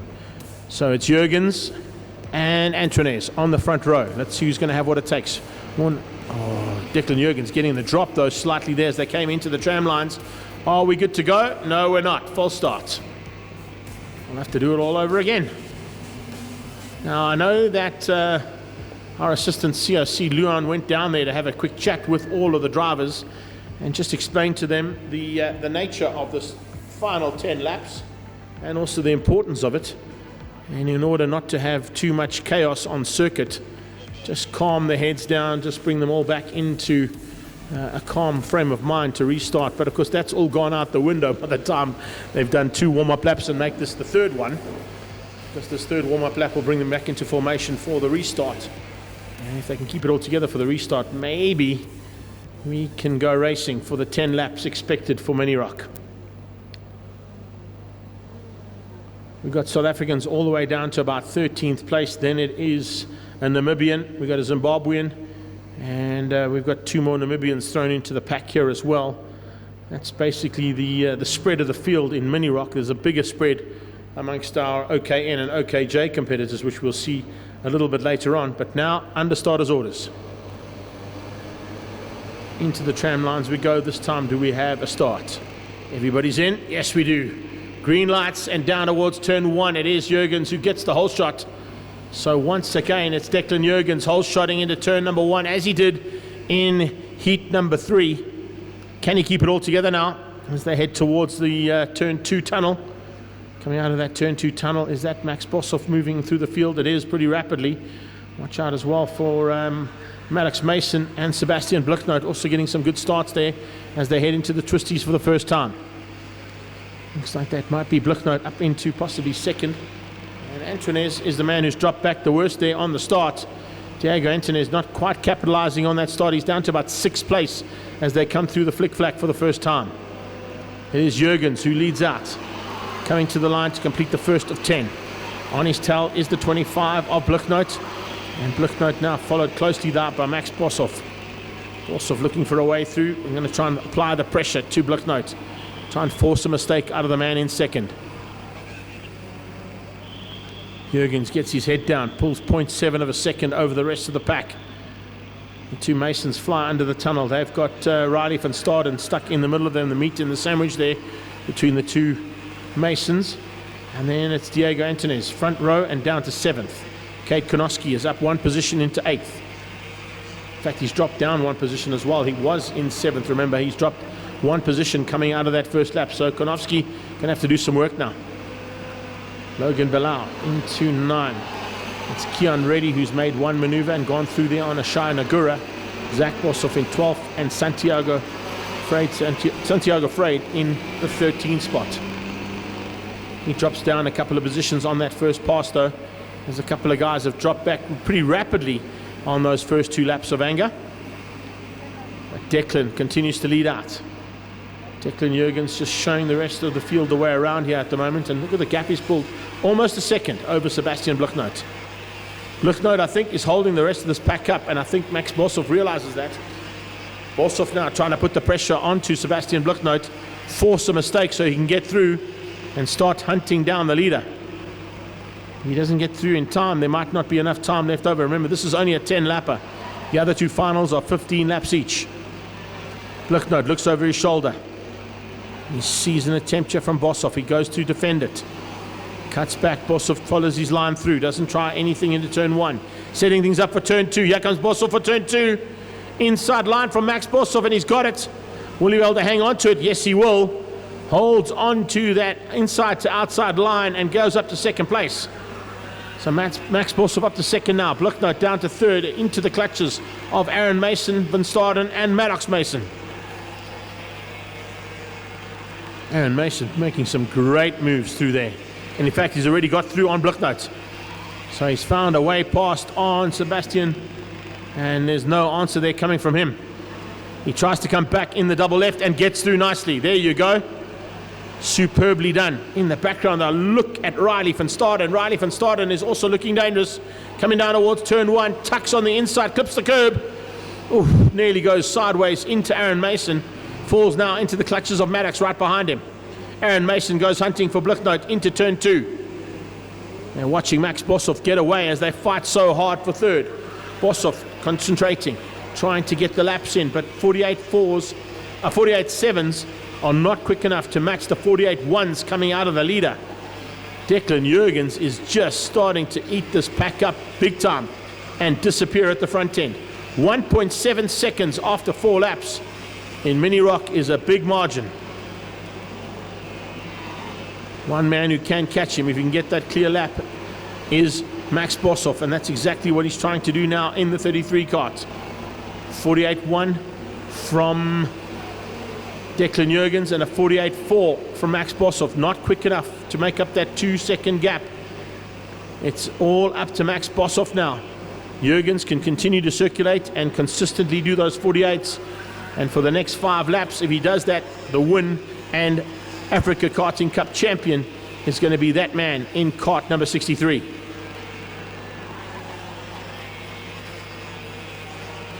Goes through the flick-flack. It's a right-left. Little short straight up into a very fast double left-hander. Max Boshoff is trying to close him down. Remember, Max Boshoff took the first 2 victories here today. He only finished down in what was 4th place in the 3rd and final heat before we came out for this final. So he knows he's got pace, but whatever they've done between those first couple of heats where Jurgens' starts were not great, he's certainly sorted that all out now. We've got yellow flags into turn 1. We've got a kart spinning out of turn 1, and it's right in the race line. 55. That is Zach Boshoff, who runs off the circuit but has left his kart right in the racing line. There should be enough time for Marshall to get out there and get it out of harm's way, and that's exactly what they've done. Great job, Cabello, moving that kart completely out of harm's way. And fortunately, we can continue racing. Yellow flags are withdrawn down into turn 1 as Declan Jurgens continues on his merry way now, maintaining the 2-second gap over Max Boshoff. No answer from Boshoff. Fight is on for third, though. Blüchnoth and the 2 Masons fighting for that 3rd spot and final step on the actual podium.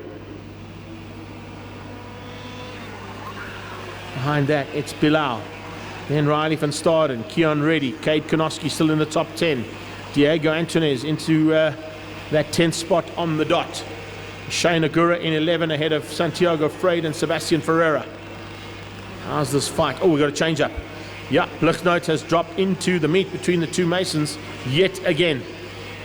And can Aaron keep him out this time? No, he can't. Inside line coming out of Sebastian Blüchnoth and moving back into 3rd place. There it is.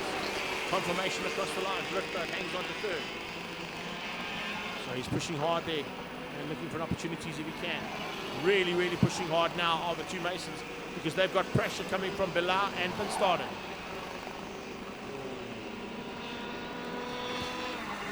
Right.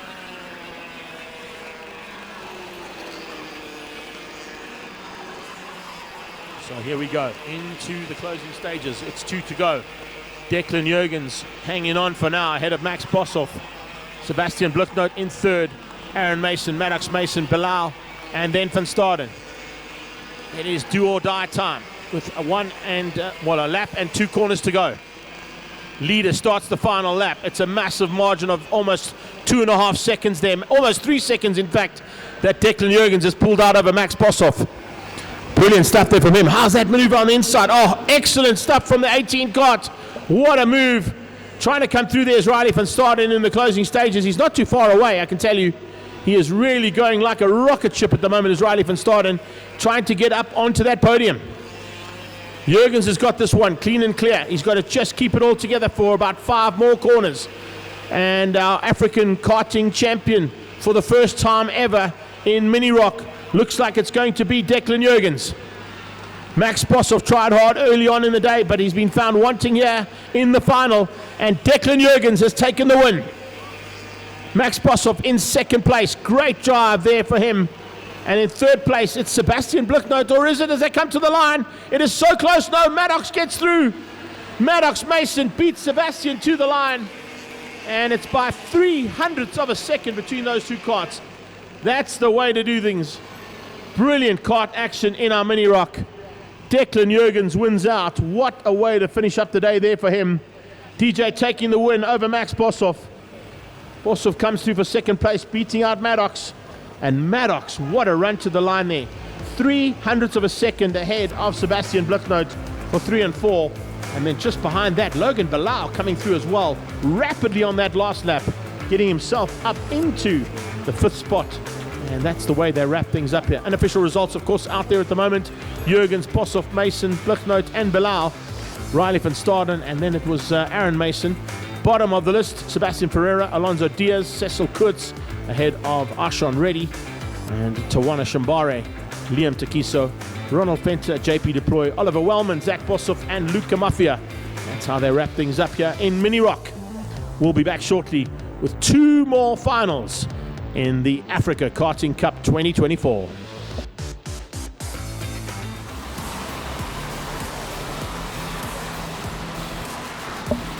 Okay, Jay are on for their final now, 15 laps of race action, and it has been a battle royal out there with the OKJ category. We've seen Luke Hill take a victory, we've seen Armani Kinua take a victory, and we've seen Vian Boshoff take a victory. Now, the final is the one that counts. So which one of those 3 is going to try and cement this OKJ Africa Karting Cup Championship? Or are we going to see a couple of surprises come through there, possibly from the likes of William Marshall, Sebastian Diaz, or even our young lady out of War Motorsport, Gianna Pasquale? Have they been holding back slightly in the heats and keeping it for the final? Well, there's 15 laps of action to come in this final compared to the 12 lappers that we've had so far in the heats leading up to this. And they've all got to come into formation as well in those expert racing car chassis.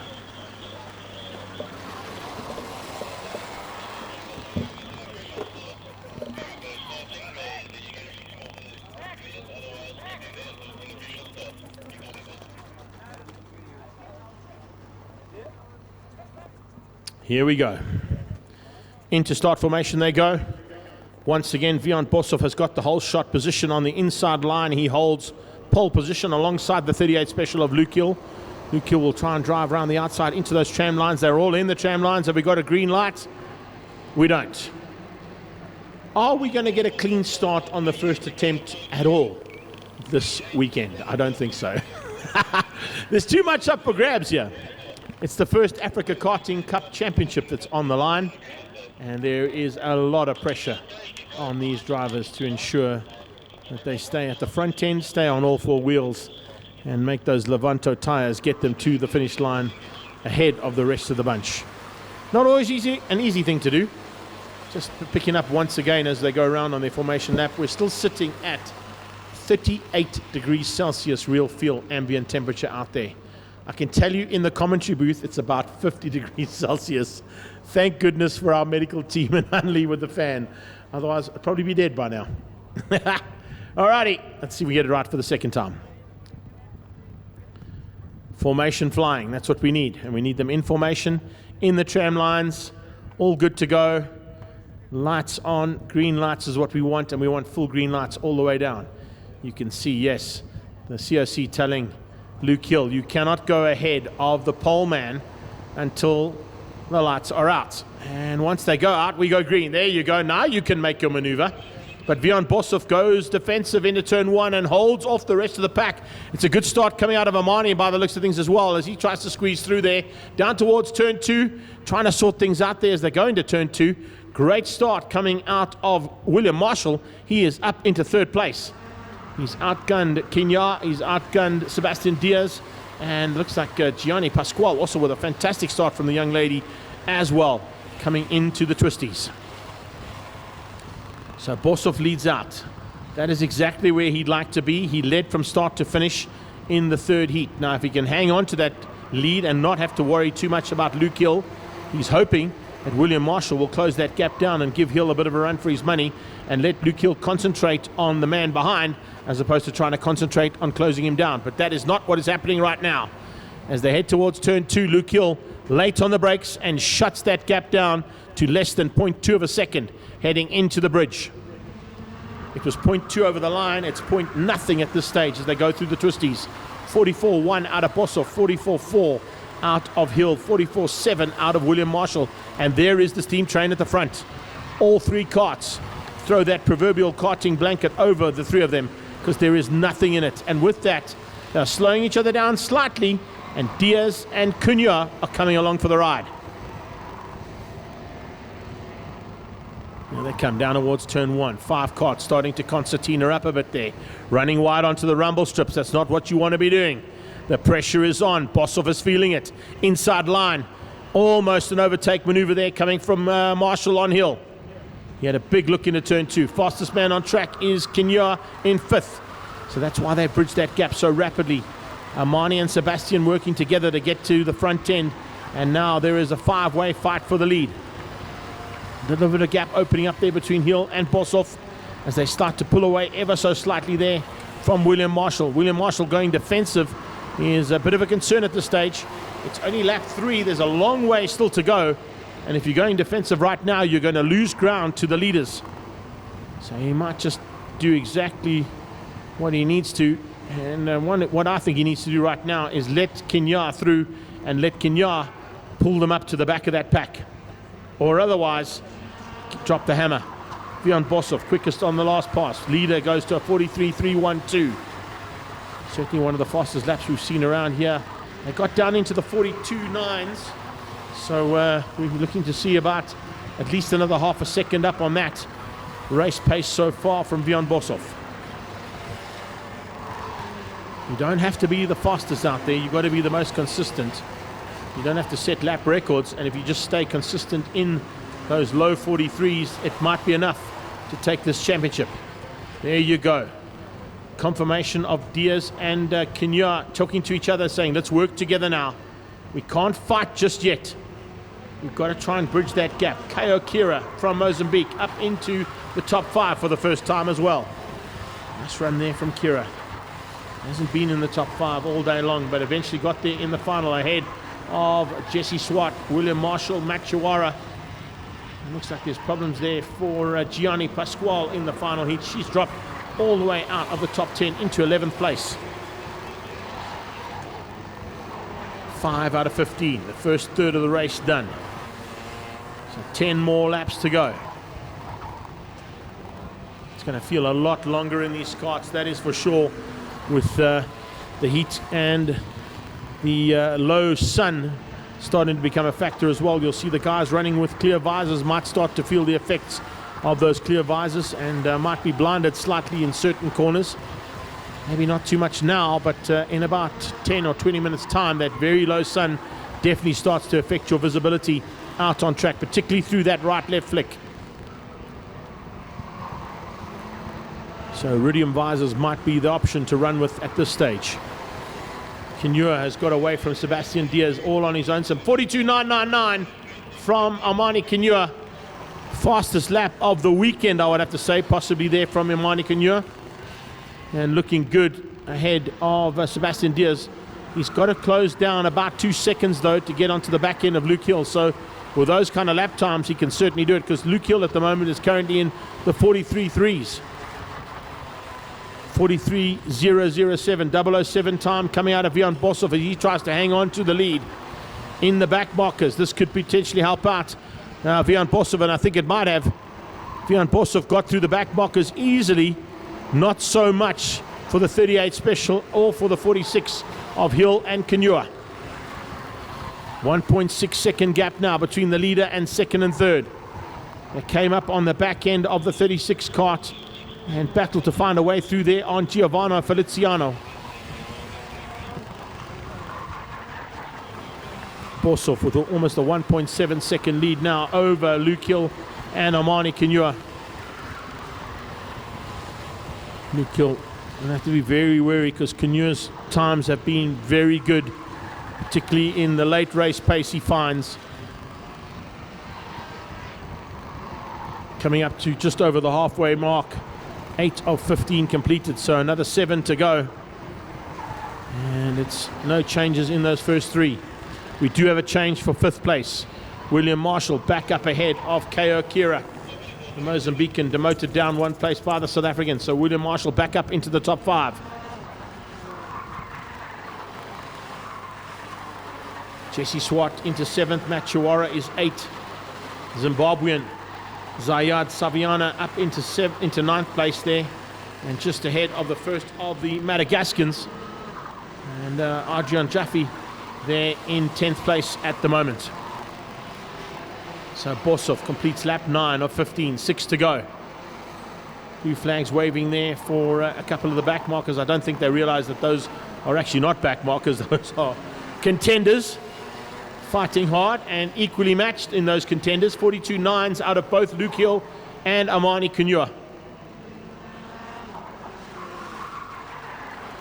So it's a little bit of chopping and changing there expected between the two of them by the time this finishes, but I don't think with the way they're fighting, they're going to be able to close the gap down on Vian Bosov. Vian Bosov had to wait for the 3rd heat to get his first victory. Maybe that was just setting things up for a potential victory here in the final.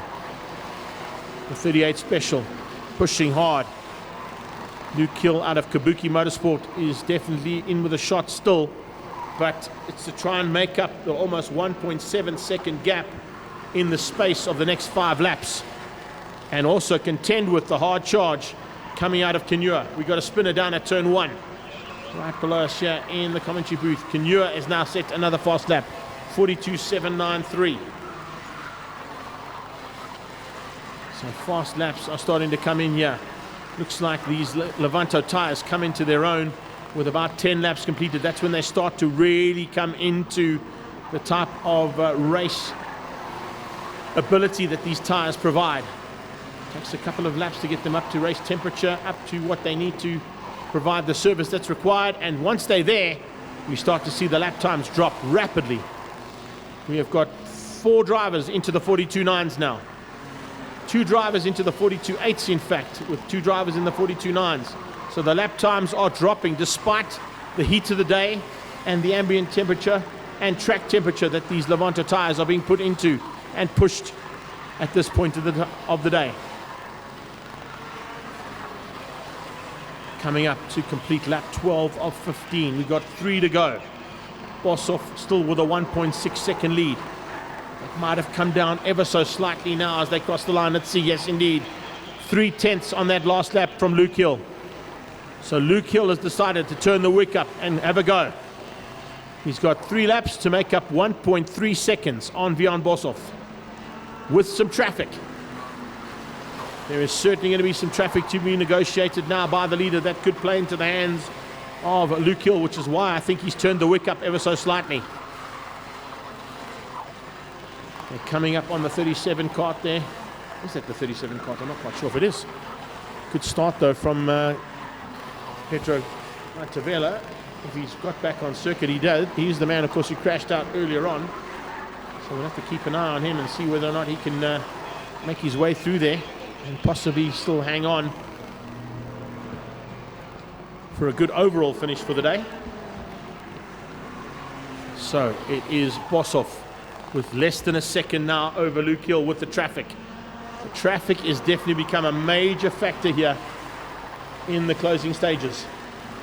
And it could potentially spoil the day here for Vian Bosov. Look at Hill working together now with Kenya. Kenya and Hill working together to try and get onto the back end of Luke Hill with 2 laps to go. Coming up to complete lap number 14. Make that the final lap, I beg your pardon. They're on to the last lap, so it's just a literal survival time now. Getting through the back markers if there are any. Traffic could potentially harm Vian Bosov here or potentially help him out. There's always the sort of throw of the dice out there, or the flick of the coin, depending on which way you put it. As they head into the closing stages here, Vian Bosov absolutely flying. And he's opened up a little bit more of a margin now. Might be enough to keep him at the front end. Vian Bosov, Luke Hill, and Kenya doing such a good job there. But it doesn't look like he's going to be able to get through there. Vian Bosov is going to win for Wesley All Motorsport. The War Motorsport team take the victory over Luke Hill. Kenya comes through for 3rd place. So that's how we wrap up OKJ. What a way to go. Lovely stuff in the end. And exactly the kind of race action we expected to find out there in the final heat of OKJ. We still got OKN to sort out. So it is Vian Bosov, your 2024 Africa Karting Cup champion for OKJ. He beats out Luke Hill to the line, and it's Amani Kenya comes through there for 3rd place. Behind that, Sebastian Diaz for the 4th spot, and William Marshall makes it South Africans 1, 2, 3, 4, and 5 ahead of Kira Kao from Mozambique in 6th place. Jesse Swart in 7th, the Zimbabwean Zaidan Savine into 8th place. And as you can see, unfortunately there, Gianni Pasquale not finishing up, and looks like a little bit of issues there as well for Matt Chiwara in the closing stages. That wraps up our OKJ final. We got one more final to come. It's the all-important OKN final. They weren't able to get on track initially due to a couple of incidents that happened in their first couple of starts. So hopefully they can sort things out now for the final in a few moments' time. Final heat of the day now should have been the 3rd last heat of the day, but they've made it the final one with OKN going back on track to see if they can get their start sorted out. Muhammad Wali will be looking to try and make it the perfect weekend. He's had 3 victories in a row in the heats leading up to this all-important final, and he's been pushed hard by Laxon Leo and Nicky Vastanis. So the Mozambican and fellow South African are certainly going to be looking to try and spoil the day there for Muhammad Wali in the final time of asking. But take nothing away from Carmo Novella Jr. and Nicky Zafiris, and nothing away also from Guilherme Roca from Mozambique. They've all been there or thereabouts, so certainly in with a chance, as has Mikel Besaidenote. Maybe not so much the other boys further back in that pack, but we now wait to see if they can get the start right, and if they can get the start right, we will be back into race action for the last time today at the Africa Karting Cup. It's the first time ever that this has happened. We've had 9 nations fighting hard here from the African continent, and it looks like they're all in formation this time. Do we have a green light? Yes, we do. Green light, and we're racing down into turn 1. Who's going to have what it takes to get the whole shot? It is Muhammad Wali who hangs on just to get through there and take the lead. Right on his tail is Vastanis. Vastanis has gone to 2nd place, and he's just outgunned, yes, Laxon Leo. Laxon Leo under massive pressure though, getting squeezed out by Zafiris. Zafiris and Leo side by side as they came out of the tunnel. Very, very difficult to spot these carts at the bottom end of the track now with this low sun. It's literally just working against our camera positions, but here we go as they get into the twisties. We get confirmation. Yes, Leo has just been able to get ahead of Zafiris. So a couple of changes there in those ones as they went through. But certainly the way we wanted to start things out now is all carts on 4 wheels and across the line to complete the first lap of 15. It's Wally out front ahead of Vastanis, Leo and Novella Jr. up into 4th. Guilherme Roca, and then only Nico Zafiris. Mikel Besaidenote down into 7th. So it hasn't quite worked out there for that team. But certainly a couple of changes that weren't expected amongst those usual contenders in this class that we've seen so far today. Muhammad Wali doing it all right out front though. That is exactly what his team is expecting him to do. Get to the front and hang on to the lead as much as possible. He now pushes to the line and looking for a way through. You can see Muhammad Wali maybe under a bit more pressure than what he has been. Vastanis only 0.6 off now, less than that, 0.5 off, half a second off the back end of Muhammad Wali. Has Nicky Vastanis been holding back on us here ever so slightly? Maybe he has. And Laxon Low is right there as well. The two of them looking to spoil the day and possibly spoil the perfect weekend for the man out front. The Sade Note in 6th, Gohalam Rocker is in 7th. And it's Finradza Simba there in 8th place, just ahead of the Hard Chargers for 9, 10 and 11th place. Not too far behind them though, as you can see there. There's some nice little gaps that have opened up, but there's some close racing still happening in that mid-pack. Leaders cross the line and complete lap 3 of 15. 1/5 of the race completed. Has Nicky Vastanis got something special here for us in this third and final heat? Can he find an answer to the pace that Muhammad Wali has been running all day long? Fastest lap coming to Muhammad Wali there, 43.165. We'll expect to see them get down into possibly the high 42s in the midway of this race. It takes about 6 or 7 laps for these Levanto tires to get up to optimum temperature, and then we start to see the lap times tumble.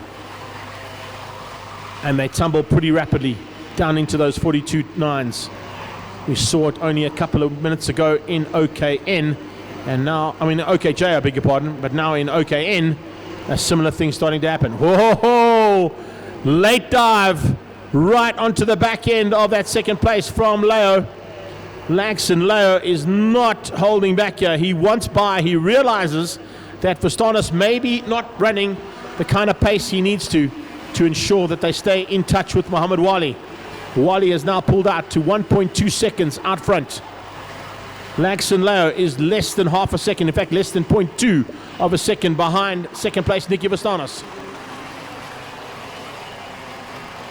Vastanis under pressure now from Laxon Leo as they come through the big left-hander that finishes the lap across the line, and it's 5 down of 15, 10 to go.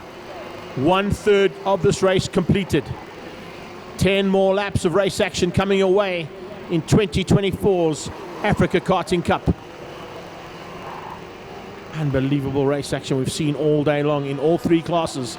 It is fantastic to see the development of karting throughout the African continent being put on display here today, and showing the rest of the world that we've got some African contenders that could potentially spoil their day as they get better and better at the sport of karting.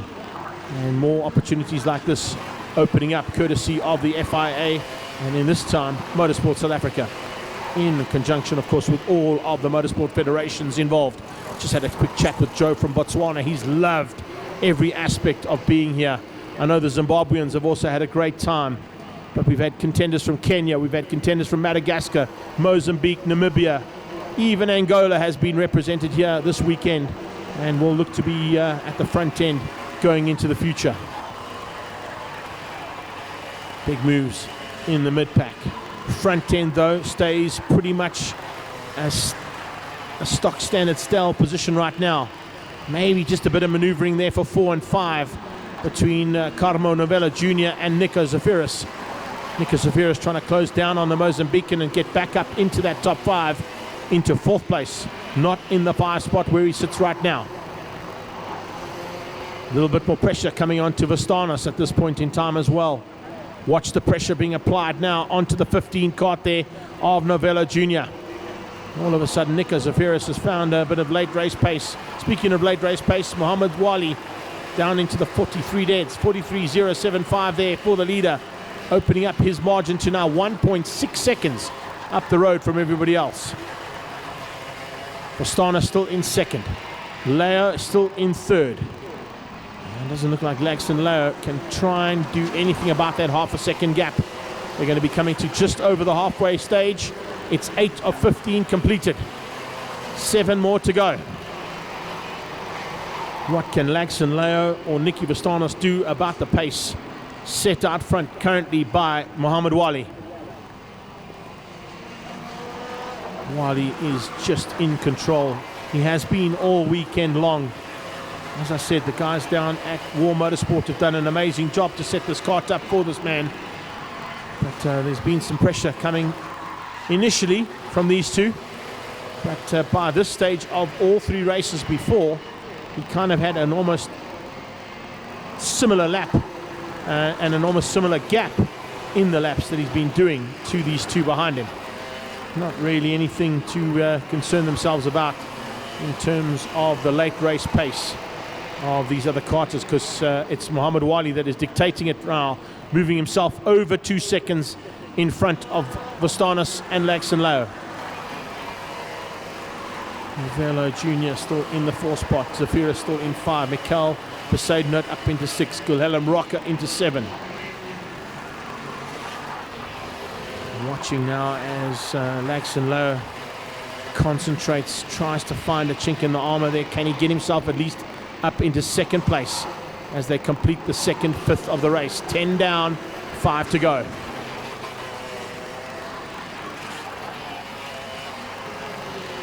So 2/3 completed, 1 to go. And that means 5 more laps of race action.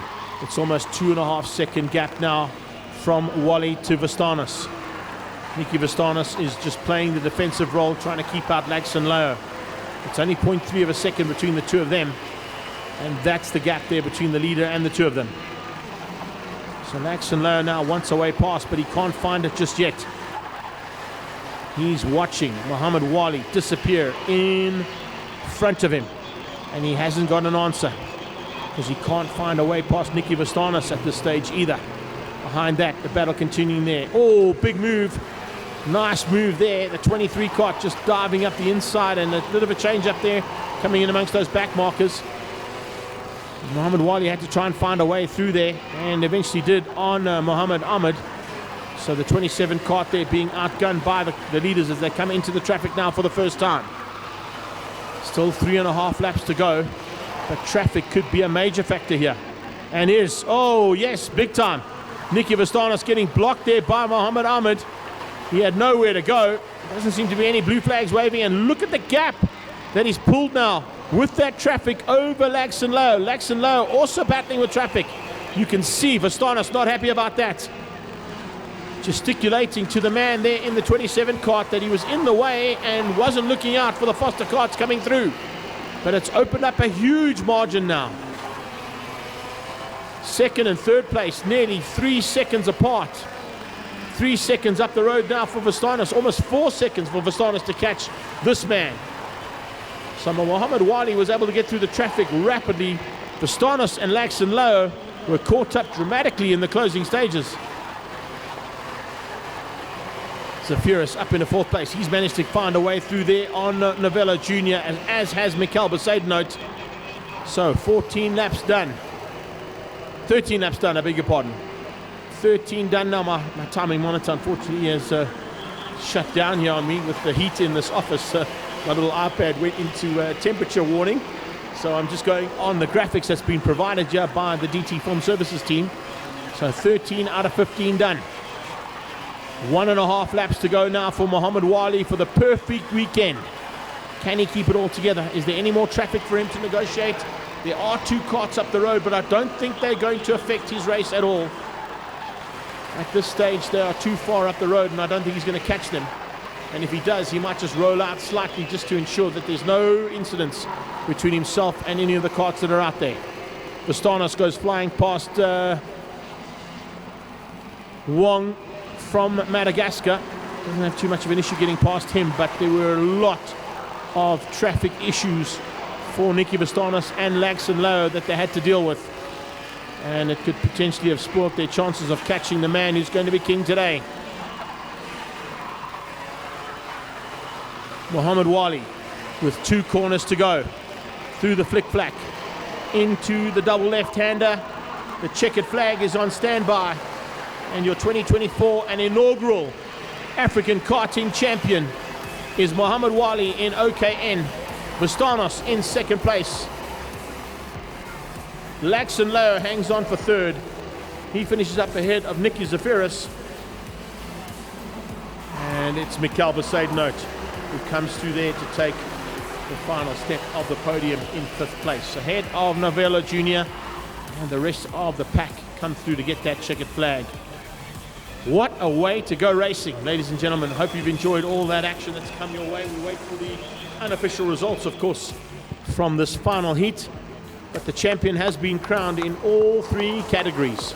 Starting with OKN on screen right now, Mohammed Wali, the 2024 inaugural Africa Karting champion for Wesley All Motorsport. Nicky Vastanos in 2nd, Laxon Leo in 3rd, beats out Nico Zaviris and Mikael Besaidenote, and Carmo Novello Jr. finishes up in 6th spot.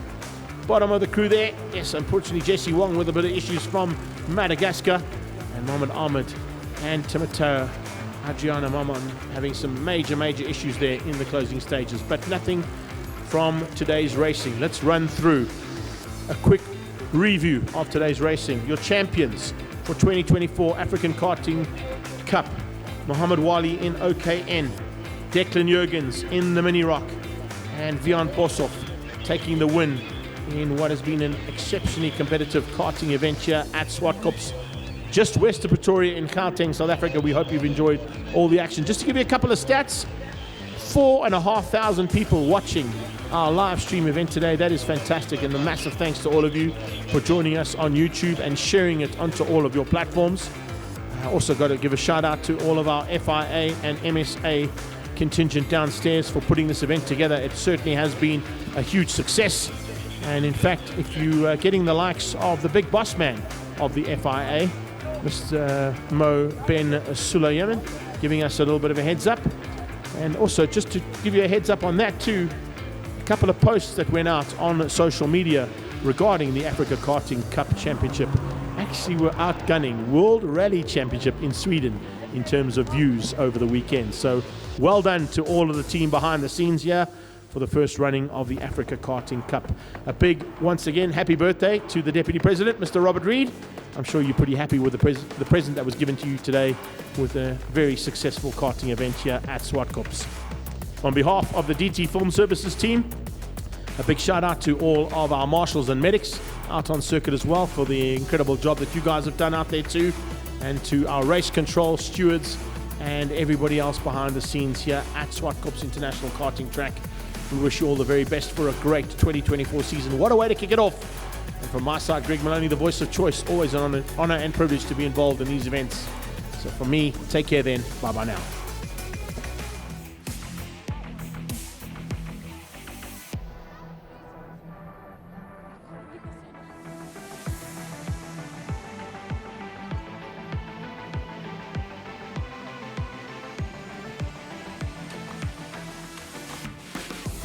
Can I just get everyone's attention, please?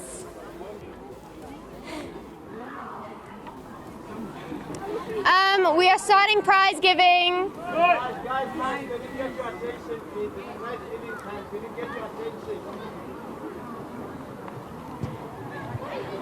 Okay, I would first like to say thank you to every single person who came today, and a huge big thank you to all the officials and the marshals and everyone who worked today and throughout the weekend. I would like to start with OKJ. Every single competitor will be getting something, so when I call your name, please just come up. Andy, Nathan, Gianna, Matthew, Giovanni, Hamza, Matteo, Pedro, Ian, David, Zaydan. Okay. Do you understand? I know. It's for the live stream. Let's start. Okay. Must I just scream louder? Okay. Woo. Where must I stand? High five. Okay, I'm going to repeat the names, please. This mic is only for the live stream, so please, I'll try and raise my voice. Yeah, stand on the podium. Oh, okay. My shoe's actually not tied. Okay. So, OKJ, Nathan, Andy, Gianna, Matthew, Giovanni, Hamza, Matteo, Pedro, David, Ian, Zaydan, JC, KO, William, Sebastian.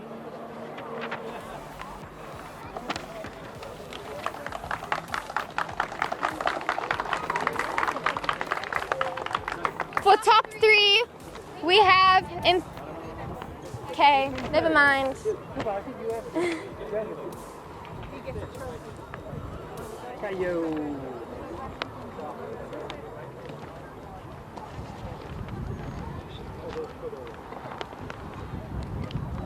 Putting on the Mozambican right?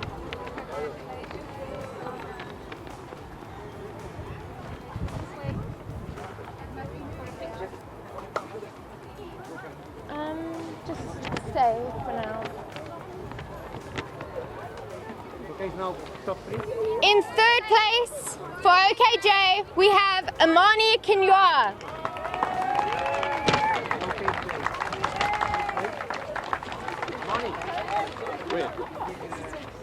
Okay. Congratulations. Yeah, congratulations, young man. Well done. In 2nd place, we have Luke Hill.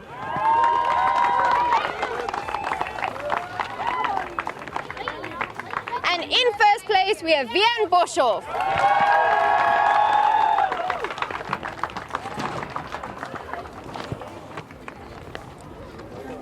They also get a medal. They also get a medal. They get medals. Yeah, they also get medals. Okay. Denise, let's go put a medal on this kid. You had a medal.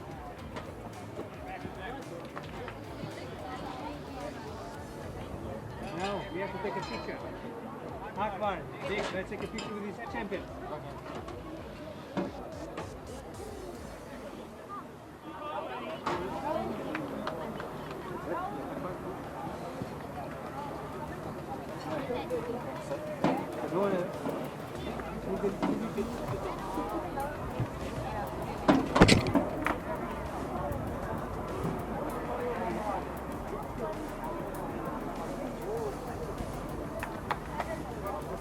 Are you done?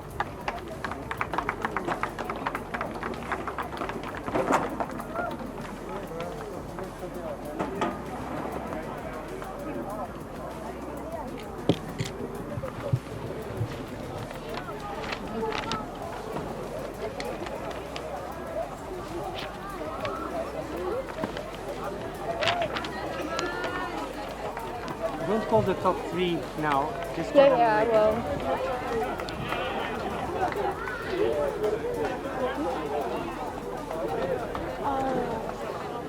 Okay, we'll do it now. Next, we have OKN. We have Lagson, Shamil. What's the name that I? Timothy, Mohammed, JC Lewis, Darius, Jaden, Ruben. How do you say your name? Guy, Fadl, Krish. Where are they? Come to the podium. Which one? This one, the 6. Paul. I don't know. How do you say the surname? Raz. Okay, I'm going to try and pronounce the surname because the name isn't on here. Please, if I get it wrong. From Madagascar. Raza Vindrat Simba. From Madagascar. Guys, Carmo Jr. and Michael. come forward.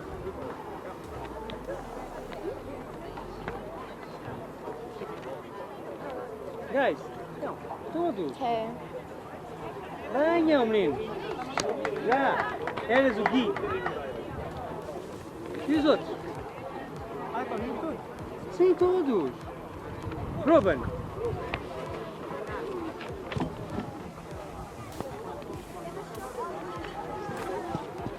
So shy. You guys have won the medal.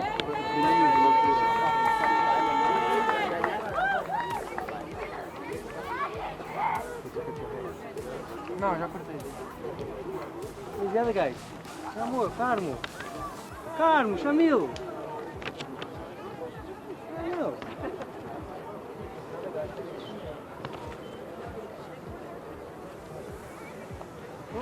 Carmo. Lagi. Nope.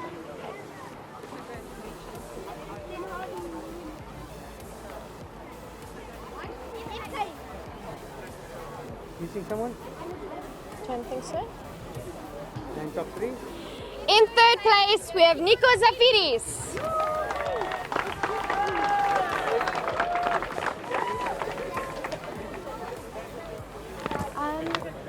You guys want to do In second place, we have Nikki Fostanis.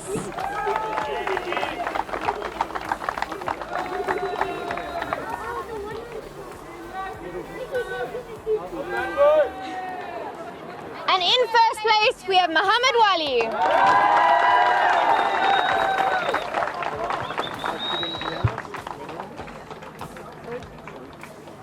We'll call them up separately, maybe.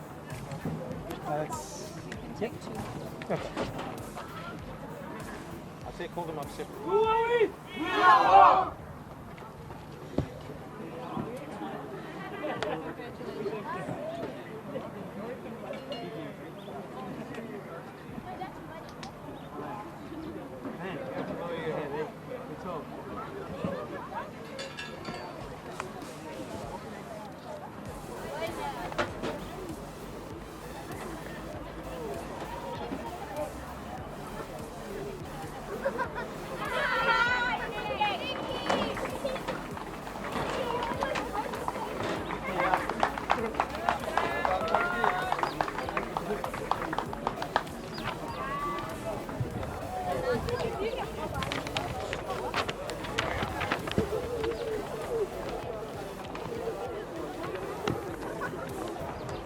And finally, we have Mini Rock.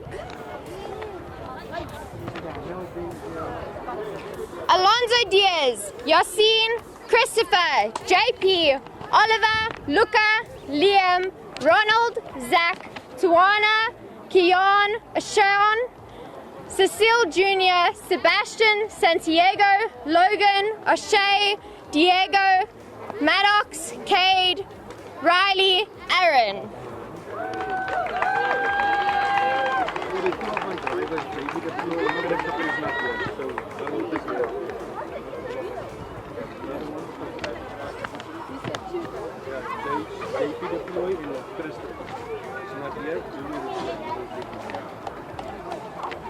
Hello.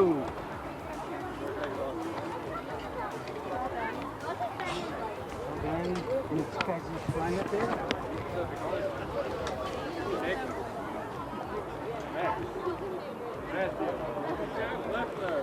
In third place, we have Sebastian Blechnight.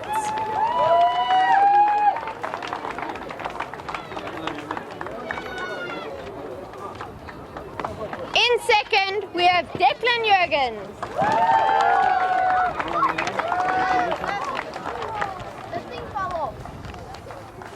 And in first place, we have Max Bushel.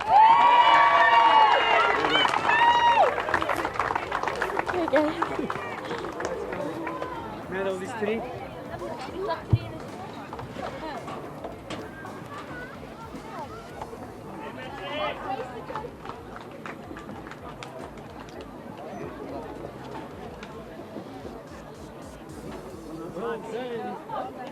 He's a champion. African champion.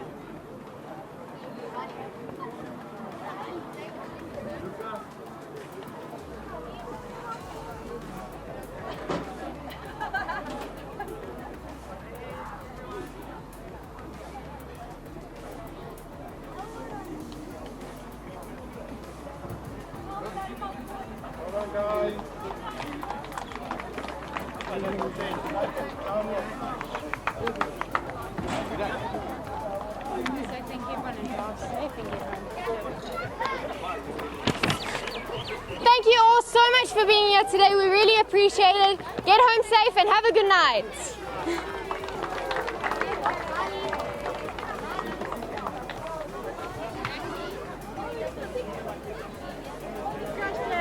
All lines up. My love has got Brand new no season, money, he's brand got new his tour, strong and it's beliefs. lights My out love has and got away no we go. power, he's got his strong beliefs. My love has got no fame, he's got his strong beliefs. My love has got no money, he's got his strong beliefs.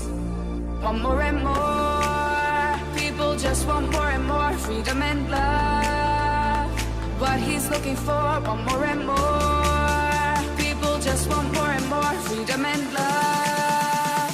What he's looking for, freed from desire, mind and senses purified, freed from desire, mind and senses purified, freed from desire, mind and senses purified, freed from desire. Na na na na na na na na na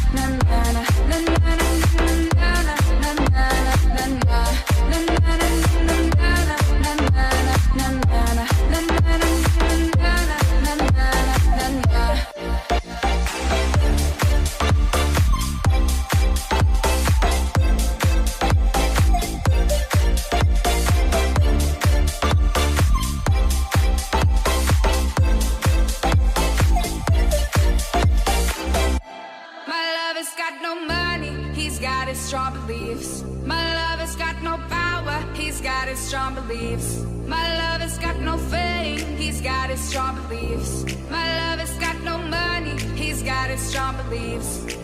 Want more and more, people just want more and more freedom and love. What he's looking for, want more and more, people just want more and more freedom and love. What he's looking for.